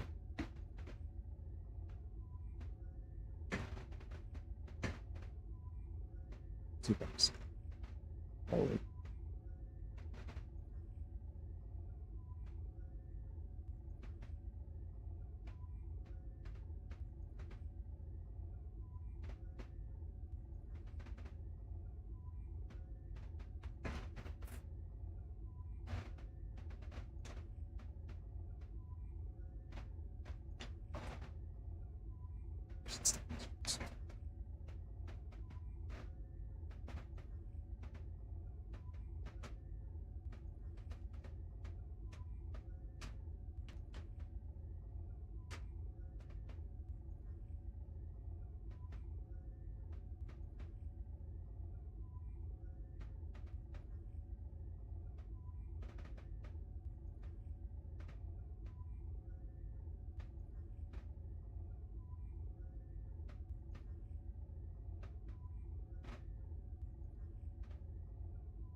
Oh, let's see. Core cover balance.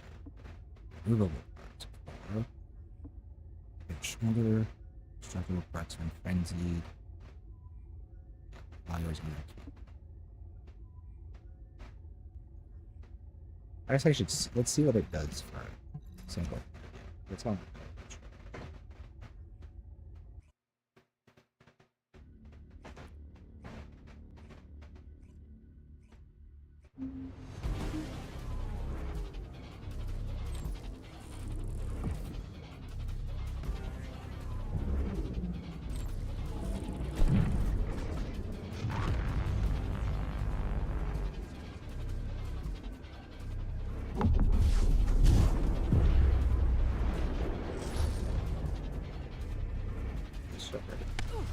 Christmas.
No, no.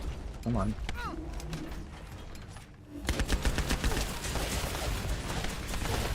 Let me, oh.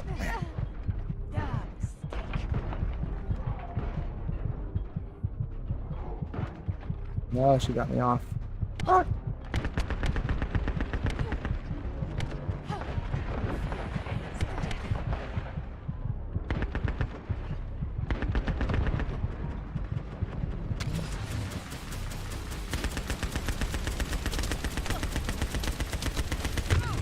Oh my god, she froze me.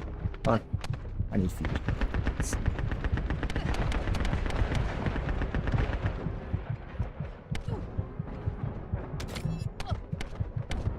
Okay. Close thing.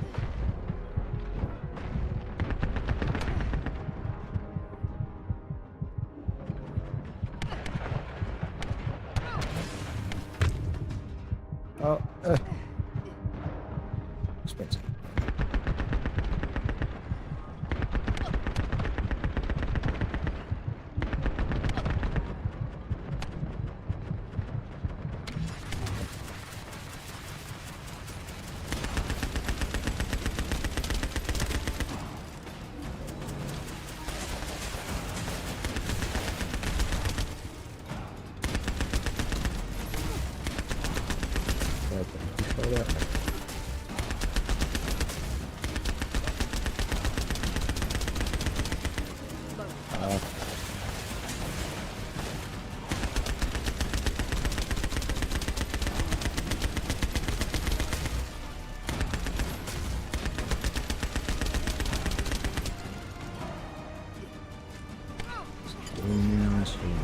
Crazy shit.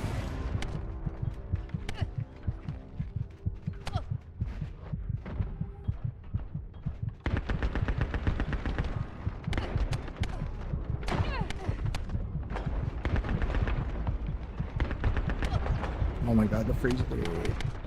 It's fucked. Oh, what are you doing?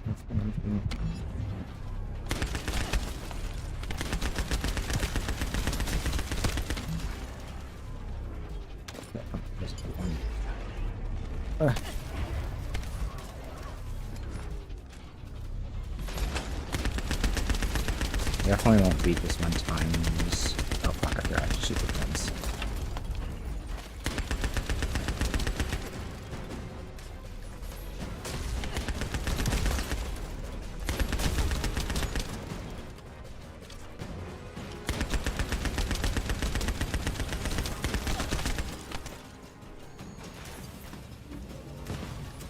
Switch weapons for a second.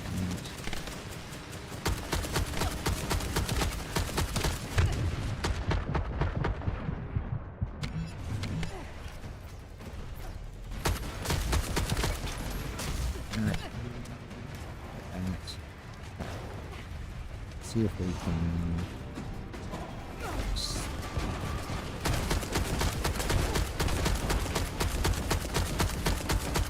Oh, did I see the flash arrow? Yeah, let's go.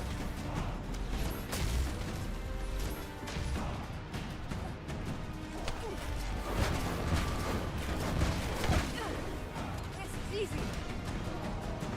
Hold on tight.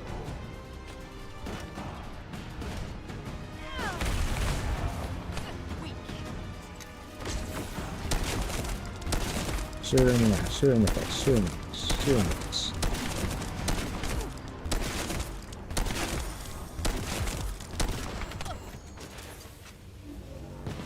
God, I haven't even broken a shield yet. This one definitely a no-go.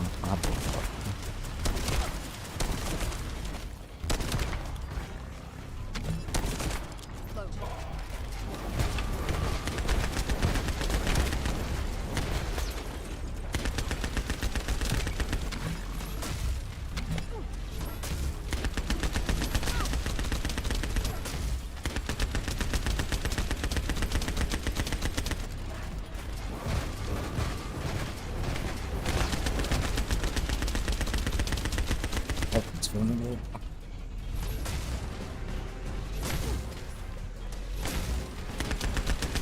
Oh, it's not vulnerable. I thought it was yellow. No, that was just, it's normal color. Oh. Loading.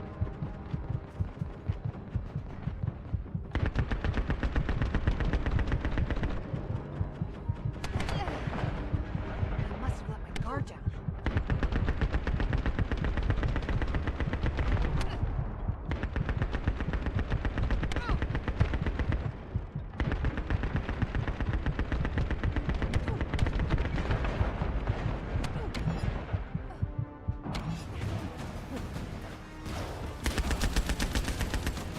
For sure.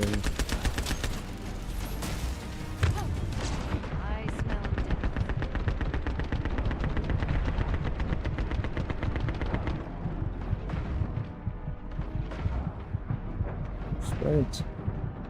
Oh my god, sprint. Oh.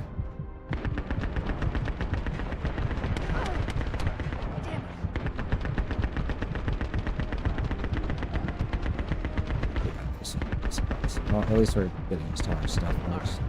She doesn't seem like she has a one-shot, so I might actually be able to play this one with other people. Is that a bullet sponge I see? Wow. No, this is a. Oh, this is an invincible. Ah! No, I'm too low. I'm too low. I'm way too low level to fight her. So I was testing to see what my damage was looking like, to see if it was like feasible to take her out myself. But I've been here a minute and I haven't broken her shield. And the mission's like almost up on the timer. Ooh. Quite a large health bar you have. Oh. I didn't want to.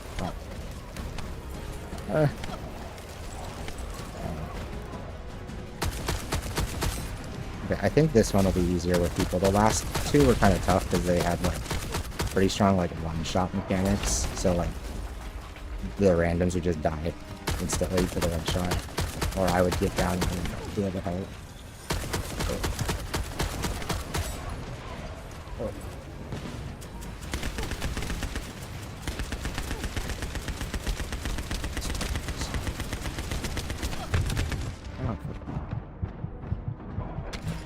Oh.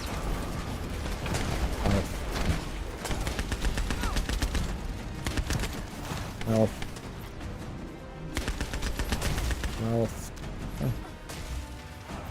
Yeah, so the little red boxes on the ground are health, but I also summon with my own little like red orbs when I kill stuff occasionally.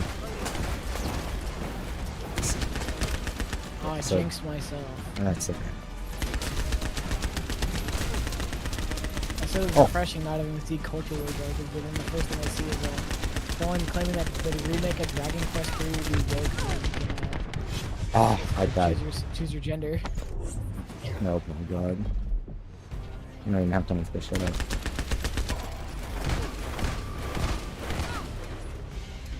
Okay, how am I supposed to? Bitch, how am I supposed to? Oh, I got it. On the move. Construction completed. Oh, mission failed.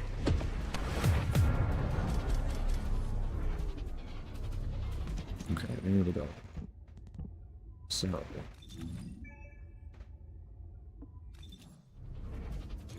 We can go.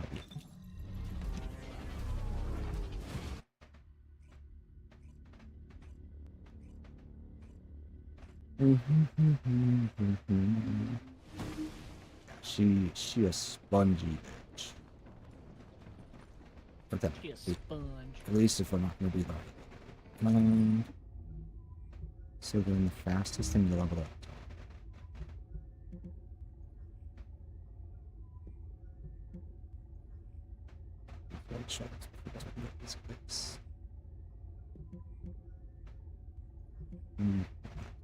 Where's the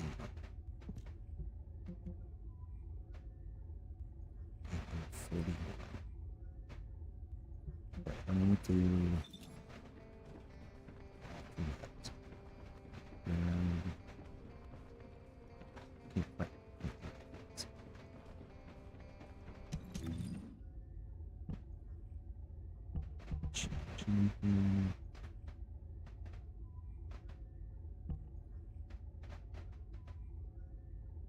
I have to put that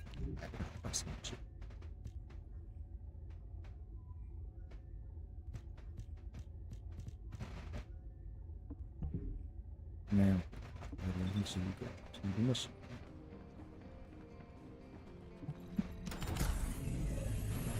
Instant.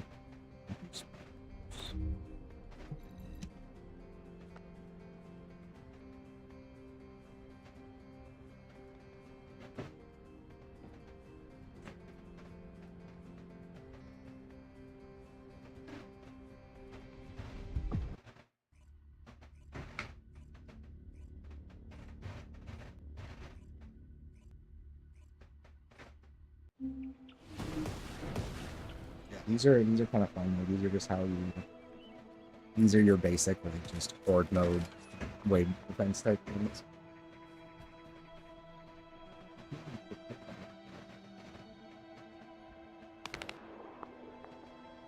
PlayStation will be at Tokyo Game Show 2024 for the first time since 2019. Bro, did you see the people? Did you see the people saying Concord was bigger than I have not seen anything about Concord. No, there was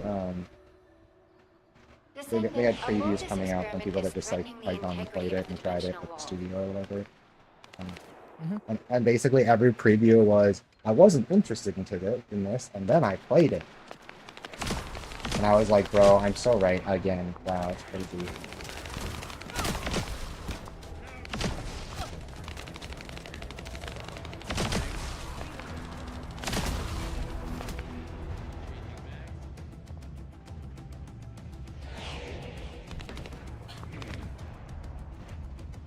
Oops. Mission's trying not like this. Sorry, friends.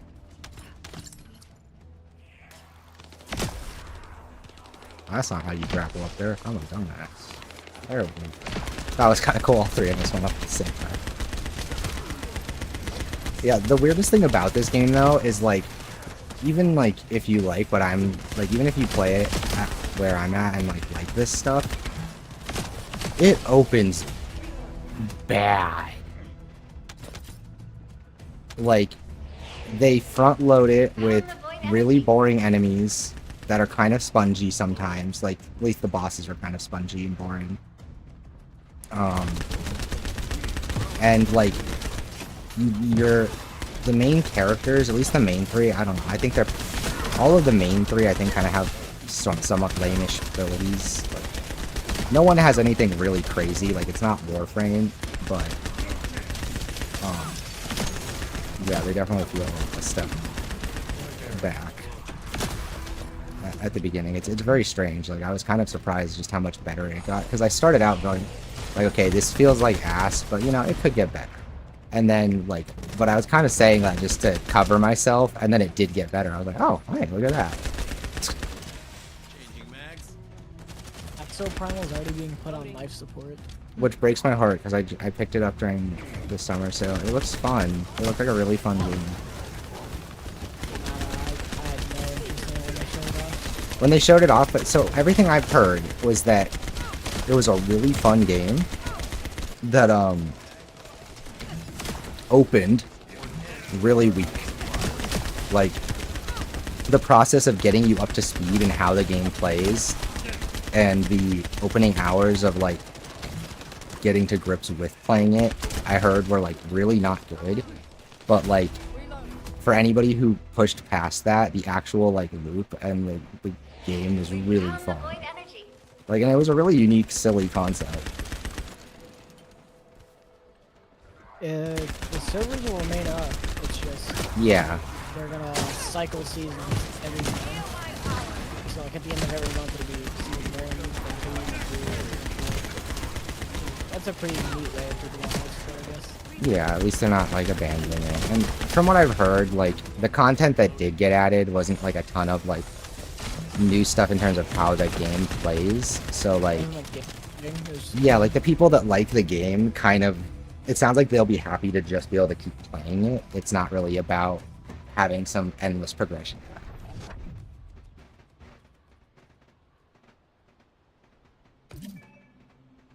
I mean, hey, at least the servers are staying up, so.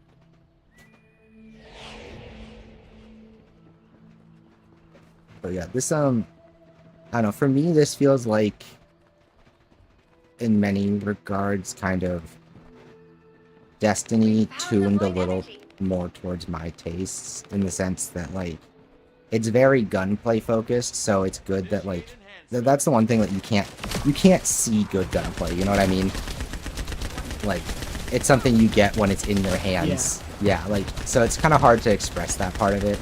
But like, it's very much like a third person. I wouldn't say it's quite at Destiny level, but like, it's almost third person Destiny in terms of how competent the basic shooting and like the satisfaction of the different weapon types feels. But and it's more gunplay focused than say Warframe or Suicide Squad, right? So like it's definitely in that Destiny vein where the weapons are a bigger focus of it. Like my character apparently is considered really strong because when she gets one of her like her ammo buff or whatever that makes so I can just keep firing, she can get that to like a ridiculous level apparently, where she could just basically have like infinite ammo on a heavy weapon and just unload into something, right? But that's the kind of like, there's not a ton of characters that play just with their abilities. Like, every character augments playing with weapons, and I think just like in Destiny, right? Like, there's not really a lot of builds in Destiny that are weapon agnostic.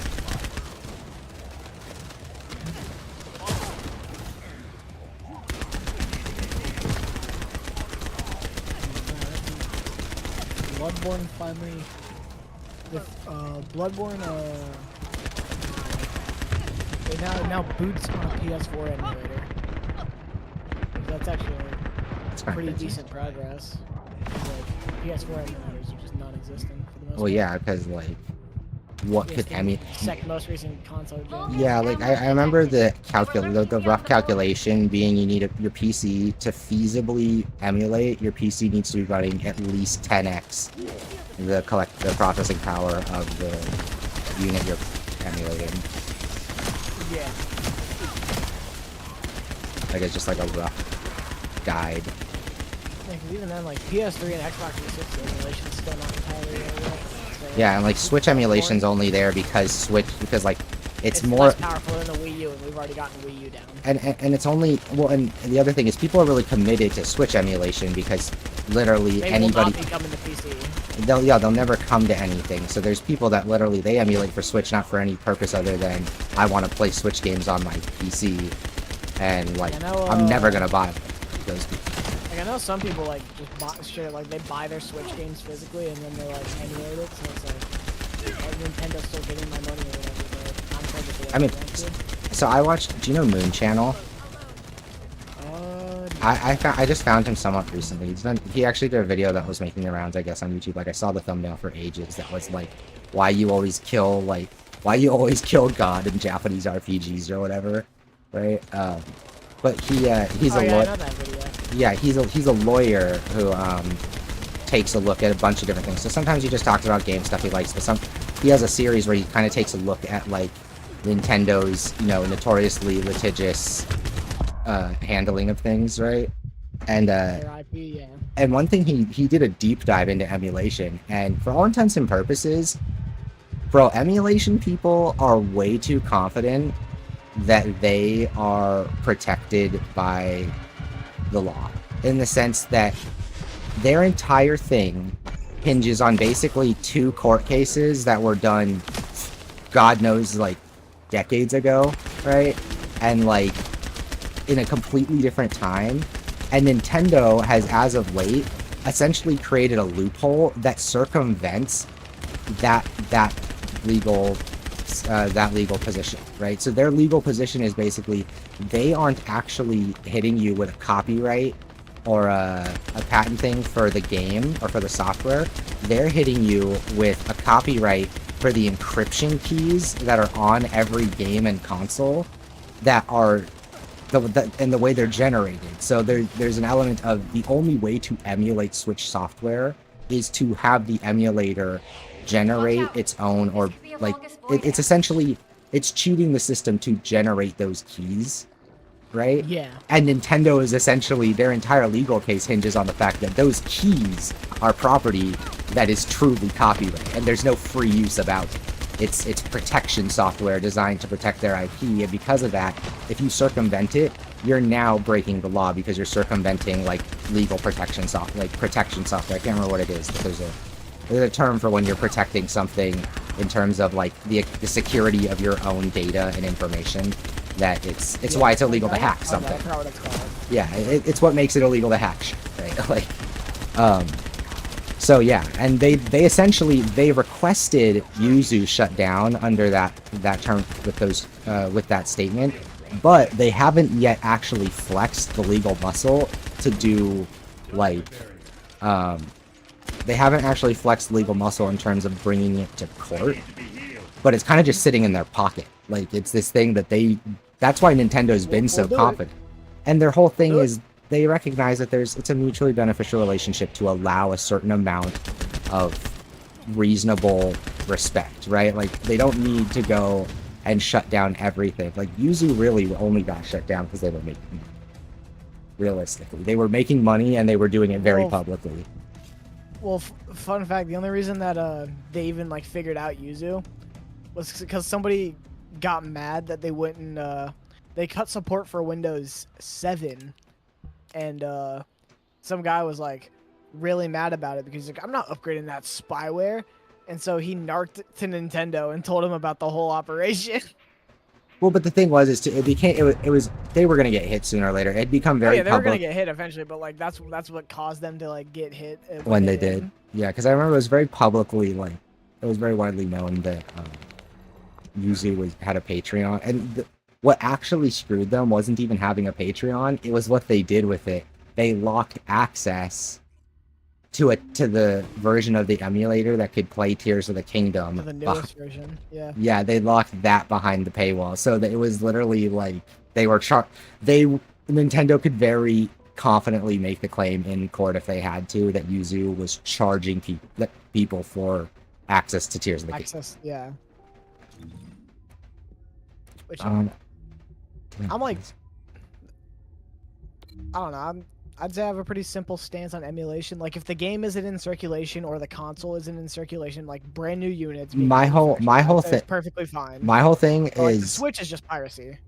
My whole thing is, here's my thing. I don't care about emulation or piracy because I don't think piracy is wrong. I don't think there's any circumstance under which, like software piracy. Okay, let's clarify that. I don't think that's ever actually wrong or unethical. I don't think there's any real, like, the arguments against it I've found are very, very, very weak, and I think there's an element of just, again, I don't participate largely because it's a respect thing for me, right? Like, but I have no ethical or moral qualms about it. I don't engage with piracy with games because I just see it as, like, I respect developers. I want to do what I can, to give them money where I can and to participate fairly, right? But I also know that piracy is not a meaningful drain on their income and that none of it actually makes a meaningful impact, right? Like, yeah, because like there's like some like CD Projekt, they're like, yeah, if you want to emulate our games, they basically say like not emulate, but pirate our games, like do it, because like 9 times out of 10 it's like people who pirate games aren't gonna buy them in the first place, but if they pirate a game and really like it, then they'll be more inclined to buy it. And all the evidence suggests that that's just what's this? All the evidence suggests that that's just like the standard operation is that anyone with any sense knows, like demos. Yeah, and anybody with any sense knows that piracy isn't really, worst case scenario, if you lock down piracy, just less people are going to play your games. That's it. That's all that's going to happen. You're not that's what's going on with and you're going to make less money. What am I trying to say? Because less people are buying games because of de novo, because like it tanks performance. But funnily enough, the people who pirate de novo games get better performance. Yeah, I know. I love that. I don't. I mean, I love that in the sense that it's just like such a fuck you to de novo and the people that yeah. I don't love it in the sense that it's shit.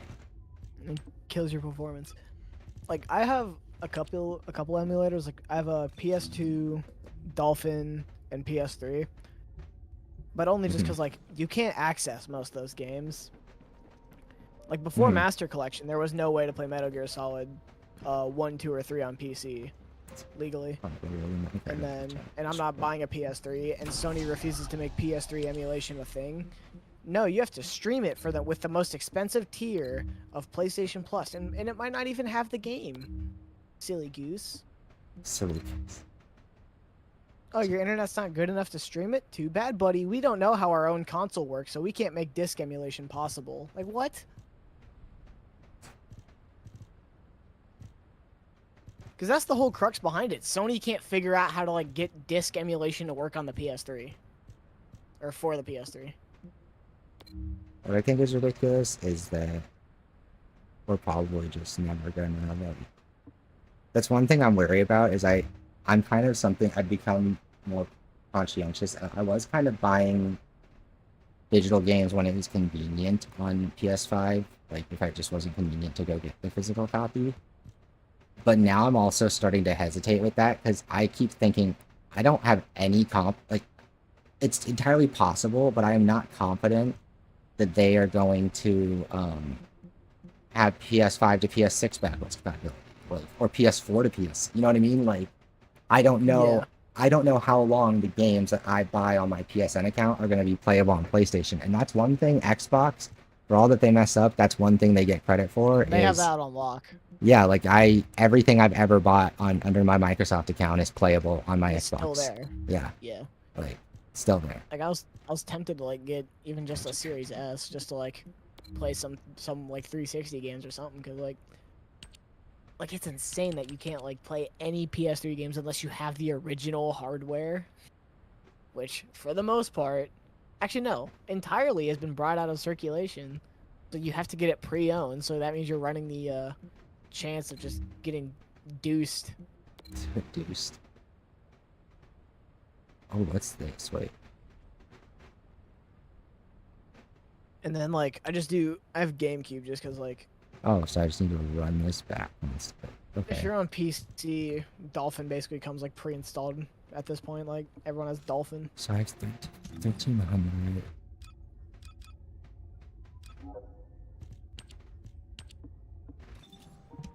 Here's the thing, is it just down to mission XP? So, syntax. Oh, okay. Let's see all these things.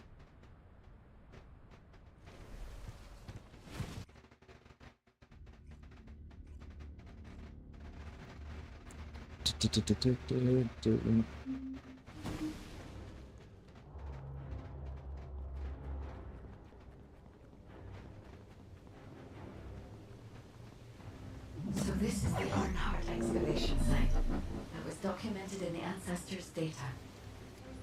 As you must know, the Arnharts are mysterious entities that somehow made their way to Ingress. They were first discovered by the architects. The Arnharts were passed down to the Ancestors, my creators, and the forebears of the Descendants. We don't know why the Ancestors hid all the Arnharts. But this much is certain. I was created in order to lead you to them. After that, well, we'll come to that once we find you an Arnhart.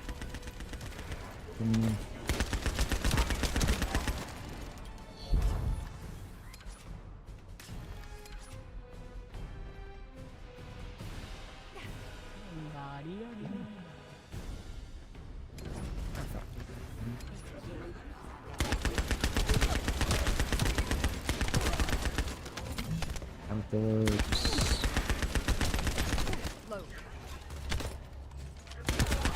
Descendant, I'm detecting an unusual energy flow nearby. These are traces of Arnhart excavation. Arnhart microparticles confirmed. Initiating emergency restoration protocols to The most repair boring damaged systems. protagonist goes to Descendant. We have retrieved Specifically in Arnhart Resident elements Evil from the excavation site. Next, I must... Oh no. This wasn't just an excavation site. I need to interface with the quantum monolith, a data processor belonging to the Ancestors. This device contains my restoration data, which can be copied using Arnhart microparticles. I can guide you there.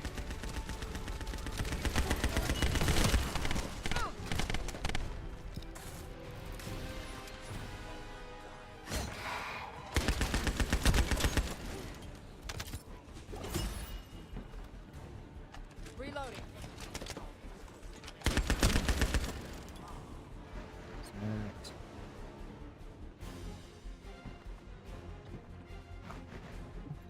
However, to access the quantum monolith, Descendant, I must undergo authentication here first.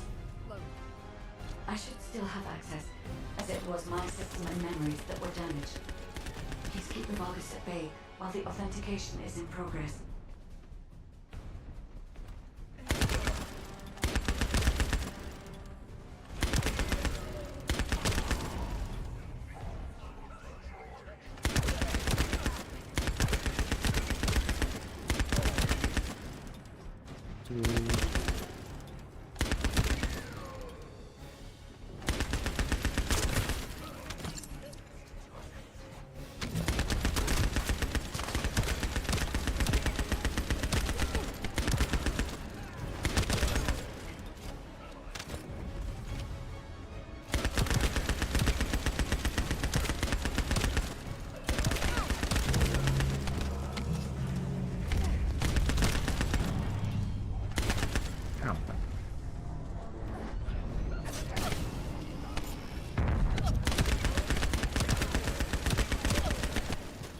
Intruders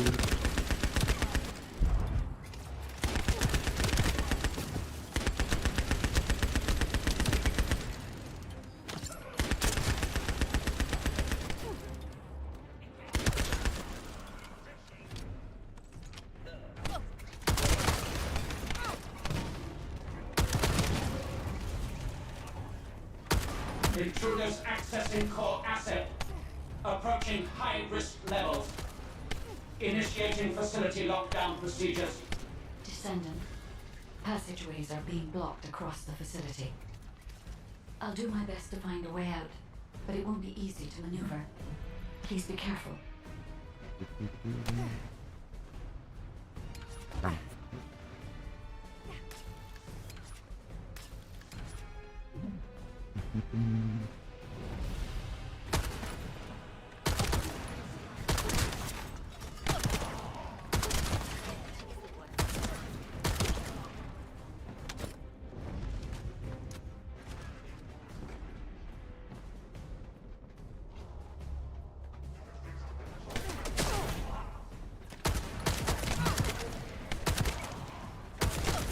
As an excavation site, there must have been countless experiments conducted here using the Iron Hearts.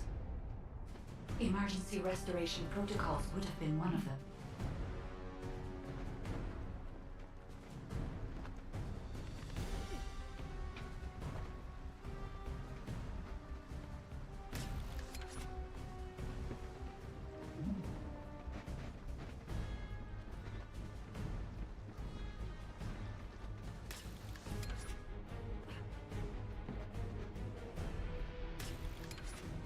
Oh.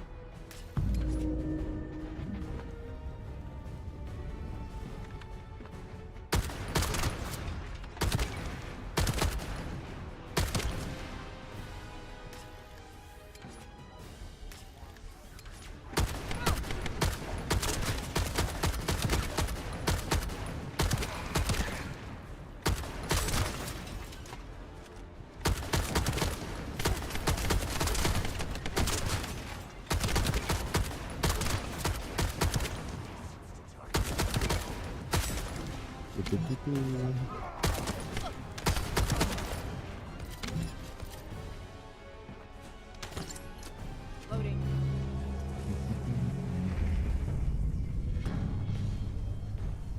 No one can leave! Executing Legion of Immortality General Amon's orders! Descendant, I must access the quantum monolith. Defeat the Vulgus.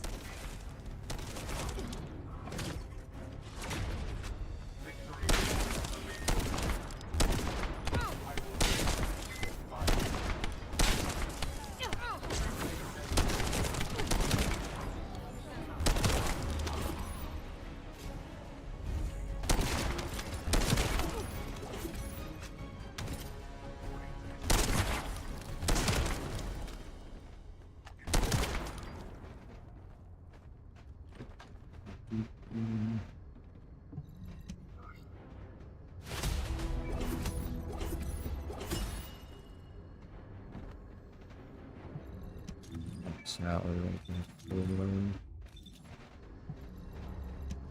Let's check.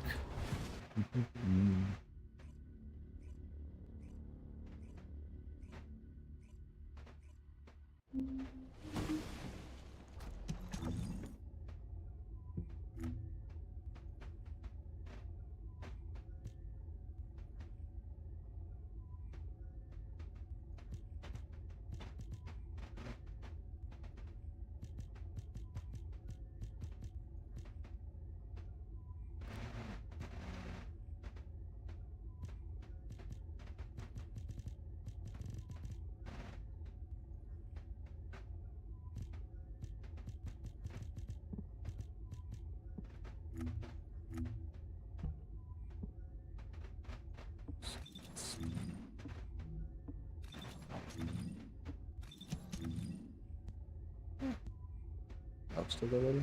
Okay. Answer that and get that. Let's get in.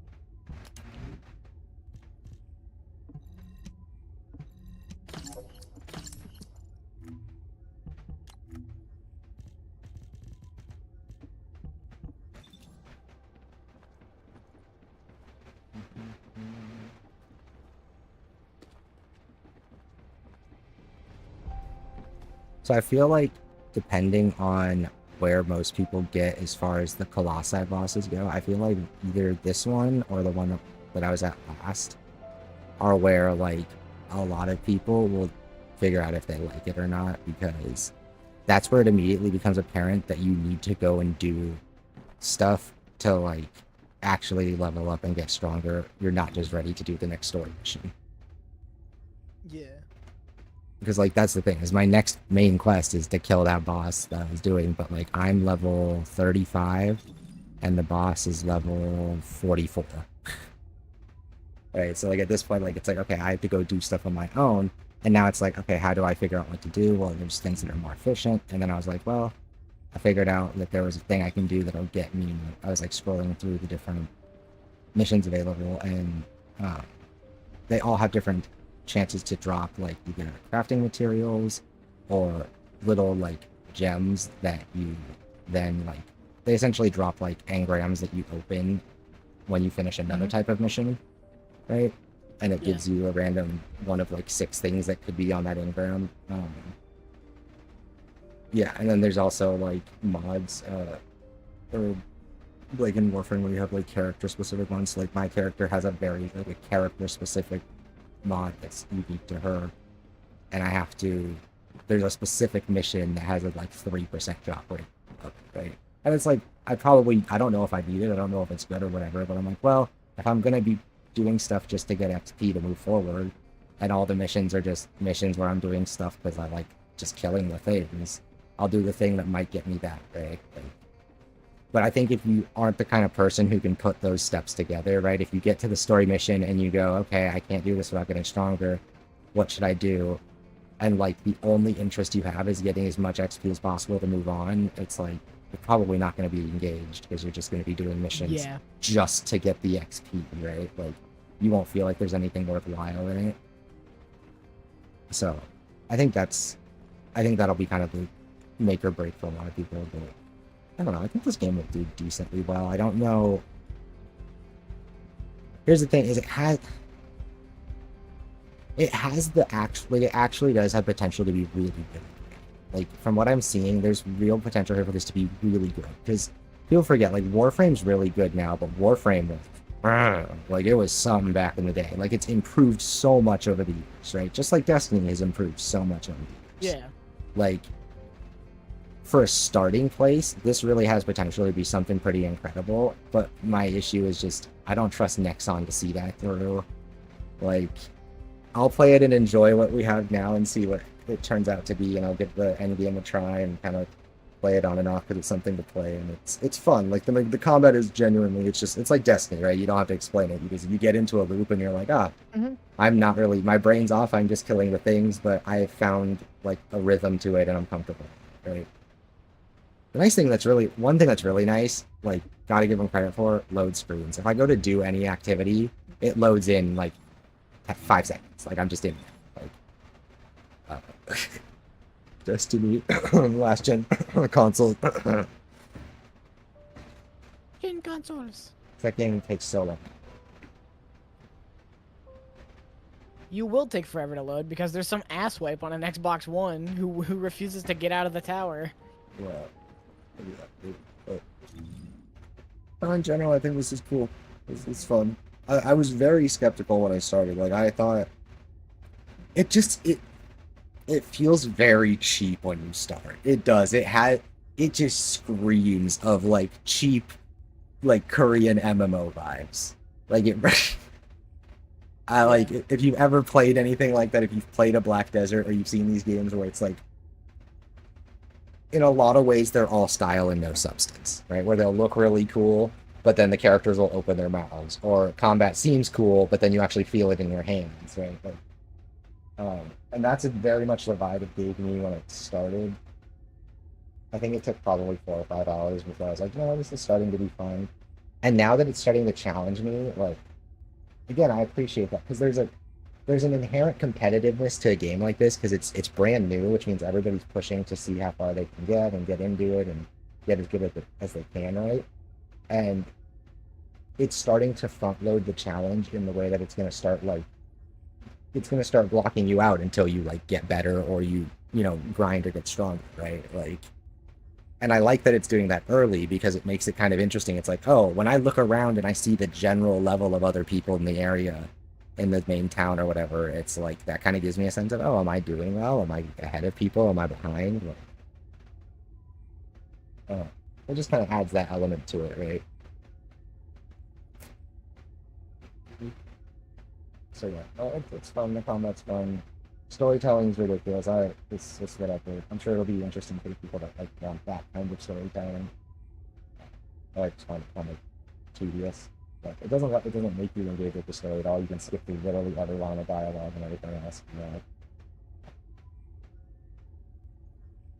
Now that I've had a day where I'm playing it and it's not in the lower levels with all the other people playing it, it's actually running well finally, which is nice. Like most of the time, most of today it's run well, so that was nice. Because I had some sessions yesterday and the day before where like I was definitely extending a certain amount of patience to the game just to put up with it because it was not running well. Like it was pretty good, but I was like, it was so inconsistent. I was like, it's got to be server side. Like there would be times where I get into like an area that was clearly an instance area by myself or whatever, or it was just me and a few other players, and like suddenly the game was running well, and I was like, okay, it was clearly. I think I'm trying to think about how to say it. The issue with a lot of like live service games is that they want to make Fortnite money, but like they show up late to the party, so like you're not gonna make Fortnite money because Fortnite already exists, so people are just gonna play the one they already like. Yeah, and like that's what I was saying that to someone. Someone responded to one of my tweets about like Suicide Squad and Final Descent, like, but I don't think there's really a core reader tutor outside his audience, and I'm like, you couldn't be further from wrong about that. It's just that, like, who do you think plays these games? All the time you go on Twitter or anywhere online and all you see is a bunch of people going, who is this game for, man? Like, they all look the same. It's just a bunch of shooting and there's some abilities and some pretty colored items. And who is this for, man? And it's like, who do you think? It's clearly for the same group of people. They keep going back because we like something that you're not seeing, right? And so I explained that, like, another criticism I see is someone was looking at a footage of this and they were like, this looks like every other game I've seen like it. And I was like, the thing is they're 100% right, but saying that the way they say it is such invalid criticism. Because all of these games, these people are deeply, deeply passionate about which ones are fun and which ones are not. And the ones that make it are like some of the most popular games in the world, right? And it really comes down to just they exist because people like the style of gameplay there. You can't see it. It's never going to look interesting from the outside looking in. It's, again, when I look at these games, I don't care what the trailers show me. I really don't. Like, it's sometimes it'll give me an idea if there's a cool mechanic or whatever, but I don't care because everything I care about, like, A, how the combat feels, I have to feel that in my own hands. B, how, like, build crafting and stuff works. You don't get into that stuff until later in the game or until endgame. How does endgame work? Like, all the things that determine whether a game like that is fun, other than does it look cool when you're playing it, you can't see any of the quality of a game like this from the outside. You have to be playing it and get to a certain point with it to know if it does things well or not. Because, yeah, they are all kind of the same in some ways, right? But that's why they're all battling for our attention. If one of these things is good, like, you have to acknowledge it, and if it's bad, you have to acknowledge it, because all of these things, they share a lot of the same players, and most of these people that like these games, they have one they play in the back pocket either all the time or it's the one they always go back to, and then they have one other that they might make time for, and if they're a real crazy person who plays a lot of games like I do, they might have a third one that they just, because they play all the stuff, they rotate in that one too, right? Like, yeah.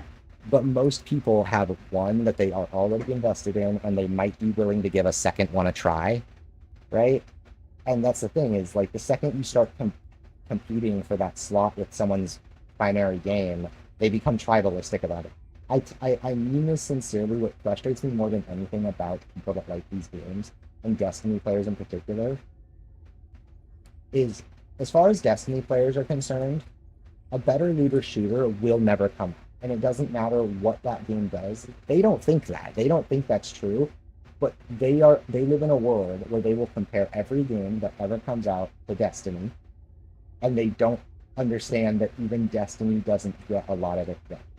Like, they're working from a broken foundation that this is the baseline to operate from. It's like, no, and they don't want these games to succeed, because they succeed, then that's people not playing their game. And it's this weird tribalistic nature of like, it doesn't matter how good a game is, they want it to fail because it's not Destiny. Right? Yeah. And again, I get that. Like, I get that sentiment for the same reason that, like, I don't know, if you're a huge Warframe fan, maybe you don't want Final Descendant to do well because it's aping a lot of the things you enjoy about that, and you don't want all your friends to jump ship to a different game. Like, I get that, but, like, it's weird that because people are invested in these games, they don't seem to see the through line. If you're the kind of person who can do the highest level content, and you can push it to the peak, and you collect all the shit, and you're that guy who, like, has played all of these games, and you know how they work, right? Or not even played all these games. If you play Destiny at the highest level, you can jump in to another game like Destiny and climb through it relatively quickly, pick up the pieces of how it works faster than other people because you understand looter-shooter systems for the most part, and you can access the best parts of that game faster and be better at it than most other people. So instead, like, what's so crazy to me is people that are really into looter shooter, they will be so hardcore for their one game and so obsessed with trying to get better at it and push that game without ever stopping and considering for 5 seconds that, like, all the time they spent in that game, it's not a sunk cost. If you go and play another game like it, it's not like, oh no, all my time in Destiny wasted. Why? It's like, no, you are better at those kinds of games faster than other people because you get how they work. Like, that's been my niche with all of these. Like, if we did like an hour-to-hour calculation, right, with me against other people and playing something like this, I know I'm progressing faster than most people because I hit roadblocks that everybody's gonna hit, and I know how to solve them explicitly because I'm like, oh, I've seen that in this game, right? Like, if you don't... That was me with fucking Elden Ring's DLC. Like, I was so familiar with how From Software does shit. It's like... Yeah, exactly. You just learn, so I was and able to, like, power through it. they act like it's this sunk cost, where if Destiny is your favorite game, and another game comes around that does it similar or better, and you... Like, it's like you don't want that game to be good lest it take you to that. Lest you give up playing Destiny or whatever. But it's like, bro, it's not like it's a sunk cost. Every hour you spent in Destiny makes you better prepared to understand and be better at this new thing everybody's excited about. Like, you can be excited too, and you'll be rewarded for it more than you were when you started playing Destiny for the first time. Right? And, like, that's what's so crazy to me. They don't understand that, like, the better you get at any of these games, like, the better you get to be when you jump in day one to the next one. Like, that's my real joy of it, is I like that when I start one of these games, I can pick it up and get really good at it relatively quickly. And it's it's fun. It's fun having people that have played the game for 1,000 hours be like, bro, you did how much in 100 hours? That's so crazy. It's like, well, yeah, because I didn't have to learn the whole concept from scratch like you did.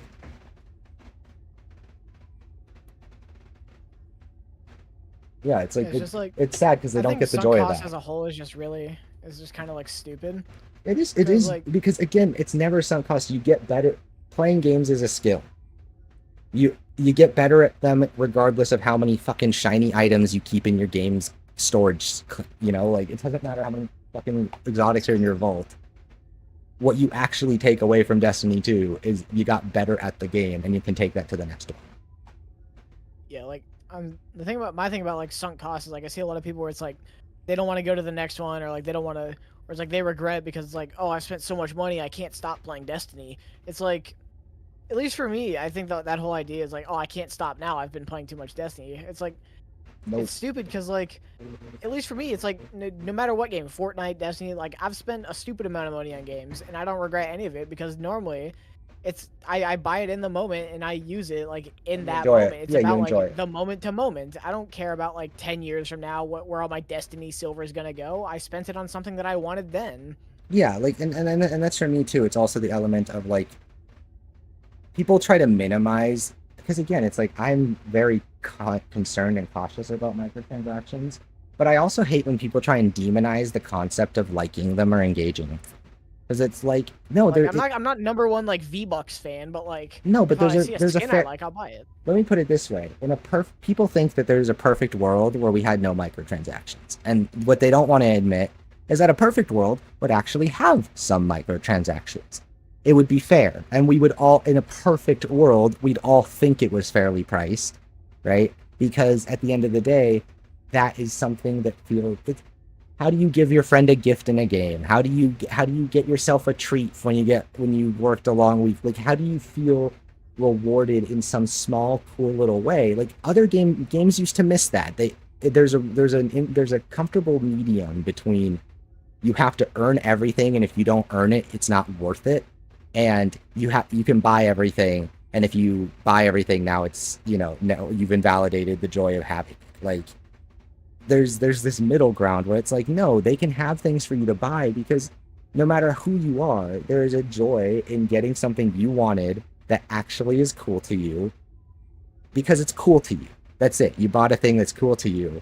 There's a satisfaction in that. And I think that a lot of social and online games, fundamentally in a perfect world, would still have some of that. It's just they wouldn't push the boundary. They wouldn't push the limit. It wouldn't be about greed. It would be about a certain amount of like fair understanding, right? Like, yeah. Because again, I'm one of those people where when I play one of these games, right? Like, as soon as I commit to them, like I'm in, and I see the thing I want, and then I go get it, and I'm done. And I do that so that I don't, because that I learned a long time ago. You want to know what's not fun? Playing a free-to-play. Say you play, most free-to-play games have a character. Right, it's generally characters or some shit or whatever.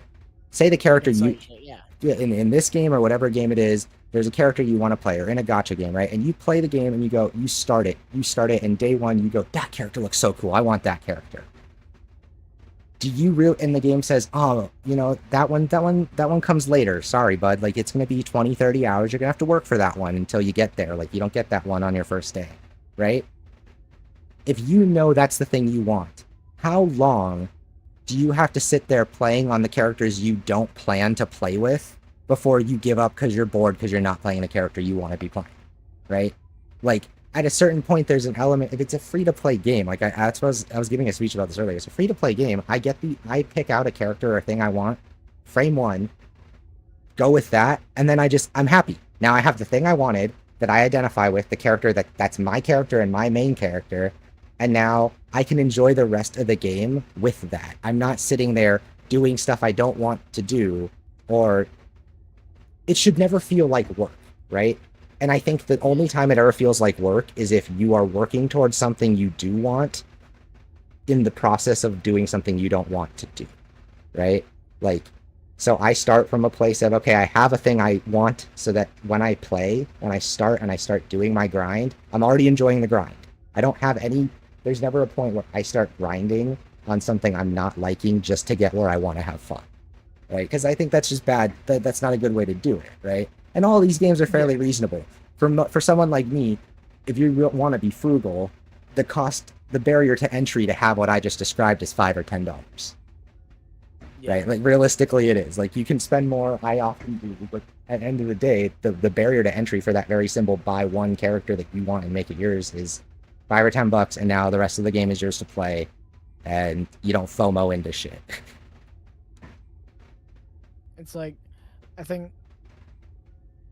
people like to glorify. It's like, oh, the back in the days when we didn't have microtransactions, like you could earn everything in the old Call of Duty. It's like, yeah, do you not remember when they charged you for fucking maps? Like, yeah. Where do you think all this free free updates? Where do you think those come from? Do you want to know why? Yeah. Do you want to know why you could earn skins? And because skins were something that they could slap together, and it didn't require them to make a new fucking video game assets. It didn't require them to make more video game, right?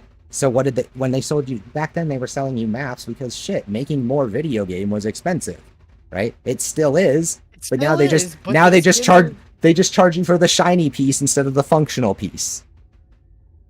That's it. Instead of charging you for new maps and new content, they charge you for shiny shit. Yeah. It's a more practical issue because, like, what's it called? Oh wait, I gotta You end the have- stream really quick.